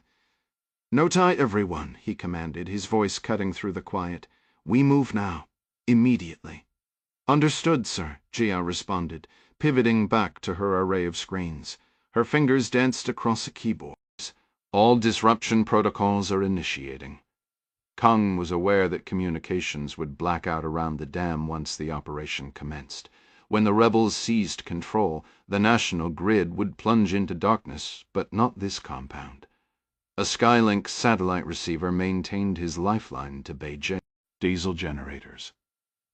Already humming behind the property with reserve drums stacked for 10 days of autonomy, ensured they would remain a beacon in the coming blackout.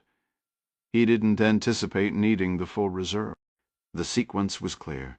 Capture the dam, cut power to the capital, let the dragons infiltrate Acre, allow Sentinel to frame the rebels as a catastrophic threat, and watch as jihadist chaos provided the perfect cover.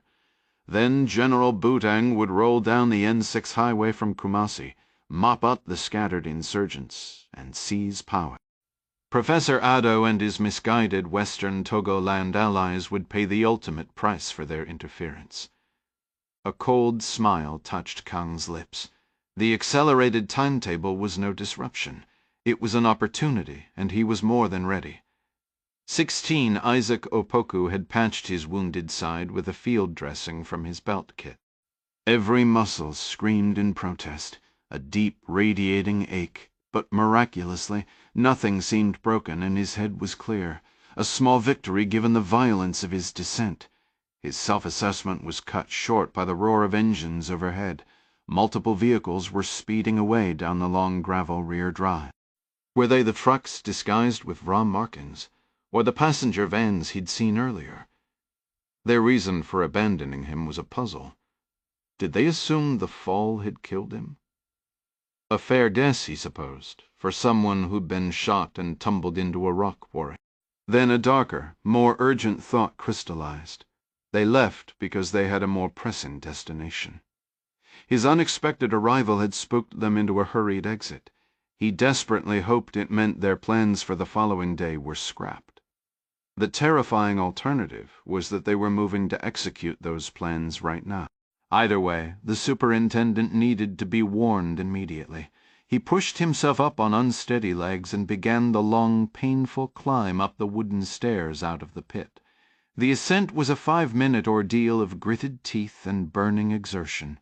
At the top, he moved with caution, scanning for any stragglers. The vans remained, but the falsely marked trucks were gone. His 3 fallen officers lay where they'd been cut down. A check for pulses confirmed the worst. 5 minutes later, he had stumbled his way back to his own truck parked down the rear drive, the weight of failure and urgency pressing down on him as heavily as his injury. Isaac's tires were shredded, but a quick check of the console brought a flicker of relief. His phone was still there. His hands trembled as he dialed, the adrenaline from the last 20 minutes coursing through him. Superintendent Baker's voice answered, sharp and alert. "Baka, here. Sir, it's Opoku. We've got officers down. Unknown hostiles, heavily armed. I counted 12, maybe 15 or more." "Get a hold of yourself," the superintendent barked, though Isaac could hear the tension rising in his own voice. "Report your location now." The old limestone quarry near Akuwojina. They took out Gyasi, Konadu, and Kwabina. These guys have AKs, RPGs, crew-served weapons gear. I haven't seen since my army days. But the separatists don't have that kind of firepower, Baka protested, his voice faltering. Whoever they are, they're staging something at the dam. They've even got trucks disguised as maintenance vehicles. Silence hung on the line. "Sir, do you read me?" Isaac waited, but the connection had gone dead. He tried redialing the station, only to see his signal bars vanish. With no time to wonder why, he pocketed the phone, glanced south toward the distant dam, and broke into a painful jog. Every step sent a fresh jolt through the gunshot wound in his side, and his body ached from the earlier fall. The dam was over 6 miles away. He scanned the empty road, ready to flag down or commandeer anything that moved. Superintendent Joseph Baka slammed his desk phone down after the call dropped. Reaching for his cell, he found it useless, no service. Then a deep, rolling boom echoed from the direction of Akosambo town, unmistakably an explosion, but distant. As he grabbed for his walkie-talkie, a new sound ripped through the building, the staccato crackle of automatic gunfire, close and getting closer. The lights flickered once and died, plunging his office into gloom. More blasts shook the walls outside, and the rattle of gunfire seemed to come from everywhere the powerhouse, by the river, the administration building next door. It dawned on him then. The entire hydro facility was under coordinated assault. Another burst erupted inside the police station itself. Baca drew his Browning high power and rushed to his office door. Peering into the hallway, he spotted two figures in Rivcom camouflage charging from the stairwell. Instinct made him glance the other way first, but as he turned back, a detail clicked. Both men wore maroon berets, indoor. No Rivcom officer would ever do that. And their rifles were those AK-47s. His own unit carried M4s. He swung his pistol up, but he was a heartbeat too slow. A single round from an AK slammed into his stomach. The impact drove him backward into the office. His weapon clattered to the floor as he clutched his abdomen, sinking slowly to the ground before rolling onto his back, the world narrowing to a haze of pain and shock. The two men in the hallway each put another round into his body as they moved past, then continued down the corridor, prepared to capture or eliminate any remaining threats. Lev Belove glanced at the gunshot wound in his thigh, hastily bandaged and already failing. Blood was soaking through the white gauze and medical tape, dripping steadily onto the passenger seat of the pickup truck, which had been painted to resemble an official VRA vehicle. He pushed the pain aside, opened the door the moment the driver shifted into park, and stepped out into the lot in front of the powerhouse at the base of the dam. All around him, at the administration building and police station atop the dam, as well as down here by the river at the powerhouse, and switch yard, the fighters he had trained over the last 4 months were finally experiencing real combat. He was confident their basic skills would be enough for today. The local police never expected an assault from 6 truckloads of men, 4 approaching from the east and 2 from the west. The fact that all the vehicles used by the Dragons and Sentinel operatives were disguised as VRA equipment only simplified the operation. Listening to the surrounding noise, Belove recognized that the plan he and Tremaine had designed for seizing the hydroelectric facility was unfolding smoothly, even if it had been launched a day and a half ahead of schedule. He heard a distant boom as rebels demolished a large radio tower with a single brick of explosive. Soon after, the automatic weapons fire coming from the police station near the admin building on top of the dam began to taper off. Belove felt certain they were only moments away from securing the entire complex. 2 other Russian Sentinel operatives assigned to him today pulled up in another truck and climbed out. Vadik and Gresha walked to the bed of their vehicle, each hefting 2 heavy satchels onto their shoulders, their rifles slung across their backs. They moved toward the powerhouse, which was already under rebel control. Belova leaned back into his Toyota, grabbed his satellite phone, and checked for a signal. The screen showed nothing conferring that several satellite jamming drones were hovering in the clear sky overhead. Reports began crackling over his walkie-talkie. The admin building was secured. The police station was taken. The front guardhouse on the road south of the powerhouse had fallen. The radio towers were down, and both internet and landline service had been cut, almost certainly due to the cyber attacks Tremaine had promised the Chinese would execute. Casualties on Belove's side were notable.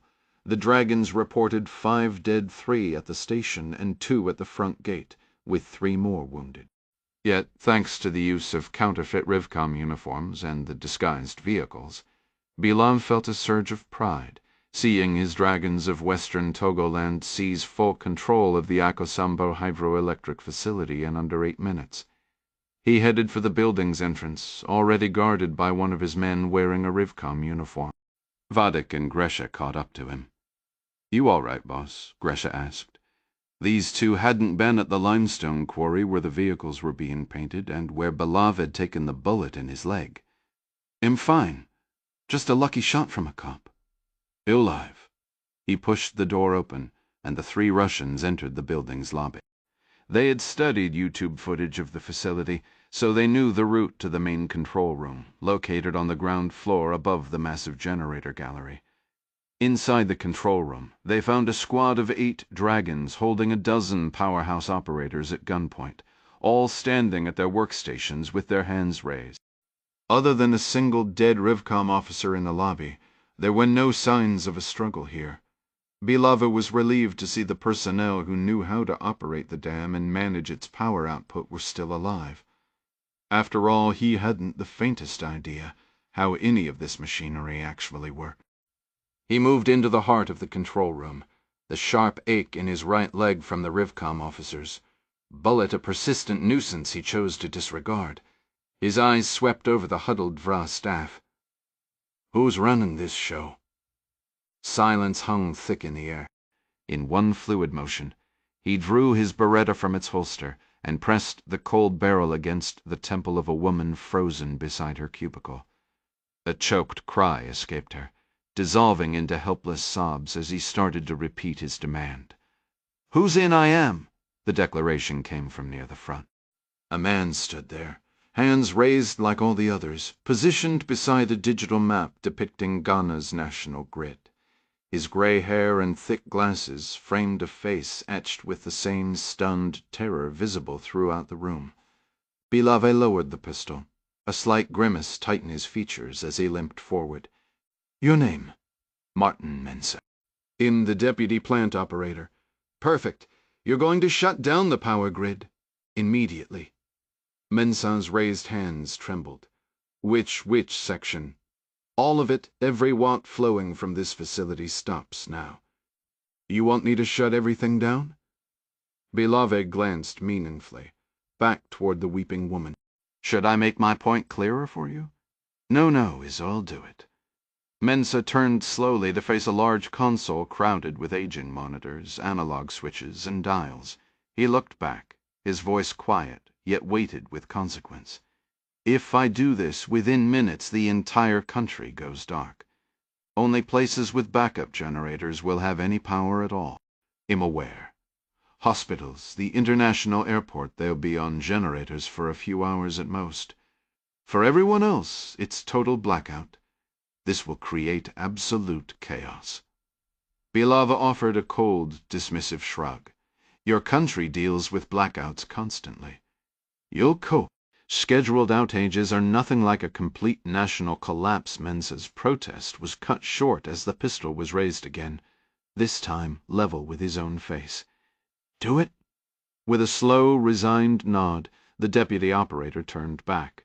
He began flipping a sequence of heavy switches, then murmured instructions to a female technician nearby. She sank into a chair, her fingers flying across a keyboard as tears streamed down her cheeks. On the large map before them, the luminous white lines representing the nation's power network began to wink out, one after another, like stars vanishing at dawn. Bilava watched, fascinated, as the lifeblood of the nation ceased to flow. When the final light faded, he gave a curt nod. "Good. What happens now?" Mensah whispered. Bilave ignored him, turning instead to Vadik and Gresha, who waited near the doorway laden with heavy packs. Mensah's eyes widened at the sight of the equipment. Following his gaze, Bilave explained. "We're mining your dam." "We'll only blow it if we're forced to. We need the power to stay off for a while. But if your government tries to take this place back, we'll make the blackout permanent." Mensah scanned the fearful faces of his colleagues, then looked back at the armed man in tactical gear. A bewildered thought broke through his fear. I don't understand." "You're not here to assassinate the president?" The Russian's face contorted in genuine confusion, followed by a short, derisive laugh. "Kill the president? If that was the plan, we'd have come tomorrow." When he stopped mid-sentence, the words dying on his lips as he read the truth on Mensah's face. Bilave shot a glance at his young dragons. Their expressions mirrored his own sudden uncertainty. He focused back on Mensah, his voice dropping to a dangerous growl. "What are you talking about?" Mensah said nothing. The Beretta rose a third time. "Explain now." Almost sheepishly, Mensah replied. "The joint delegation, they're on their way here. Right now."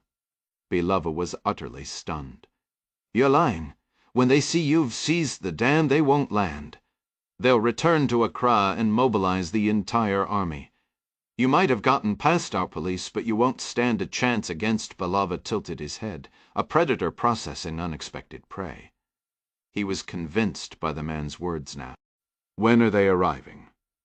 The man stared back, bewildered, but remained silent. The Russian pressed his pistol's barrel hard against the man's forehead. "Tell me when, damn it!" in roughly. The man glanced at his wristwatch, his entire arm trembling. "About 20 minutes." Belava reacted with a sharp, surprised shout. "Why so soon?" The deputy operator simply replied. "A storm up north forced them to adjust their schedule." "Damn it," Belava muttered. He quickly ordered the dragons in the room to guard the technicians, then sprinted for the door, yanking his walkie-talkie from his belt. The moment he stepped outside, he pressed the transmit button. "Condor, this is Bear. Condor, Bear. Do you copy 17? The 3 gray Airbus coracles from the French military cruised 5,000 feet above the flat plains, scattered villages, and dense jungle of south-central Ghana, still roughly 20 minutes from their landing zone at the Akosombo Dam." Gray skies obscured the setting sun behind them, but ahead the cloud cover broke, revealing promising conditions. From the rear of the cabin, Josh observed Nicole speaking intently on her headset with the ambassador at the front. As he watched, he could sense a growing urgency in their exchange, a clear look of concern etched on her face. The FSOs and the ambassador were on a separate channel from the D's team, so he couldn't hear the conversation. Just as Josh considered switching channels to listen in, Jay Costa's voice came through his headset. Costa, seated near the ambassador, had been monitoring the discussion. "Be advised," Costa said. "We've lost all communication with personnel at the hydroelectric dam. We're investigating, but it appears service is down. We tried satellite, but the signal is problematically interference from the helicopters." Josh acknowledged, along with Chad and Benjamin Manu. They waited another minute for an update from Costa, while Nicole continued her animated conversation with Jennifer Dunnigan. Finally, Costa returned to the net. Still no comms with Akosombo. The U assessment is a probable local power outage, which the Ghanaian president's staff concurs with. They want to proceed. We'll conduct an overflight to visually confirm the situation, but Ambassador Oldenburg emphasizes the public relations importance of this stop. Announcing the dam's upgrade during AM outage could actually create positive optics. Josh keyed his mic. "Understood, Jay. But losing contact with our destination could indicate issues far more serious than a simple power failure." "I hear you," Costa replied. "The president's detail will attempt to raise the dam police on IM radio once we have line of sight." "We are continuing." "Understood." This third stop of the day was shaping up to be unexpectedly complicated, Josh thought, and he desperately hoped it wouldn't become any more eventful. Conrad Tremaine was still 5 miles south of the dam, speeding along the western bank of the Volta River in a black Toyota Tacoma. With him were 3 other mercenaries, Krellis from the Netherlands, Junior, his fellow South African, and Bagensky from Poland. The truck's covered bed was packed with weaponry, rifles, a light machine gun, ammunition, an RPG-7 launcher, and a 60mm mortar. Each man carried his personal weapon. Bagensky also had a short-barreled rifle on the floorboard at his feet. They were now fully committed to the operation, a state of mind that meant they would not stop for anyone, including local authority. With the area already within the jamming zone of the drones, only their powerful 10-watt walkie-talkies provided a link to the outside. Through them they listened as the Russian mercenaries attached to the Dragon platoon broadcast a series of mission updates and casualty reports directly to Tremaine. Tremaine felt a grim satisfaction, knowing the delegation would be far up in Tamale when they discovered communications were down across the southeast and the national power grid had failed. He did, however, consider it a genuine shame that President Amaner would likely survive this takeover. Tremaine held no personal grudge against the man, but his experience with regional power struggles had taught him that leaving a former head of state in play, even a weakened one, was a recipe for future instability. He had privately suggested to Kang that a swift, surgical removal of the government's leadership could prevent any organized countermove in the critical weeks following the operation. Kang, however, had firmly rejected the idea. He argued that an attempt on the president's life would signal to the international community that the rebels had advanced outside assistance. His position was clear. Amanor needed to be discredited and forced from office after failing to protect his nation from rebel incursions and a catastrophic blackout, not openly assassinated. Tremaine found this logic dangerously naive. He racked his brain for a scenario where the rebels could be plausibly blamed for Amanor's death without the act appearing too meticulously staged. But every idea collapsed under scrutiny. By the time any rebel force got close, the president would be encircled by his elite guard, utterly untouchable. The sudden crackle of a walkie-talkie shattered his thoughts, filling the pickup's cabin. "Condor, this is Bear. Do you read?" Bear was Belove. Every Sentinel operative on this mission used a call sign, though Tremaine only bothered to remember the team leaders. He drove with one hand, keying the mic with the other. "Go for Condor." "Listen up." Belove's voice was tense. "The president, along with the E1 U.S. delegations, are en route to the dam now. Estimated arrival 20 minutes. For a second, Tremaine's mind went blank. "Say again?" "Confirm that." Belove repeated the message, then added, "What's the call? Do we pull out or hold position?" Tremaine glanced at Krellis beside him. The young Dutch operative's jaw was practically on the floor. In a low, bewildered voice, Tremaine muttered, "They aren't scheduled until tomorrow." Itinerary changed, Belove crackled back. "Something about the weather up north." Kong and his team had meticulously tracked the forecast for Saturday. The original attack date, Tremaine was sure of that. But monitoring the Thursday afternoon weather several hundred miles away, that had slipped through the crack. For all the Chinese intelligence officers' meticulous planning, he never accounted for launching the operation a day and a half ahead of schedule, and the dominoes were already beginning to fall in chaotic, unpredictable ways. The sheer scale of this mess was almost impressive. Tremaine was now deep inside the jamming zone, his options bleak.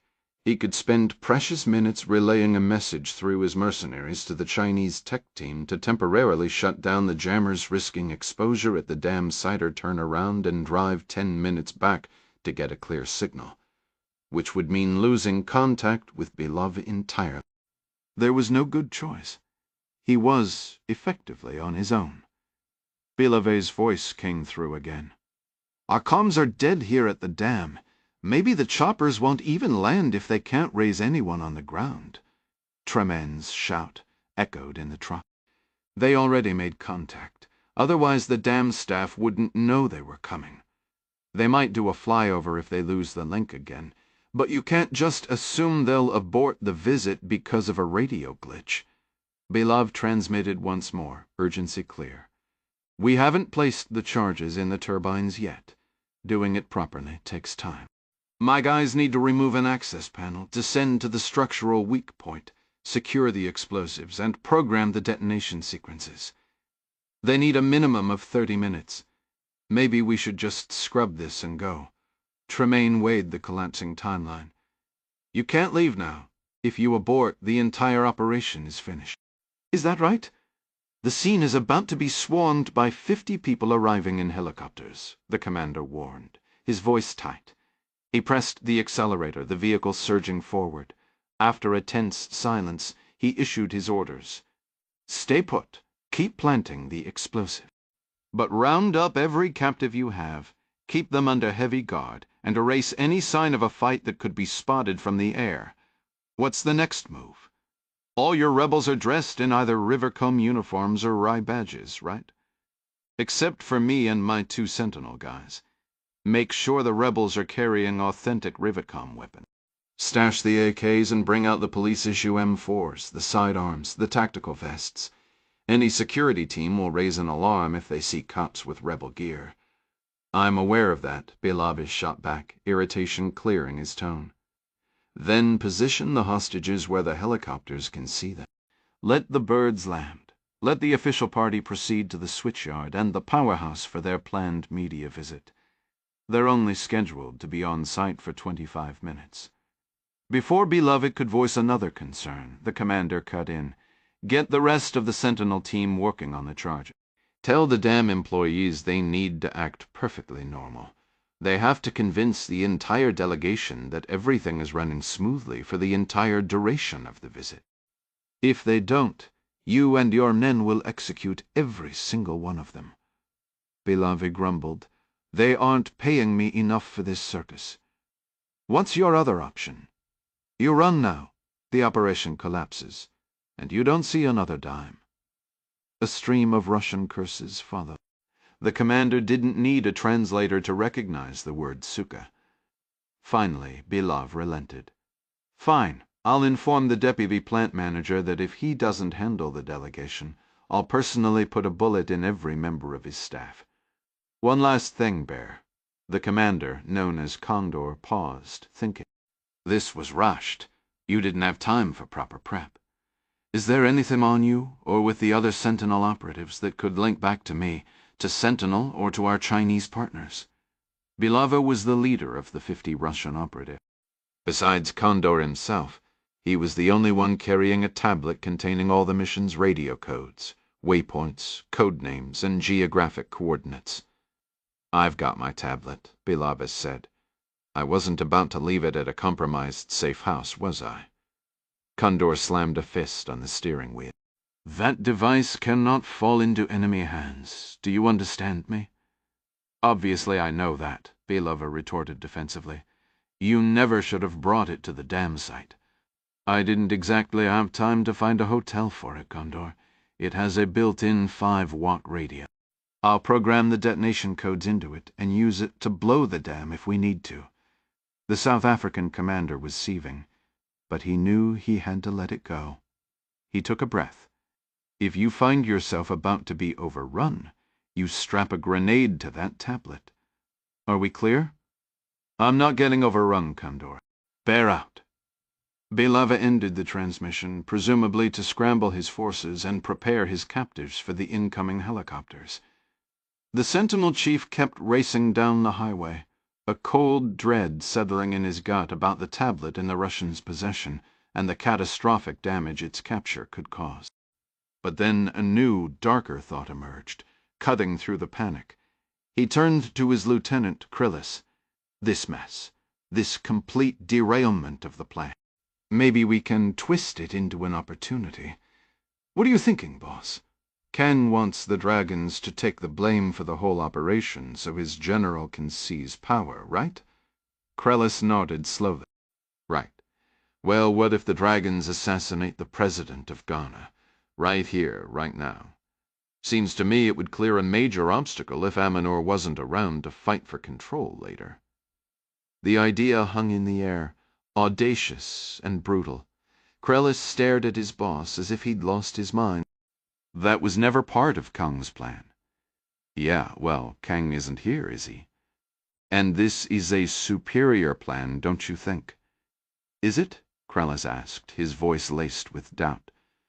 "Look, brother," Condor said, a grim smile touching his lips. "We can have that target in our crosshairs in about 20 minutes. Sometimes you have to improvise to win the game.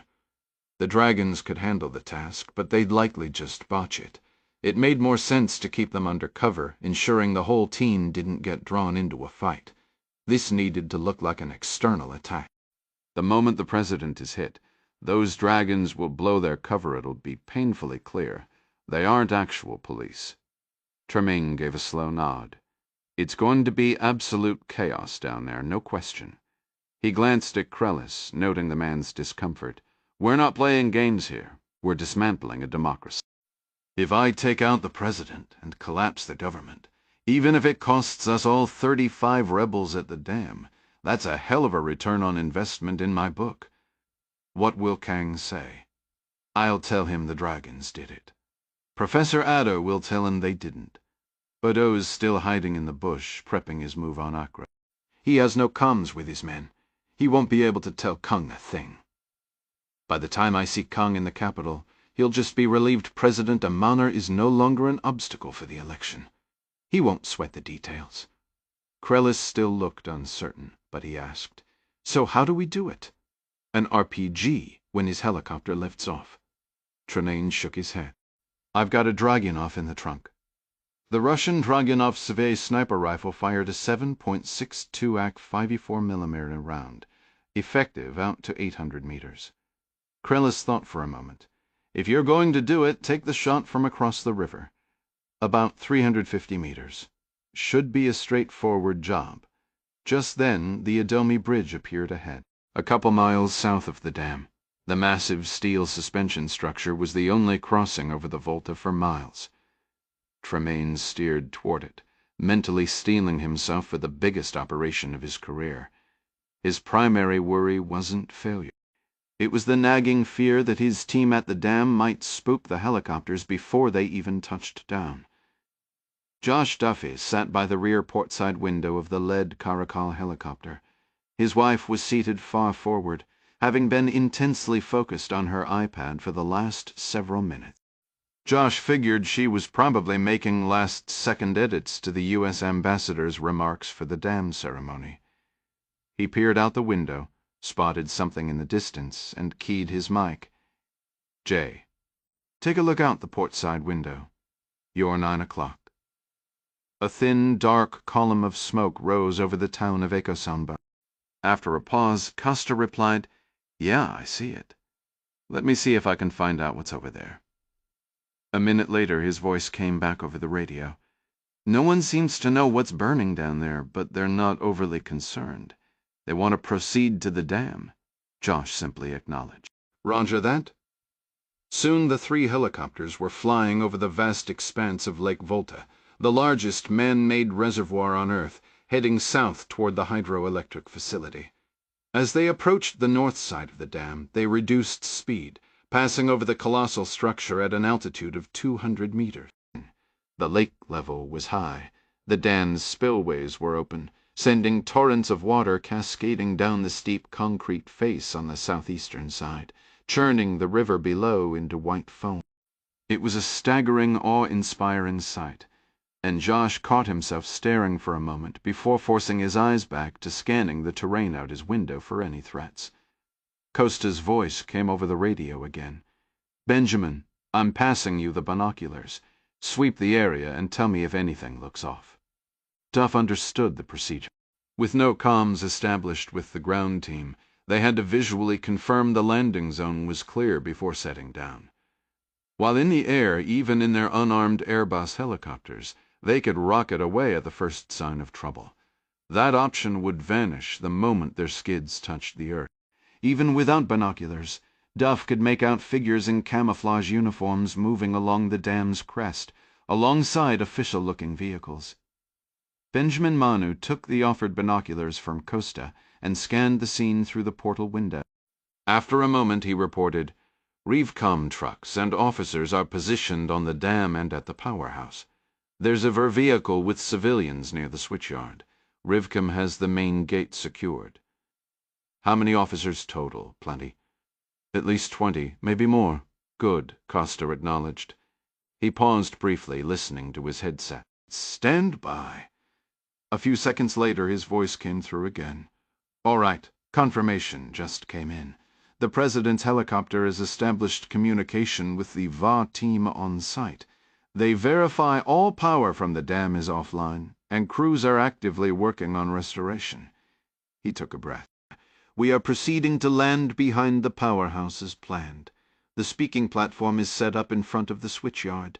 Personnel at the powerhouse will remain inside working, but we'll have 20 Rivicom officers and the deputy plant operator joining us for the address.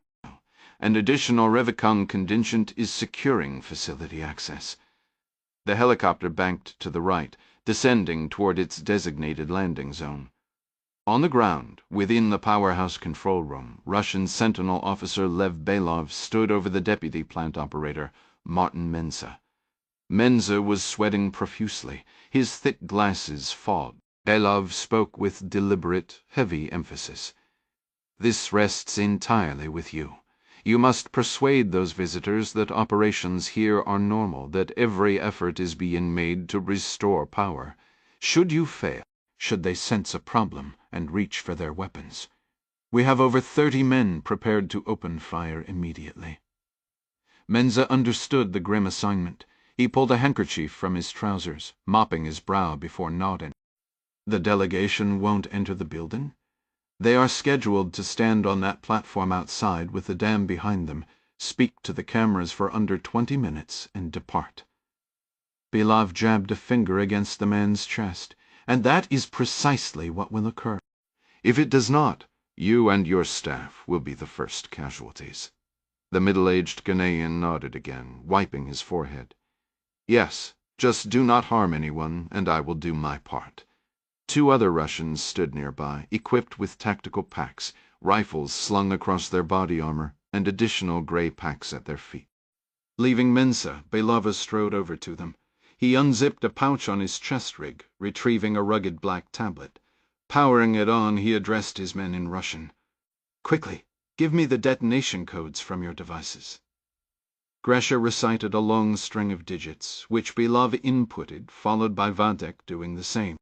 Belov secured the tablet back in his rig. Once the charges are set, ensure the transceivers are activated. When they are, I will be able to initiate detonation from this tablet if the order is given. He then turned to the 8 dragons in the room. 4 of you will escort Mr. Mensa out to meet the delegation. If he says a single word to betray us, eliminate him on the spot. Returning to Mensa, Belova offered a thin, cold smile. The weight is all on your shoulders, my friend. He then followed the 2 other Russians toward the staircase leading down. All 3 French Airbus helicopters now hovered above a dusty, grass-covered soccer field west of a dense grove of trees. A narrow path through the woods led a mere 100 meters to the powerhouse, situated at the base of the massive dam beside the rushing river. As the helicopters settled onto the field, Josh spotted the facility's main gate several hundred yards to the south. The sight of a manned guard shack and a parked Rivcom vehicle, clearly restricting public access, provided a small, fleeting sense of reassurance. The isolation of the location, he thought, was ironically both a vulnerability and a layer of control. The caracols settled onto the dusty field one after the other, and everyone remained inside until the rotors wound down to a stop. When the helicopter door finally swung open, Josh, Chad, and Benjamin stepped out, followed by Jay and the 4 members of the embassy's local bodyguard detail. The LBG team slid on their sunglasses and moved into a protective formation around the ambassador, blending with the diplomatic security agents and Ben Manu. It was just past 6 in the evening. The sun hung low in the western sky, looking to Josh like it would dip below the horizon in maybe 30 minutes. His eyes scanned the tree line down the slope ahead. A paved path cut through the grove, and beyond the trees the broad expanse of the Volta River stretched into the distance. To the north, the massive dam and the reservoir loomed high above their position. To the south, about a mile away, the river made a sharp turn westward, swallowed by jungle on all sides. A rugged cluster of hills dominated the far bank, rising even higher than the dam and blanketed in thick forest, but Josh could just pick out the silhouettes of communication antennas on the highest peak, hinting at some kind of installation up there. His survey of the road toward the dam was interrupted by the sight of 2 pickup trucks rolling toward the landing zone, carrying men in dark camouflage and distinctive purple beret. Josh had no prior experience with RIVCOM. They were a unit of the Volta River Authority, far from the capital in Accra where he'd been stationed, but Ben Manu gave them a quick once-over and offered a casual wave. The men waved back, then the trucks pulled up beside the soccer field and the officers disembarked. Duff, along with Larson, Manu, and Costa, escorted Ambassador Dunnigan out, enveloped by the FVG detail, while the security teams for President Amanor and U High Representative Aldenberg did the same for their principal. Journalists who had flown in with the delegation scrambled to get ahead of the group as everyone began to follow the Rivcom officers on foot down the jungle path toward the powerhouse and switch yard on the riverbank. Somehow Duff found himself in the thick of the procession right behind Dunnigan, and he realized he was walking shoulder to shoulder with Nicole. His wife had a backpack slung over one shoulder and cradled her iPad, but he deliberately kept his gaze forward, scanning the road, the dense foliage, even the open sky above. He was fully locked into work mode now, just as she had been during the flight. Ahead, Amanor, Alvenberg, and chatted amiably as they moved down the trail, their proximity forcing their security details to mingle together. Nicole, understanding the demands of Joss's job, wisely peeled back from the main scrum to give him space, though several other European aides and Ghanaian officials remained frustratingly in the way, and the buzzing media pack added another layer of complication to the scene. Through the shifting crowd, Josh had a clear sightline to the switchyard, a sprawling several-acre compound of transformers, switches, and circuit breakers that managed the power flow from the hydro plant. He watched for any unusual movement and soon spotted a few Rivcom men stationed by their vehicle near a small equipment shed. They observed the procession, their American-made M4 carbines held at the ready across their chests. At the front of the powerhouse, a low platform had been erected with a podium bearing the Volta River Authority emblem. It was positioned for a perfect backdrop of the dam and the churning river water. The three principals climbed onto the stage, each accompanied by two members of their security team. Chad and Jay stepped up with Dunnigan, while Benjamin moved to the left side of the platform, and Josh took a post by the steps on the right. Jay and Chad positioned themselves behind the ambassador. Julian and the female youth security officers stood behind Aldenburg, and two imposing agents from the president's own guard regiment, the agent in charge, and his deputy took their places behind President Amanor. The parking lot was ringed by Rivcom troops, rifles ready, which kept the mood from growing too tense despite the visible handgun. The sun hung low in the western sky, and someone from the press pool muttered about losing the light, but Josh thought the dam and the river below were washed in a perfect, dramatic glow, better, in fact, than the harsh midday sun they would have faced tomorrow. Jay's voice crackled in his earpiece, assigning sectors: the far river bank and jungle to Duff, the switchyard to Ben, the dam structure itself to Chad, with instructions for the local guard detail to stay alert. Josh took his post to the right of the temporary stage, near the short flight of steps, ready to shift into the diamond formation once Dunnigan concluded. He faced the river, his gaze tracing the dense, shadowed jungle climbing the opposite hill.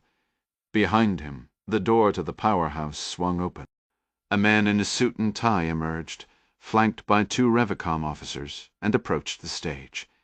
Nicole stepped forward, iPad in hand. "Good afternoon," she said, checking her screen. "Mr. Mensa?" The man gave a tight nod and shook her hand. Josh noted the obvious nerves, figuring any plant employee would be rattled meeting his country's president on such short notice.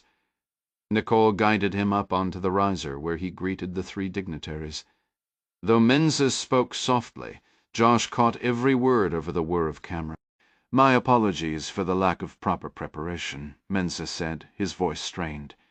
"We're experiencing a control issue with one of the turbines. We only learned of your visit moments before we lost grid power." President Amanor's reply was a study in contrast, his voice booming with practiced gravitas. "The apology is ours, Mr. Mensa. Our timing is most unfortunate. Please don't let us interrupt your critical work. The power supply is paramount. Focus all your efforts on a swift resolution." He then pivoted subtly toward the gathered press, adding, "This very situation underscores the urgent need for the modernization partnership between Ghana, the EUO, and the United States here at Akasambo." Mensa merely nodded, looking profoundly relieved. "Thank you. With your permission, Mr. President, Madam Ambassador, Madam High Representative, I should return to the control room." After another round of handshakes, he descended the steps, passing Josh as Jennifer Dunnigan began her remarks at the lectern.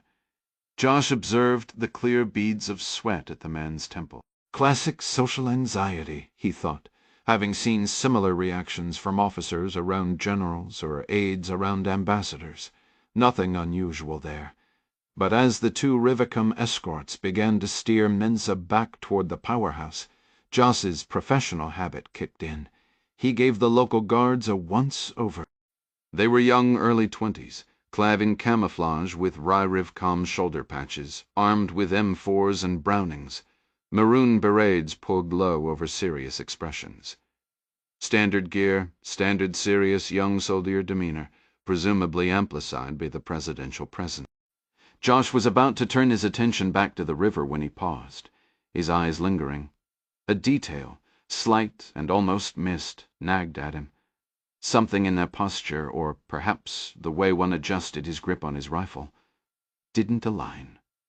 It was off, just enough to prick at his instinct. Josh only managed a quick look at the officer to Menza's left, but something immediately seemed off. The front pouch on the man's chest rig was conspicuously empty. In Josh's experience, that was both odd and sloppy. An empty magazine pouch was strange enough, but this particular pouch, the one on the front left, was the prime spot for a right-handed shooter to grab during a reload. The orientation of the other magazines and the cop's rifle setup confirmed he was right-handed. Leaving that pouch empty meant, in a real fight, this officer would waste precious seconds fumbling for a mag, slowing his return to the action. It was a small detail, but in their line of work, small details got people killed. Soon the three men retreated into the powerhouse, and Josh scanned the area, finding no other RIFCOM personnel close enough to scrutinize. On the opposite side of the short steps leading up to the riser, Benjamin Manu stood facing the building. Josh caught his eye and motioned him over. As Dunnigan wrapped up her remarks for the cameras and Joanna Aldenburg took her place at the lectern, flanked by Julian Delisle and the female youth security officer, Manu shouldered his way through the small crowd and leaned in. Keeping his eyes fixed on the river, Josh spoke quietly to the Ghanaian Bureau of Diplomatic Security employee. "These RevCom guys, do they seem right to you?" Manu nodded slowly. "They do, but it's very strange. Superintendent Baca isn't here. He has no role in fixing a power outage. He should be present." "You concerned?" Manu offered a slight shrug. "I'll ask someone about him before we leave. Perhaps he called in sick today." Josh gave a curt nod. One of them had an empty mag pouch on his rig. The embassy's police advisor let out a soft, weary sigh. "They are so young. Supposed to be elite, but the pay isn't much to speak of." "Let's just keep watching them," Josh whispered. Manu nodded, returned to his post, and resumed scanning his sector. Roughly 40 feet away, Joanna Aldenburg's voice carried over the crowd. "The ingenuity, the creativity, the resourcefulness and resilience of this nation are all qualities to be admired, and traits we in Europe can certainly learn from." Josh tuned her out the moment he heard hushed voices behind the riser. He glanced over and saw 3 of the president's personal guards in a tight, animated huddle. He couldn't make out their words, but their tense posture suggested something was wrong. With nothing else to focus on, he turned back, looked past Manu's shoulder, and let his gaze sweep over the hillside across the river. Yet his mind kept circling back to one question. What had those security guys so spooked? Conrad Tremaine slid his Russian Dragunov from its canvas case, shouldered his pack and shooting mat, and left the Toyota on the rocky hill track, melting into the thick jungle. After a minute of pushing through dense undergrowth, the vista opened up, the river snaked below, then the switchyard, the powerhouse, and the riser out front. The dam lay to his right. A quick scan revealed no immediate threats there. He spread his mat on the ground, went fully prone, and positioned his pack as a rest for the long rifle. Peering through his laser range finder at the lectern, the readout flashed, 331 meters. He dialed the adjustment into his scope, leveled the weapon, and settled the crosshairs on the chest of the EU High Representative. The scope's 16x magnification brought her face into sharp enough focus from this distance. Placing the optics chevron on her center mass, he knew the Ghanaian president would be an even simpler shot. But from this angle, the president was completely out of view. Amaner sat in his chair, flanked by security personnel on both sides, leaving the South African sniper across the river without a clear shot eight, least not until the man stood to address the cameras. Tremaine adjusted his weapon slightly, panning across the entire assembly. Officers surrounded the 2 seated figures on the raised platform, with additional guards positioned directly behind it. He noticed some members of the president's own detail chatting among themselves. their attention diverted from the man they were meant to protect. Scanning further to the right, he observed junior diplomats and government officials clustered behind the stage, their presence intended to create an illusion of a larger event, though no actual crowd from the facility had gathered.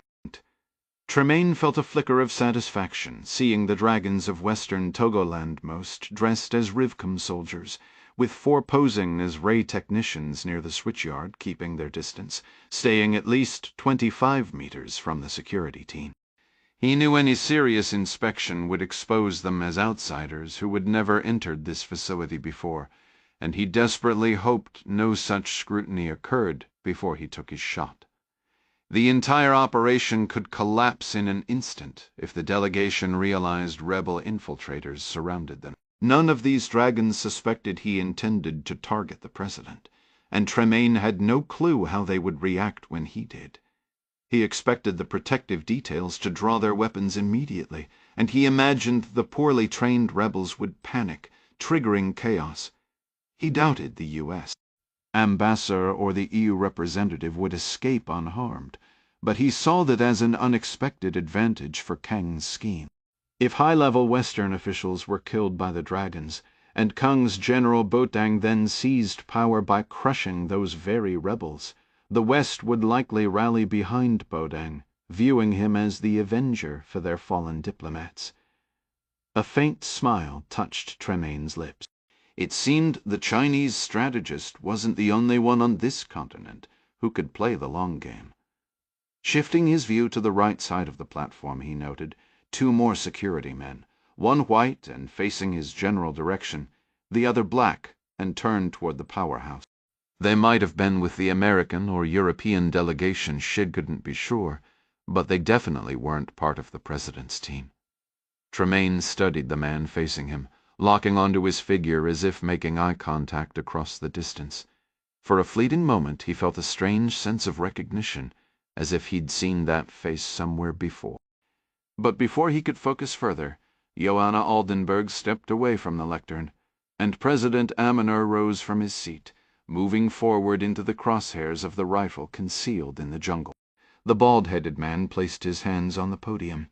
His 2 security officers on stage shifted to positions just behind him, neither obstructing the clean line of sight to the left side of his head.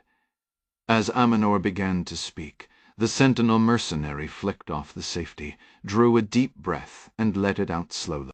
He inhaled once more, pausing to reflect on the magnitude of this act. Ascending the president of West Africa's most stable democracy would mark him for life if the truth ever surfaced. He reminded himself that loose talk in bars or nostalgic war stories with friends were now forbidden. Those were the only ways he imagined this secret could slip out. Krellis, Jr., and Begensky wouldn't betray him. They'd been loyal for years. The Russians and the dragons would remain ignorant, and his other mercenaries weren't present. Tremaine was poised to change history with a single shot, an act he would carry silently to his grave. And he convinced himself that was perfectly acceptable. Conrad Tremaine craved this prize, the satisfaction of knowing he had personally beheaded a government, personally set a coup in motion. The additional €250,000 for guaranteeing its success was a powerful motivator, too. With the president eliminated, how could it possibly fail? He fought to steady his breathing, the thrill threatening to overwhelm him. Finally, moments after President Amanur reached the podium, Tremaine drew a slow, deliberate breath and settled his finger against the rifle's trigger. Josh Duffy struggled to maintain his watch over his assigned sector, but the movement behind the stage was distracting. The president's security detail had begun an odd, slow fan-out during the speech. It was strange behavior, and he glanced up at Jay Costa on the platform, who was also sneaking a look over his shoulder at the commotion. Nicole and the other American diplomats, however, seemed oblivious, focused entirely on the president. Josh reminded himself to concentrate on his own job and let the Ghanaian team handle their business. Just as he turned his gaze back across the river, he caught a fleeting glint of light halfway up the massive, jungle-covered hill. He frowned, staring hard at the spot, but saw only dense green foliage and the long shadows of the setting sun. No reflective metal, no water. Nothing to explain that brief sparkle. It was probably nothing, he told himself. Just a trick of the fading light. Yet a deep, instinctual alarm began clanging in his mind. His heart hammered against his ribs. He looked to Costa, then back to the jungle. Then it happened again, in the same patch of greenery. Another quick gleam, there and gone in an instant. To most it would mean nothing, but Josh Duffy had spent too many years in this life not to recognize the sign. Without a second thought, he bellowed at the top of his lungs, already sprinting up the stairs onto the riser. "Sniper!" Every head whipped toward Duff as he vaulted onto the platform. He was charging for the podium, but he saw Aminor's lead agent already in motion, diving to shield the president. Julian was moving toward Ambassador Oldenburg. Jay Costa swung his body in front of a seated Ambassador Dunnigan, while the EU agent yanked Oldenburg to her feet, covering her. The lead Ghanaian agent tackled President Aminor from behind the lectern, and as he did, he jerked violently, just 10 feet from Josh. The sharp crack of a rifle shot tore through the air, its echo booming off the concrete dam. Costa had already spun Dunnigan around, and they were moving off the back of the meter-high stage, but Josh shouted into his mic, "Into the powerhouse, now!" "Negative." Costa's voice came back instantly. "We're heading for the landing zone." Josh was in the center of the chaos now, pushing toward the retreating group. He saw Nicole stumbling away with the others when a second shot rang out.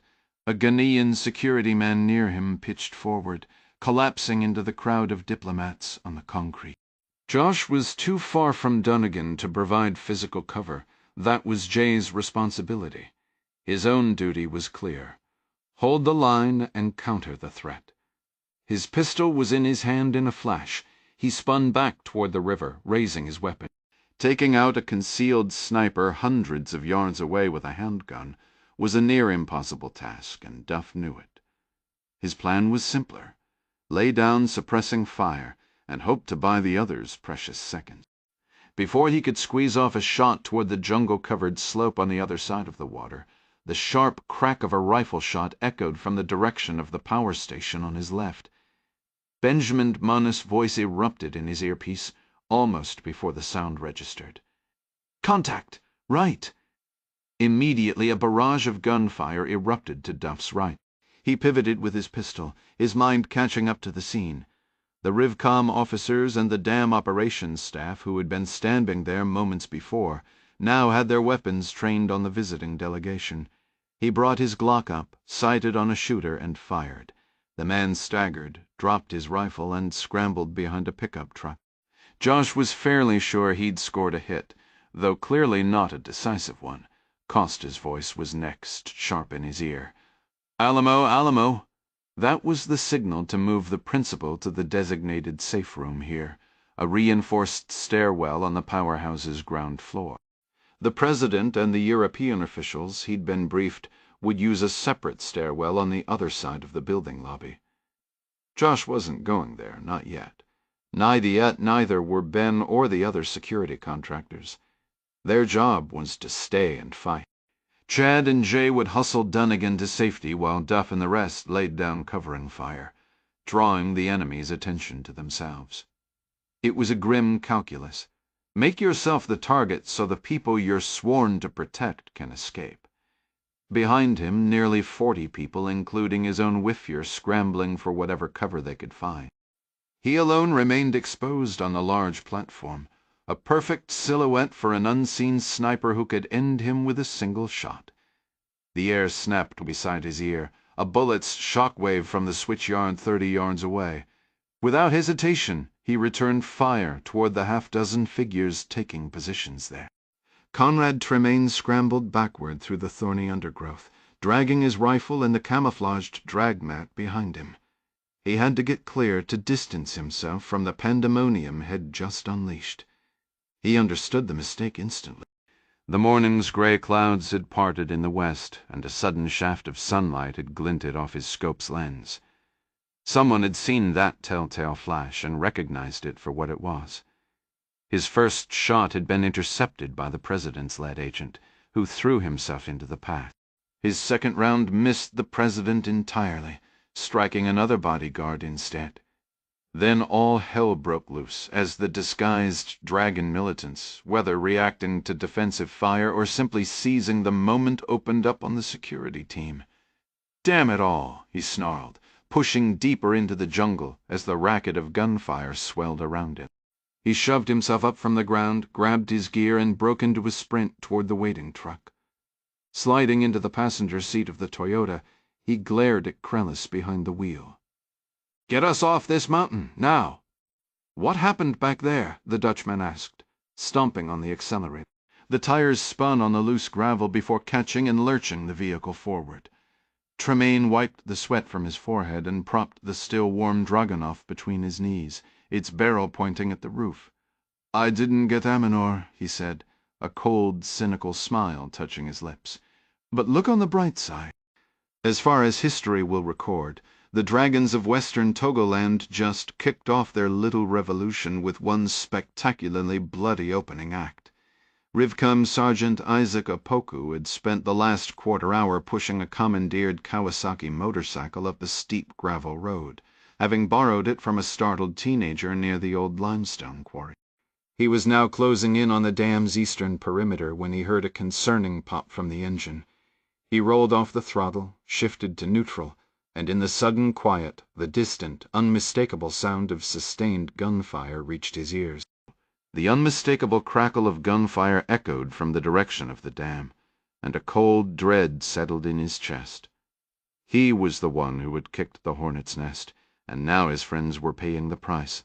This was on him. Gunning the engine, Isaac Opoku knew his sidearm was a pitiful match for the firefight ahead, but he had to try. He'd already buried 3 colleagues. He would spend his final breath to save the rest. A fleeting memory surfaced: his son Kofi's laugh, his wife Abina's worried eyes, and the promise he'd made when he left the Army's Northern Command for this supposedly safer job at Rivka. Up north he'd seen action, but nothing like the sustained fury of the battle now raging just a kilometer south. Pushing thoughts of family aside, he steeled himself. He would stop this threat or die in the attempt. Bullets snapped past Duff's head as an automatic weapon ripped through its magazine. Another burst chewed up the concrete between his position and the main building. The podium beside him shattered and toppled, but he kept firing 5 rounds, 8 a dozen. Every figure in a Rivcom uniform was a target. More gunfire erupted behind him, the sharp reports of rifles adding to the chaos. Miraculously unhit, he finally dropped to his knees, emptied the rest of his 15-round magazine toward the switchyard, then flattened himself on the riser to reload. Lead whined through the air. A lot of it was their own outgoing fire. It sounded like the EBG team. Maybe some presidential guards and U security were behind cover and shooting in every direction. Duff was the most exposed, surrounded and outgunned, a familiar feeling. His only play was to pour out so much violence that the enemy would break and run. He rolled, aiming toward the river, and spotted 2 Rivicom men attempting to flank east. The jungle sniper was clearly gone, or he'd already be dead, so he focused on these 2, sending 9mm hollow points their way as they scrambled along the parking lot's edge. His earpiece crackled, probably the Dro. Costabut the words were lost in the roar of his Glock.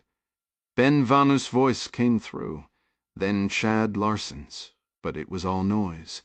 The 2 by the river vanished. Duff rolled right over and over, crawling across the body of the fallen agent from the President's own guard, then tumbling off the riser's back, landing hard on the concrete. The gunfire was relentless. He had some cover now, but concrete fragments stung his face, and a shard opened a gash on his forehead. Ignoring the blood in his eye, he knelt, ejected the smoking empty magazine, and slammed in his last one. Costa's voice crackled in his earpiece again, this time clear enough for Duff to understand. "Everyone fall back to the element. Covering fire. Now." Duff spotted enemy fighters about 40 yards to his left. using trucks and stacked shipping containers for cover. More were shifting position near the riverbank, not shooting at the moment, but clearly maneuvering. He glanced toward the switchyard and saw several enemy bodies, but movement still flickered behind one of the Vria vehicles. Ben Manu and two other Ibuji contractors were pinned between the riser and the switchyard, firing pistols from the ground but dangerously exposed. "Get moving," Duff yelled. The three Ghanaians scrambled up and sprinted for the powerhouse. Manu lagged behind, favoring an injured leg. Duff laid down suppressive fire, sweeping from the switchyard to the left flank, then toward the river. He knew he probably wasn't hitting anyone with this wild shooting, but the noise and whizzing rounds might make the enemy keep their heads down. That was the best he could manage. The real issue, as Duff was acutely aware, was his dwindling ammunition. Suppressive fire doesn't need to be precise, but it sure eats through bullets. He focused on a figure in civilian clothes, wearing a yellow hard hat and a badge, an AK-47 in his hands, different from the Rivcom team's M4s. Duff squeezed off 3 rounds from his Glock. The man jolted against a truck and dropped. Duff's pistol slide locked back, empty. Manu's voice shouted in his ear, "Duff, move!" "Going," Duff shouted back, then turned and ran for the building, his useless gun still in hand. Manu and the 2 LBUG men were kneeling in the open doorway, firing to either side. A European Union security officer stood with them, shooting over their heads toward the switchyard. Duff raced past the parking lot, where at least 10 casualties lay, scattered, some men, some women. He held his breath, scanning their faces, praying with every fiber that Nicole wasn't among them. She wasn't. He left the wounded where they were. His duty was to survive and protect the ambassador. He finally burst through the doorway, stumbling into the dimly lit lobby and collapsing on the floor. Immediately the U officer slammed the door shut and threw the lock. The room was illuminated only by faint emergency lights in the upper corners, casting long, distorted shadows and leaving deep pools of darkness. "There are injured people still out in a parking lot." A woman with a British accent called from a doorway across the lobby, likely someone from the Sky News crew. Julian Delisle's voice answered from the opposite side of the open space. "We can't go back for them yet. There are at least 24 hostiles out there with rifles. We fortify here, inside, and formulate a plan. That door stays locked." Almost on cue, more gunfire erupted. The front windows of the lobby exploded inward, blind shredding.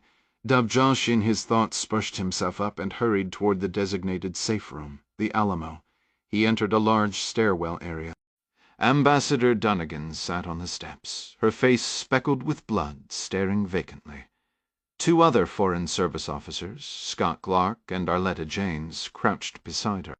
Chad Larson stood on a higher step, covering the second-floor landing with his pistol, while Jay Costa remained posted at the stairwell door, his weapon aimed back across the lobby. Neither of the other diplomatic security agents seemed hurt. Josh's gaze swept the room desperately for Nicole, then his heart seized. He saw a pair of women's feet in low-heeled shoes, extending from the shadowy space beneath the stairs. Duff couldn't have told you what shoes his wife had on. He almost never paid attention to those kinds of details, the fact that had long been a point of contention between them. He sprinted toward the sound of her voice, ducking into a shadowy alcove and straining his eyes to adjust to the gloom. Foreign Service Officer Karen Chamberlain was stretched out on the floor, her head cradled in Nicole Dovey's lap. Nicole was applying pressure to a gunshot wound just above the woman's right breast, and when she looked up at her husband, her face was a mask of pure dread. Chamberlain was still breathing, but the sheer horror in his wife's expression told Duff the woman wasn't going to make it. He dropped to his knees and pulled Nicole close. "Are you hurt?" She shook her head slowly. She wasn't in shock. He could see that much, but the violence of the last minute and a half had clearly left her reeling. "What about you?" she asked, her gaze slightly distant. "I'm okay," he assured her. Then her eyes snapped into focus, sharp with a sudden furious confusion. "Why would the damn police do this? Why would they shoot at us?" Josh stood up, raising his voice so the others could hear. They weren't damn police. Did you see how they moved? It was a chaotic mess, just a bunch of armed idiots in uniforms. I don't think they were even ready for that sniper shot. It came from the other side of the reservoir, and the guys around us reacted slower than we did. Nearby, Manu was slumped against the wall, his face slick with sweat. An EOB contractor named Malik was ripping open the Foreign Service National Investigator's pant leg, using strips of fabric to bind a gunshot wound in his right thigh. Gritting his teeth against the pain, Manu managed to speak. Josh is right. I heard the presidential detail talking in Twy. They said they didn't recognize any of those cops and were asking where the superintendent had gone. The sniper fired, and then the president's own guard regiment just lit up the men in the Rivcom uniform. I don't think those guys even wanted a fight until our side started shooting back. Dunnigan's voice cut through the tension. But they were the bad guys, right? Duff gave a grim nod. They were bad guys. My guess, some kind of rebel force here to seize control of the dam. For the moment, the gunfire from outside the windows had ceased, and Duff's mind raced. Was this just a lull? Were they regrouping for an assault? He moved through the dim light back to Costa, who was finishing a hushed radio conversation on a separate channel. Costa clicked off and turned to him. We lost 2 from IBUG, Tano and Yuhu. Amaner and Oldenburg, plus everyone still with them, are holed up in the stairwell on the far side of the lobby. He continued, his voice low. Julian had to send the helicopters away. They can return for extraction once the landing zone is secure, whenever the hell that might be. But he couldn't leave the birds sitting ducks a football field away from a gunfight. Larson, still covering the staircase with his rifle aimed upward, called over. Can the pilots raise anyone in Accra? So far nothing on the net or the sat phone. It's like the airwaves are dead. Someone might have taken out the radio towers and is jamming the satellites. Jamming satellites? Larson echoed, disbelief in his tone. Rebel groups don't have that capability. What in God's name is happening here? Duff interjected, gesturing toward the quiet outside. The shooting's stopped. I could do a quick recon, see if they've pulled back, try to retrieve any wounded. Costa shook his head. The E-team will handle that. I need you for something else. Duff raised his pistol, its slide locked back on an empty chamber. Him out, boss. Winchester. Without looking away from the sealed front doors leading to the parking lot, Costa pulled a spare Glock 19 magazine from his belt and handed it over. Down the hall to the left of the reception desk is the main control room. Normally a dozen operators work in there, including the man who met us. If the enemy took this facility by force, and we have to assume they Dathi could be holding hostages in there. He locked eyes with Duff. I need you to take a team and clear that room. That means close quarters combat against an unknown number of hostiles, with non-combatants in the mix. Are you up for it? The order sounded like a one-way ticket, and Duff knew it. He understood completely, and the weight of it settled in his gut like a stone. Copy that, Costa responded into his radio, relaying the updated plan to Julian across the lobby. The U security chief's voice crackled back, promising to dispatch an assistant immediately. Costa turned to Duff. Take Malik with you. Good luck. Malik, a dedicated local bodyguard in his mid-30s, was all business. Duff had only exchanged brief nods with the man before today. He wasn't the talkative type, but his professional demeanor was unmistakable. Duff felt confident having him as backup for whatever lay ahead. Moments later, a silver-haired bodyguard in a white polo shirt, stained with what looked like blood and sweat, sprinted across the lobby. He paused briefly behind the reception desk to grab something, then continued his urgent approach. He was holding a sour pistol and gave Costa a sharp nod. I'm Anderson, he said, his voice carrying a distinct Scandinavian lilt. You injured? Duff asked, eyeing the stains. Anderson glanced down at his shirt, his expression turning somber. This isn't mine. It's from Edina, a Hungarian development officer. His voice dropped to a near whisper. She was 27. Duff pushed aside the immediate pang of sorrow. There was no time for mourning now. The mission demanded focus. He locked eyes with Anderson. "Are you fit to proceed?" The middle-aged man's nod was filled with grim determination. "I'm ready when you are." "Let's move," Duff commanded. He led the way out the doorway, with Malike and Anderson falling in behind him, and they disappeared into the shadowy corridor. Sergeant Isaac Opoku pushed his aching body to its limit, sprinting across the open top of the dam. His Browning pistol jerked with each frantic stride. The intense gunfire from below had ceased, at least for the moment, but he had no idea if the shooters were now heading his way, or if more adversaries were already lying in wait up here. He'd abandoned his motorcycle in the jungle at the dam's eastern edge for a stealthier approach, but that decision now meant a punishing quarter-mile dash over exposed concrete. Every joint screamed in protest from his earlier fall into the limestone quarry and the brutal high-speed ride over rough roads. Ironically, the only spot not throbbing with pain was the gunshot wound above his right. A fact he found more unsettling than reassuring. He saw no one, friend or enemy, as he raced the full length of the dam toward the administration building. Slamming his shoulder against the western wall to stay out of sight from the windows, he caught his breath. He decided to skip this building and head straight for the police station next door, hoping to find some of his fellow officers still holding out. Forcing his protesting legs back into a run, he circled around the back of the admin building. As he passed a side door, he risked a glance through a window. Down a long corridor, a solitary figure in a Rivcom uniform stood guard, a rifle slung over his shoulder. He seemed to be posted outside a specific door, but the distance was too great to make out his face. A wave of relief washed over Isaac, and he reached for the door latch. His hand froze. He looked again. The officer down the hall was wearing his maroon beret.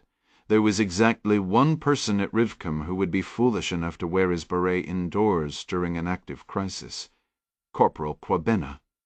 And Isaac knew with cold certainty that Kwabena was 10 kilometers away, dead in the limestone dust. This was an impostor. Isaac jerked back from the door as if burned. He turned and broke into a renewed desperate sprint toward the police station. So the enemy's deception wasn't limited to mock-up vehicles. They had uniforms, too. And the rifle on the man's back looked like a standard-issue Rivcom M4, which meant they'd likely breached the armory and were now armed with authentic weapons. A minute later he was inside the police station, moving with slow, deliberate caution, his Browning pistol leading the way into the silent, ominous gloom. Blood slicked his palms from a dozen cuts and scrapes, making the grip of his pistol slippery, while sweat stung his eyes. Yet he kept moving, slicing the pie at each doorway, shifting laterally inch by inch to expose only what his weapon could cover. He ascended the stairs to the second floor, reached the kitchen door, and pushed it open while keeping most of his body shielded by the wall. Inside, 2 men in Rivcom uniforms stood with hands on their rifles, berets missing, while over a dozen others sat lined up on the floor with heads bowed. One guard glanced toward Isaac, focused on him briefly, and spoke in ewe. "What's happening?" the man asked. Isaac didn't recognize him. He knew every man on both shifts, so he raised his pistol and fired, striking the guard squarely in the chest above the magazine rack. He fired a second shot for certainty, then shifted aim to the other target, who was already lifting an AK in his direction. 3 more rounds followed, hitting the man in the pelvis, stomach, and head as he collapsed. Now Isaac turned to the hostages on the ground. They looked up. They were cops from his own shift, every face familiar. He rushed toward them. Seeing their hands zip-tied behind their backs, he pulled a small folding knife from his pocket, cut the first man free, and handed the blade to the newly freed officer. Grabbing an M4 from beside a dead enemy, he swung it toward the door, covering against any response to the gunfire. Another Rivcom man began cutting the others loose. A third officer snatched the second rifle from the floor and shouldered up next to Sergeant Opoku. "Where's Baka?" Isaac asked. The superintendent's dead. I saw him fall. Damn, and they took our guns. Where are their weapons? Isaac pressed. Not sure. They had AKs when they hit us. One carried an ARPIG. Any idea who they are? Opoku answered. They're speaking you. Right, the other man said. West Togoland rebels? They actually exist. Could be, Isaac said. I saw maybe 15 or 20. The officer shook his head. I watched trucks come from both sides. There were 30 or 40 men at least. And they've got white guys with them. Isaac already knew. He simply said, Russians. Now the officer looked straight at him. Did they kill the president? The president? Of what? Of Ghana. The young officer explained the early arrival of the joint delegation, and Isaac felt a cold wave of astonishment and horror. He seethed inwardly, convinced this was somehow his fault for stirring up the hornet's nest. Is Amanor dead? Another voice in the room replied, We don't know. I heard helicopters land and leave about 20 minutes later. We lost 5 of ours in the first fight. They looked like us. Came in so fast we didn't understand what was happening. Isaac paused, a bitter smirk crossing his face. Of course they looked like us in afflage and confusion, the perfect recipe for a massacre. We trained for everything except our own uniforms being turned against us. He pushed the thought aside and focused. All right, we know now. First thing, everyone take off your tunics. I don't care if you're in an undershirt or non-ho-full uniforms out there. The enemy has our camo and our weapons. We need to stand apart, or we'll end up shooting each other. The men began stripping down. Once the first 2 were in white tank tops, they took rifles from Opoku and the other officer, so Isaac and his companion could do the same. As the rest were still removing their tunics, Isaac laid out the plan. We head to the armory first. They probably left their rifles there when they took ours, so maybe we can use them. Once we're armed, Sergeant Ofori, take 3 men and clear the admin building. Expect hostages. Get them downstairs and out through the motor pool exit, then link back up with us. The gunfire had all been concentrated around the power station, so that's where we're going. 04, a man as tall and roughly the same age as Opoku, gave a quick nod of agreement. Isaac noted his force now numbered 15, not counting Ofori himself and the 3 men he would select, once they secured additional arms from the armory. Retrieving the M4 from the corporal who was holding it, Isaac moved into the hallway to lead the way. Josh Duffy crouched low beneath the door's window, reaching for the latch to the control room. Behind him, Anderson from the European Union detail and Malik from the U.S. Embassy's local guard team stood ready, weapons raised. This hasty breach had been coordinated with gestures and hushed commands. Duff's plan was straightforward. He would pop the door and cover the forward arc from a prone position. Anderson would assault left, Malik right, each clearing their respective corner. A competent enemy, a possibility they couldn't dismiss despite the chaos, would likely position men in those deep corners to create a lethal crossfire on anyone entering. Dove's job, while covering more open space, at least offered the relative safety of being a low, hard-to-hit target the moment the door swung open. He glanced back for a final confirmation, tried the latch, and found it locked. Perfect, he thought bitterly, beginning to rise. His skills didn't include lockpicking. He was a contractor, not a spy, and his immediate thought was to fall back and radio J for options. But a hand settled on his shoulder. "Switch with me," Anderson whispered close to his ear. I grabbed a key ring from the reception desk. "Might take a second, but I'll get us in." Duff swapped positions, taking the left wall as Anderson knelt. The U officer produced a bulky ring laden with keys and access cards, studying the lock. The first key failed, but the second slid in smoothly. Anderson caught Duff's eye with a nod, set his Sing pistol on the floor, turned the key with one hand and tripped the latch with the other. As the door cracked, he snatched up his weapon, shoved the door open violently, and dropped flat into the room.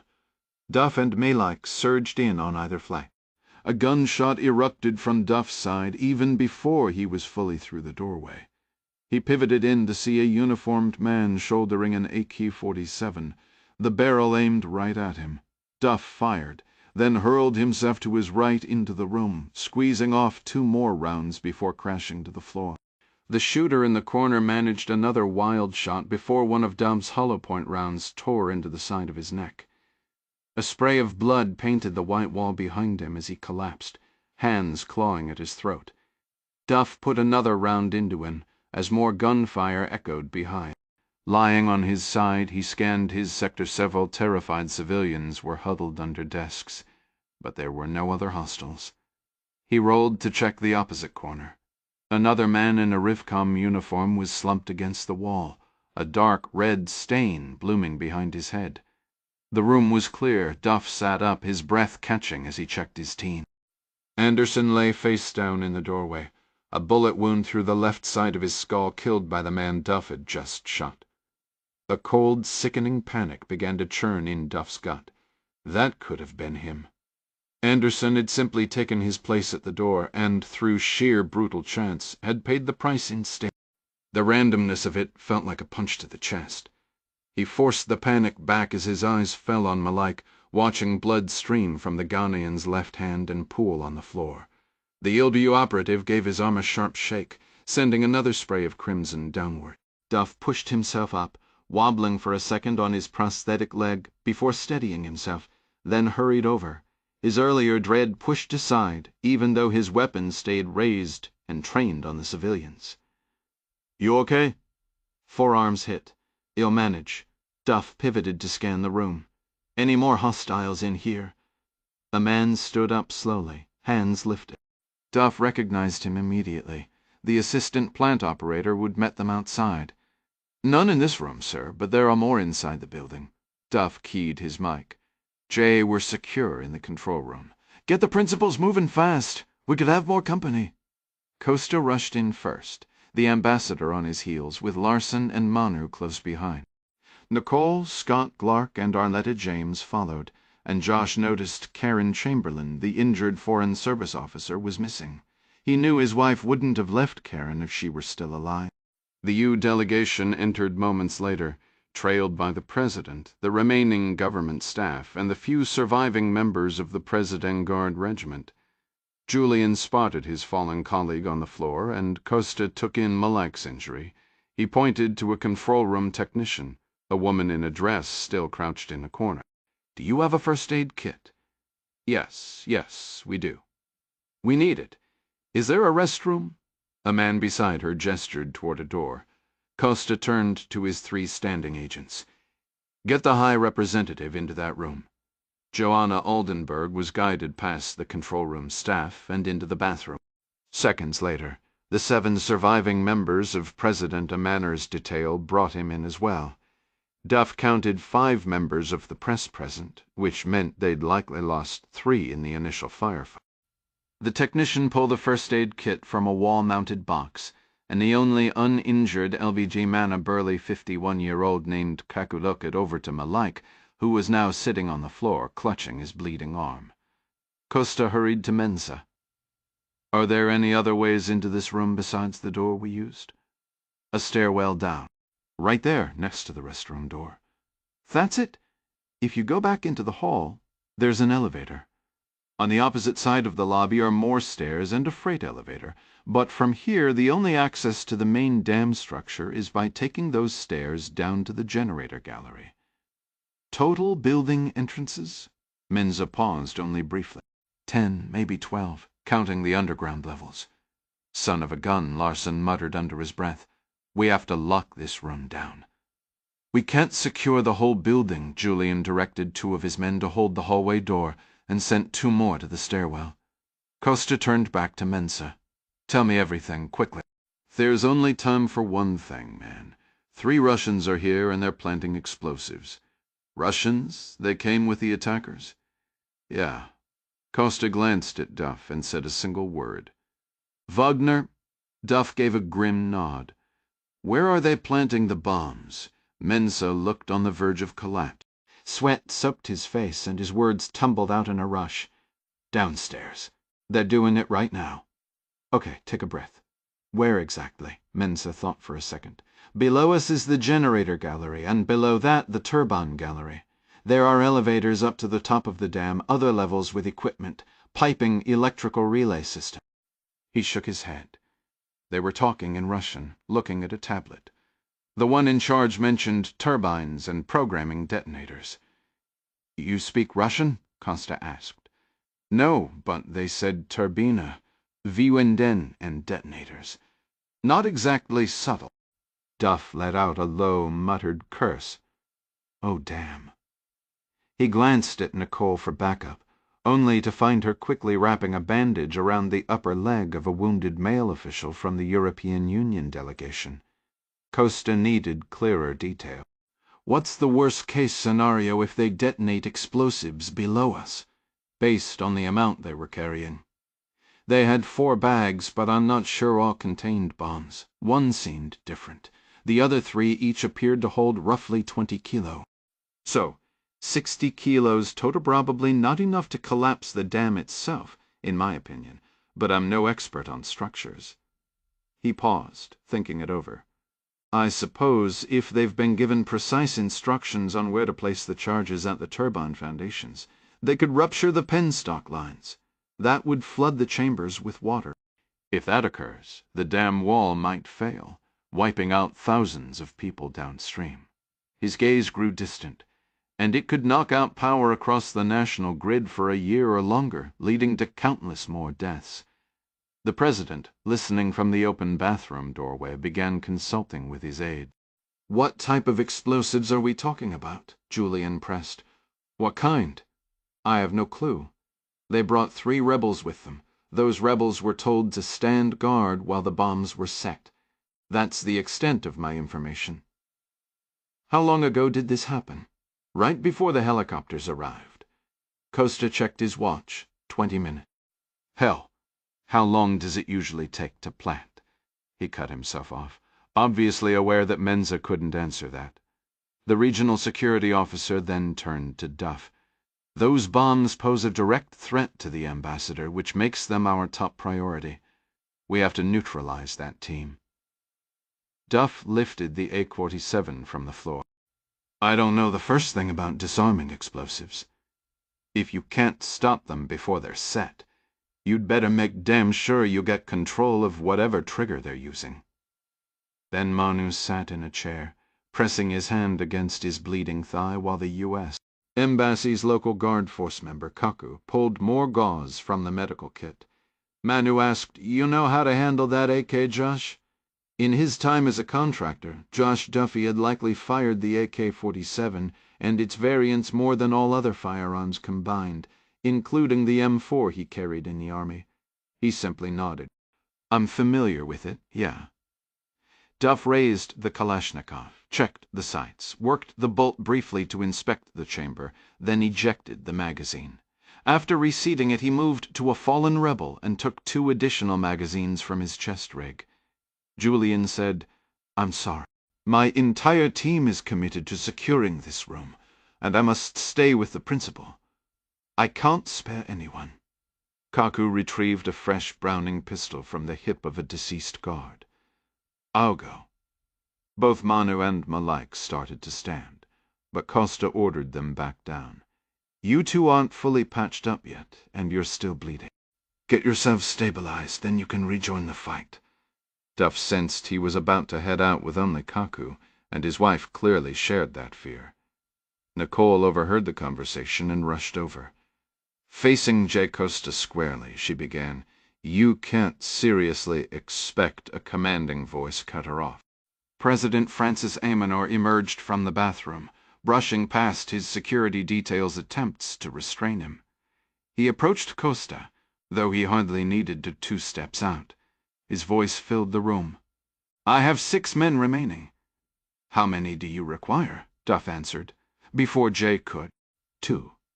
The president nodded, gestured to 2 of his longtime protectors, and sent them forward. Amanor said, Bismarck and Gideon have been with me for years. He looked at both men, each in their 40s. Good luck, Duff asked. Who's taking point? He knew any confusion over command down there would be disastrous. likely getting everyone killed. Amanur's voice was firm. "You were the last one left in this building, and the first we sent to clear this room. You're in charge now. You've earned it." Mensa issued rapid instructions to Duff and the others. Larson snatched a small plastic facility map from the wall and passed it over. Then Nicole moved forward, her hand rising to cup her husband's face. She let her hand fall, her expression a mix of tenderness and raw fear, but her words held no softness. "Go kick some ass, soldier." Duff and the 3 Ghanaians headed for the stairwell, Bismarck taking point with Duff close behind, his Kalashnikov shouldered and ready. The moment they disappeared, Nicole Duffy turned toward the fallen man in the Rivcom uniform, the pistol still on his belt. She knelt to retrieve it, but Julian's voice cut through the silence behind her. "What do you think you're doing? We need every weapon we can get for this fight. Do you even know how to use a gun?" Nicole pulled the pistol free, stood and faced him. "I was an officer in the U.S. Army." Julian just stared, then asked again, slowly, "Do you know how to use a gun?" Nicole let out a sigh, expertly checked the weapon and its magazine, and retrieved a spare from the dead man's utility belt. "My father kept one of these when I was a girl. He'd rather have a Beretta or a Sing, but I've put enough rounds downrange with this model to know which end the bullets come out." She almost added a biting remark about his listening skills, but held her tongue. From across the room, Regional Security Officer J. Costa called out to Julian, "I know her record. She's proven herself before." "She can help us." Julian gave a curt nod, then locked eyes with the American Foreign Service officer. "Fine. Just don't point it at me or my team."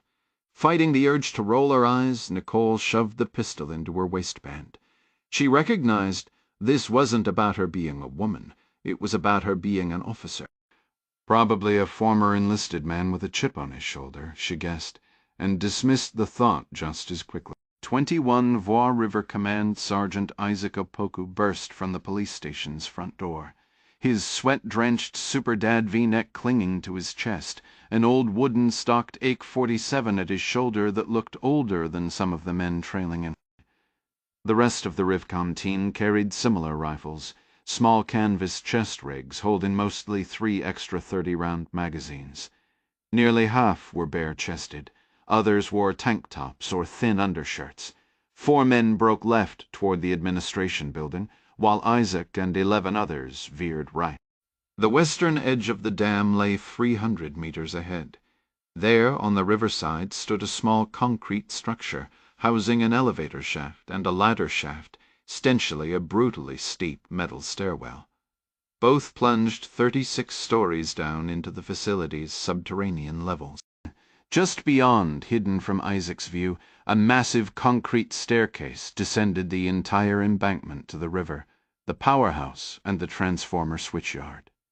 Most dam personnel used golf carts or vehicles on the winding road, but the 75-step descent down the 35-story wall remained an option, not for the faint of heart.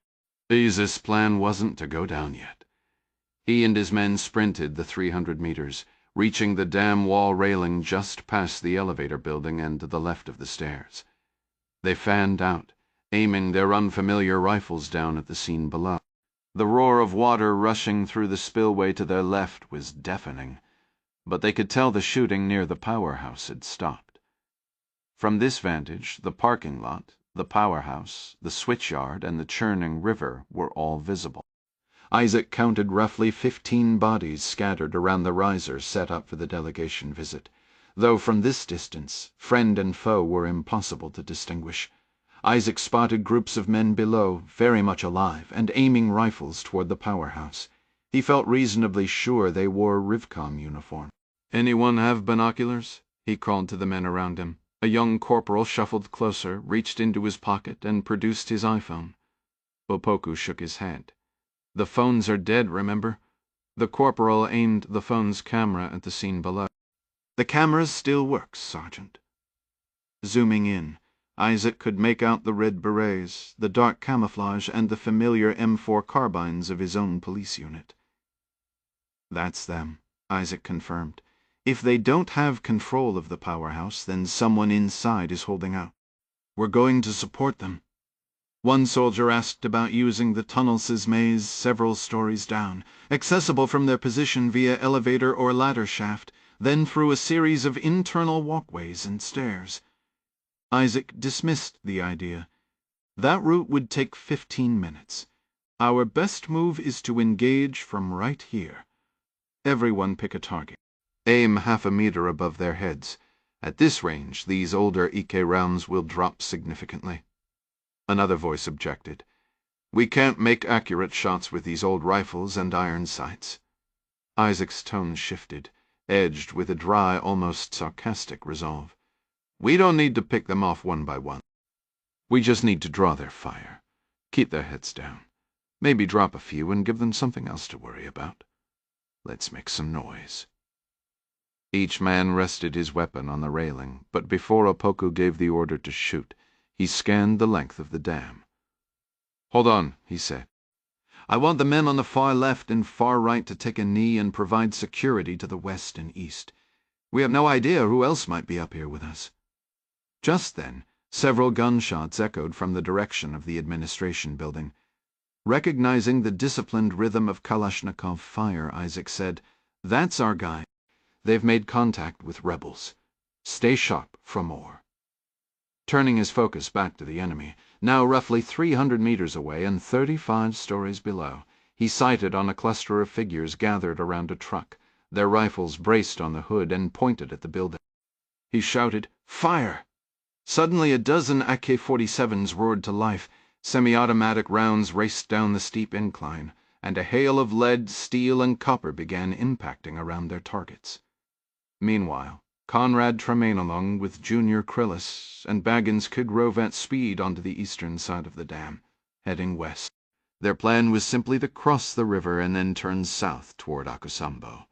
With the downlink jamming drones still airborne, contact with Accra remained impossible, leaving Tremaine as the de facto leader of the entire operation.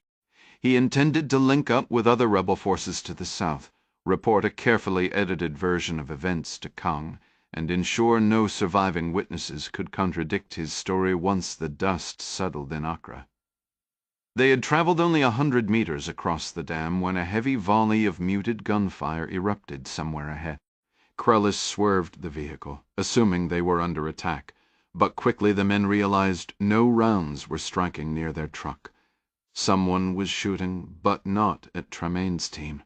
The Sentinel leader ordered, Get us behind cover, while try to raise Bilove on the radio.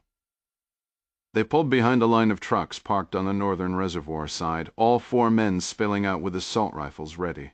Rushing to the pickup's bed, each grabbed a combat pack, slung it over an arm, and sprinted for better cover behind a small metal-ant concrete structure nearby. As he moved, Tremaine pressed the button on the radio attached to his body armor. Condor, this is Bear. Do you read? There was no reply. After a moment, he jogged across the 2-lane road atop the dam, moving toward the Volta riverside. The roar of water pouring from the spillways below was immense, yet the distinct, rapid crackle of AK-47 fire from several hundred meters up the dam cut through the noise. His orders had been clear. Bilove's dragons were to use the captured M4s to blend in, so that Kalashnikov chatter could only mean Rivicom forces. His mind raced through the numbers. 1 platoon was here 4 squads, 32 men, each squad leader equipped with a radio to the 3 sentinels overseeing them. He keyed his mic again. Any squad leader, this is Condor, respond. A burst of static, then a voice with a Ghanaian lilt. Delta squad over. Another cut in. Charlie squad. Gunfire echoed in the background of the transmission. Delta, report your status. The speaker was young. Tremaine could hear the tension. He didn't know this man personally, with 448 rebels in the force. Individual names blurred, but Belov would have chosen the most capable to lead. The voice came back, strained. We've lost 2. The remainder are in the switchyard, using the transformers for cover. Shooters are positioned above us on the dam. I believe Rivcom has broken out, and I cannot raise Alpha Squad. Tremaine squeezed his eyes shut, a wave of frustration washing over him. Understood. Charlie, your status? 3 of us are outside, pinned on the riverbank rocks, taking fire from the dam. No casualties here, but we had 5 men inside the powerhouse guarding the Vrai staff and assisting the Russian team. The President's security forces now control that building. Status of our men inside is unknown. Where are the Russians? Unclear. They entered the building immediately upon arrival. The voice added, I can see 3 Alpha Squad survivors at the base of the dam staircase. There are many casualties in the area. A new voice broke in. Condor, Bravo Squad. We lost 3 in the initial assault. The rest are holding at the front guard post. Doing a quick mental tally, Tremaine estimated about 12 dragons near the powerhouse and another 5 at the distant post. He turned to Creelis. The Dutchman's expression was grim but focused. If those Rivcom shooters on the dam were in a hurry, they might have gotten sloppy with their perimeter. We get a clear line of sight. I can use the launcher to even the odds. It was a brutally simple plan, and in that moment its straightforward violence was almost comforting. They retrieved the 6-shot 40mm grenade launcher and an extra bandolier of shells from the truck and began moving west along the dam embankment. The admin building loomed ahead to their right, with the police station beyond it. Their real target was a squat concrete structure near the dam's eastern end, behind which the police were presumably firing down on the rebels. They were still hundreds of meters out, midway to the admin building, when 3 figures in white undershirts, AK-47s in hand, burst from its front door and sprinted away from them. Creelis halted instantly, raising the grenade launcher. The range was less than 50 meters an easy shot. "Hold your fire!" Tremaine barked. "Not ours," Creelis argued, his finger tense on the trigger. "We reveal our position now. We alert the main force before we're in cover and ready to engage. Let them go." The 4 men reversed course, retreating to their pickup. There Tremaine grabbed a pair of binoculars from the dashboard and scanned the long concrete spine of the dam, the weight of the failed assault settling heavily upon him. Somewhere in the chaos, a plan had to be salvaged. They've got security positioned, watching our direction. "We can't move in close enough to fire the grenade launcher effectively," Junior chimed in. "We could deploy the mortar, hit them from this position." Their 60mm mortar had the range to reach the Rivcom operatives, delivering high explosive rounds directly onto their position. Tremaine, however, shook his head. "It'll take too long to get that thing dialed in. We're exposed up here on this high ground, completely open to the south. Maybe we can raise 2nd Platoon on the radio. They're out there." "Too distant, sir," Junior countered. Tremaine unclipped his walkie-talkie from his chest rig.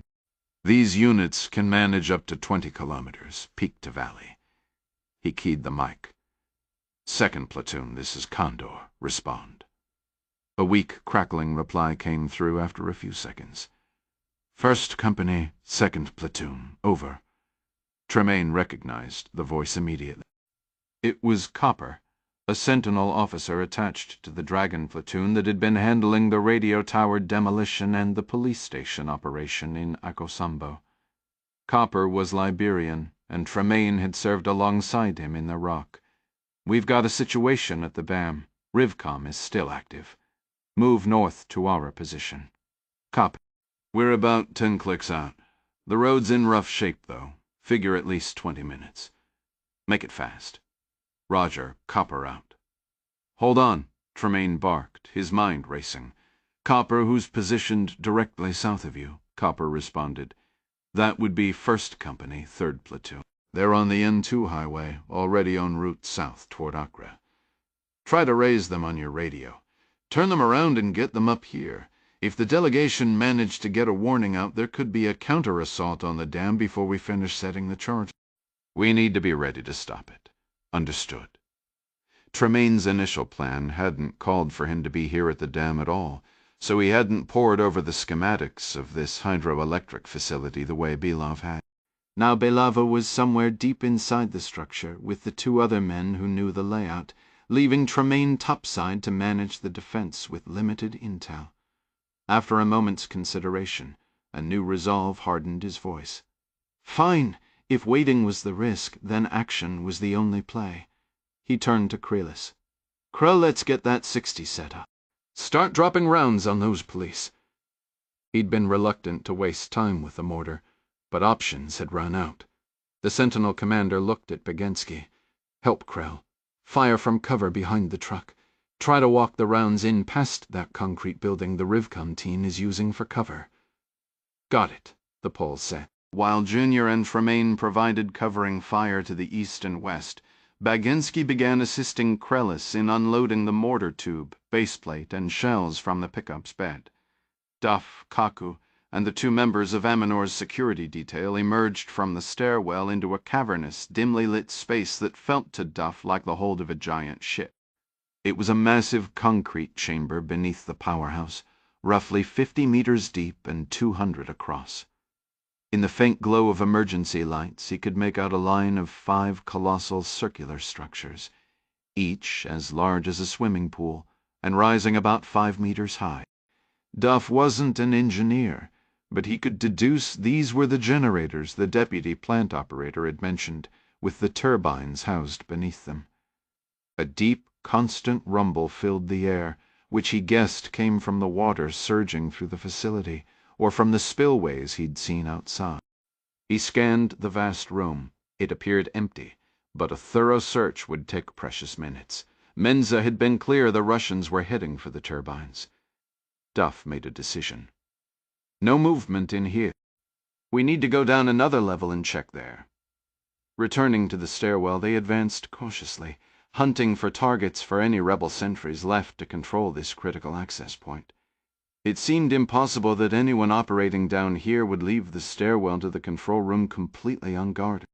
The silence felt more like a trap than a relief. They reached the door 20 meters down without trouble and gathered around it. Duff tested the latch, finding it unlocked. He gave a quick nod to the others, then eased the door open a few inches. Instantly, gunfire erupted, punching holes through the metal door to his right. A piece of shrapnel grazed his scalp in the exact spot he'd been cut during the earlier firefight, and he stumbled back into the stairwell, ducking behind the left wall. Glancing up, he saw the man named Bismarck stagger backward before collapsing on the stairs, both hands clutching his throat as blood pulsed between his fingers with each heartbeat. The wet, choking sound from his throat was one Duff had heard in nightmares and prayed never to hear again. Duff shoved his arc around the doorframe and opened fire blindly into the space beyond. Above him, Kaka's pistol cracked sharply while Duff pushed himself back to his knees and added his own rounds through the doorway. After emptying about a dozen shots, he paused, and Kaku slipped back behind the wall to reload. Gideon dragged Bismarck to the side, but his partner was gone before he could even check for a pulse. They waited a few seconds for the acrid smoke to thin. When it did, Duff saw they were looking into a low, narrow concrete passageway more like a tunnel. Lying face down in the middle of it was a figure in a Rivcom uniform, his rifle pinned beneath him. Gideon stepped away from his fallen friend, moved into the hall, and put a single round into the unmoving man's back. He then knelt, pulled the rifle free, and reloaded it with a fresh magazine he found after rolling the bloody body over. Without a word, the three moved up the cramped tunnel until they reached another metal door. This one was locked. Kaku doubled back to the body, searched it, and came up with a key ring. Duff began trying keys, his hands fumbling in his rations. Every second felt borrowed. The whole dam could blow at any moment, or more enemy fighters could come running at the sound of the gunfire. He found the right key, turned the latch, and yanked the door open, sweeping his alcove with one hand as he scanned for threats. He was met by a vast concrete chamber, similar to the generator gallery above. The visibility was just as poor here, though emergency power fed a few high wall-mounted spotlights that cast beams downward. As far as he could tell, this turbine gallery mirrored the one above, except where the generators stood about 15 feet tall. These turbines rose all the way to the ceiling, connecting to the generator housings through the floor.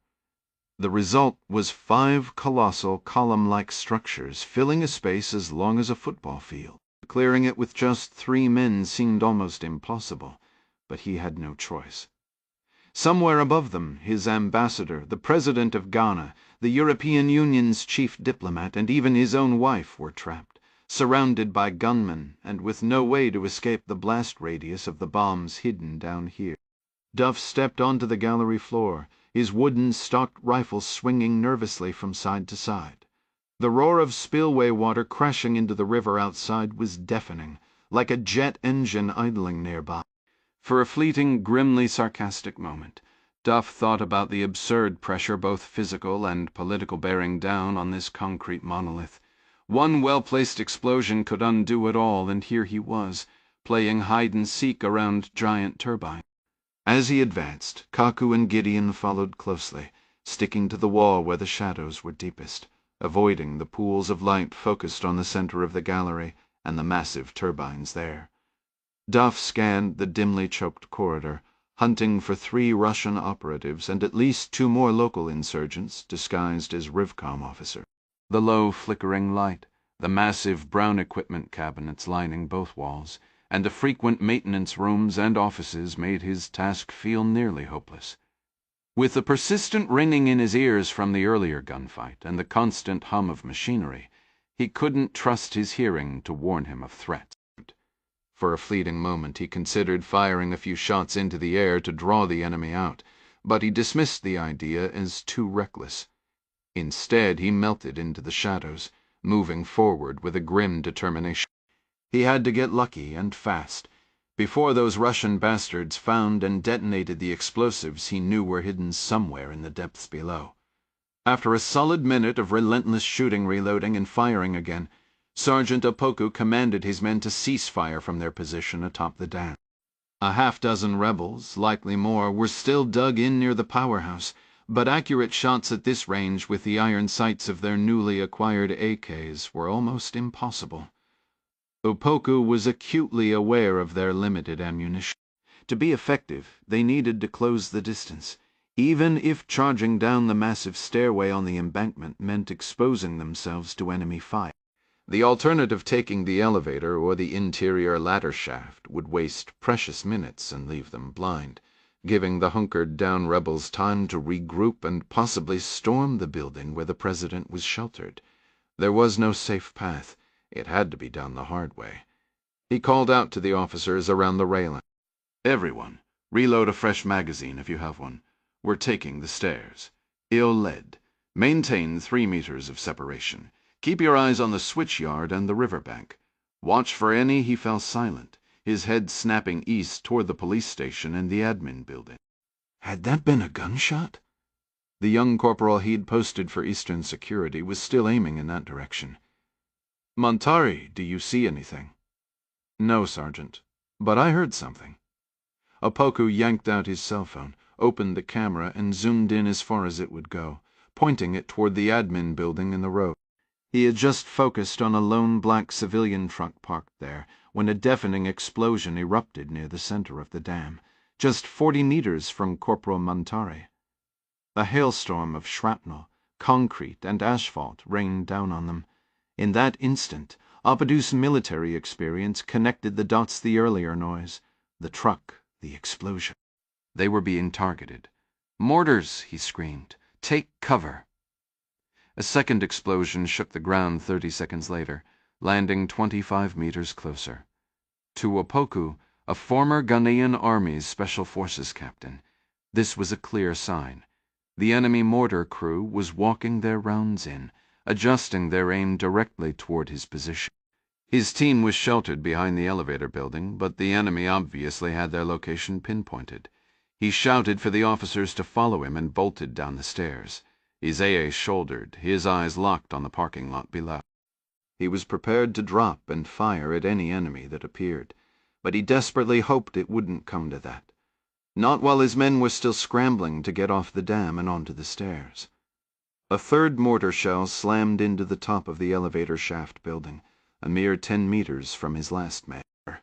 The force of the blast sent shrapnel skyward, miraculously sailing over the heads of the officers caught on the stairs. The thunderous impacts above sent a fresh wave of panic through the men, their orderly retreat dissolving into a frantic scramble down the stairwell. Isaac felt the collapse of discipline at his back and sharpened his focus on the chaos unfolding below. Certain his team's attention was fractured. His instinct proved right. From behind the wreckage of a burning truck near the switchyard, 2 rebel fighters emerged, weapons rising. Isaac opened fire, and a surge of relief hit him as shots rang out just over his shoulder. His men had spotted the threat too. They continued their desperate descent under fire, rounds pinging off the concrete steps from enemies further down. Isaac drove them forward, the hell raining down from above, a greater terror than anything ahead. 2 more mortar rounds struck the top of the landing in quick succession, obliterating the rearmost members of the team and wounding another, though Isaac, locked in a firefight 200 meters out and 10 floors below, remained unaware. The tightened rhythm of the incoming shells was message enough. The enemy had found their range, and the deluge was just beginning. Meanwhile, in the control room, Martin Mensa and his technicians were celebrating a small victory. After 5 intense minutes, power was finally restoring to the national grid from the hydroelectric dam. The dam itself will be online shortly, Mensa explained to the gathered officials, and then the lights in Accra will follow. Benjamin Manu stood nearby, his bandaged leg a throbbing distraction he forcefully ignored. His ears were tuned to the symphony of violence outside. The sporadic crackle of small arms fire, the distinct, heavier report of AK-47s different from the rebels' usual arsenalins. Most worryingly, the deep, concussive thump of mortar impacts in the distance. Julian Delisle moved beside him. "Rocket fire?" he asked. Before Manu could respond, Chad Larson called from across the room. "Negative. Those are mortars. 60 millimeter. At Delisle's questioning look, he added flatly, "Marine infantry." "You don't forget the sound. Who has those?" Delisle pressed, turning to Manu. "The military does, but they're not here. It has to be the other faction." "They're not targeting us?" "From the bathroom doorway," Jay Costa offered. "There's a full-blown fight out there. Maybe the National Police finally intervened." The U representative gave a curt nod, then addressed Mensa. "We're not waiting for a winner. Can you get us out through those underground tunnels you mentioned?" Mensa hesitated. "Yes, provided we don't run into any hostiles. And where do they exit?" "We have options," Mensa said. "We can take a service elevator or ladder up to the dam crest, or go all the way to the reservoir side. There are maintenance buildings and a vehicle depot there." Costa looked to Delisle. "If we can put enough distance between us and this fight, we can signal those helicopters for extraction." Nicole Duffy, who had been listening quietly, finally spoke up. "What about Josh and the others?" The room fell silent for a beat, the unspoken question hanging in the air. Costa met her gaze. "Well, look for them on the way. The priority is stopping those explosives." "And if we don't find them?" Nicole insisted, her voice tight. "Listen," Costa said, his tone leaving no room for debate. "That battle is at our doorstep. Those mortars could walk right into this building any minute. Staying here is not an option." The grim truth of his words settled over the group, and Nicole, though her heart protested, could not argue with the cold logic of survival. She helped one of the injured to his feet, and soon the entire assembly, the delegation members, along with the dozen power plant staff, started heading for the stairwell Duff and his hastily assembled team had used less than 10 minutes before. Mensa insisted, "I need to remain here to ensure the rebels don't cut the power transfer a second time." Delisle shook his head firmly. "If that dam goes, you'll be buried with it. Everyone is evacuating now. Once the army secures the area and clears out these rebels, you can return and resume operations." "But the systems—" "Not up for debate," Delisle stated flatly. Mensa gave a slow, reluctant nod. A group of 46 began their descent, with Chad Larson and 3 soldiers from the President's own Guard regiment taking point, their handguns held ready ahead of them. Far below, Duff, Gideon, and Kaku had progressed roughly a quarter of the way along the right-hand wall of the massive turbine hall when Gideon suddenly gripped Dove's shoulder. Duff turned and followed Gideon's pointed finger upward. To their left, the colossal turbine shaft rose toward the ceiling. A maintenance catwalk circled the structure midway up, providing access to the giant machine's internal components. Duff immediately spotted the issue. A hatch roughly a meter square stood open just above the catwalk, its metal cover leaning against the railing below. Gideon leaned close, shouting to be heard over the roar of water echoing through the chamber. "There's going to be a bomb right inside that opening." Duff knew he was correct. No other hatches were open. Damn it, he thought. He was aware of a remote computer trigger, but had no clue if the device 50 feet away was also counting down on a timer, or if the Russian with the detonator was somewhere safe, finger poised over the switch. "You want to take a look?" Gideon nodded and sprinted to the circular stairs winding around the turbine shaft. Exposed on the catwalk, he was vulnerable, so Duff kept his weapon up, scanning the shadowy space ahead for any movement. A minute later, the Ghanaian returned. "There's a large military-style satchel charge at the base of the shaft. They must have lowered someone by rope to position it. It's fixed to a joint on the turbine housing. No way to get near it for removal." Every instinct told Duff to run, to race back up, find Nicole and put as much distance as possible between them and this impending catastrophe. But the only path out led forward. They had to secure the trigger from whoever planted the device. They found the next turbine shaft sealed, so they moved to the third in the long row. Here again the metal cover was removed and propped open, the dark hatch yawning like a threat. They pressed on, confirmed the fourth turbine was untouched, then headed for the fifth and final shaft to check for the last explosive packet. Meanwhile, Lev Belov watched as Gresha descended the stairs of the fifth turbine and jogged back to rejoin the group Belov, Vadik, and the two Western Togoland fighters with them. Gresha handed Belov the tablet. "All detonation codes are input. This is now the firing system. Its radio signal reaches about 2 miles." Vadik returned Gresha's rifle and pack while Belova secured the tablet in the administrative pouch on the center of his body armor.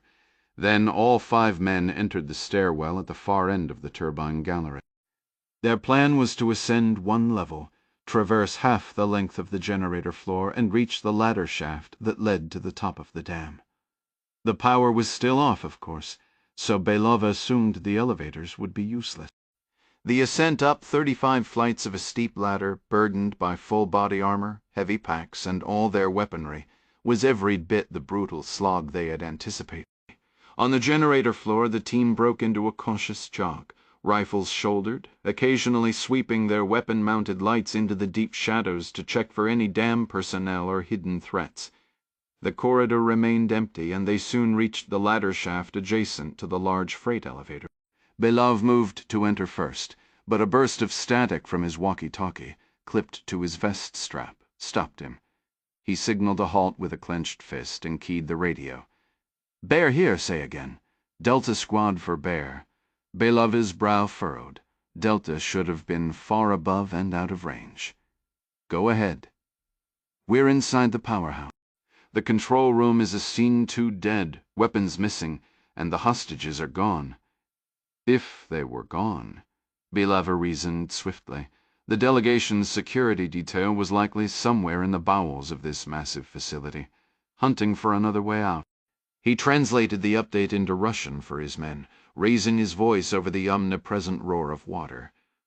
Returning to the radio, he asked, "Do you have contact with Condor?" "Briefly, a few minutes ago. Then we took fire from the dam crest and had to fall back into this building for cover. I've lost comms with him, but mortar rounds are impacting outside." Lev Belov wiped sweat from his forehead. "Condor's team had a mortar tube. Those explosions meant he was engaged. How many are you?" "8 effective, sir. That's what's left from 3 squads." "Understood. Proceed down the stairs from the control room. Follow signs to the turbine gallery, and secure that location until we link up." "Copy that," the voice replied. A grim thought flashed through Belov's mind. He might be ordering this man to his death, to be obliterated by the very explosives he had planted. Detonation would only come on Condor's order, a last resort to cripple the national grid if the facility was fully reclaimed. But Belove's primary worry wasn't the expendable rebels. It was the assistant plant manager who had known about the bombs. The missing delegation could be down there searching for them right now. He turned to his team. Gresha, Vadik and I will stay here with one launcher, guard this shaft, and watch this level. You take the other dragon, go back down to the turbine floor, and protect those charges. Gresha stared at him, incredulous. Just the two of us. You only need to hold off any hostiles until the other 8 dragons reinforce you from above. Once they arrive, return here. We'll all make the final climb to the surface together. At that moment, the vast gallery was flooded with light, and the deep hum of spinning turbines below surged in volume, cutting through the water's roar. Damn it, Belova muttered. The technicians had somehow restored power. Now he was certain the order to blow the charges would come the instant he reached the top. With a sense of grim irony, Gresha moved to the freight elevator beside them and punched the down button, grateful for the reprieve from the ladder's brutal climb. Below, in the turbine gallery, Duff, Kaku, and Gideon dropped instantly to their knees, blinded by the sudden glare and deafened by the machinery's awakening roar. To their left, the turbines whirred to life,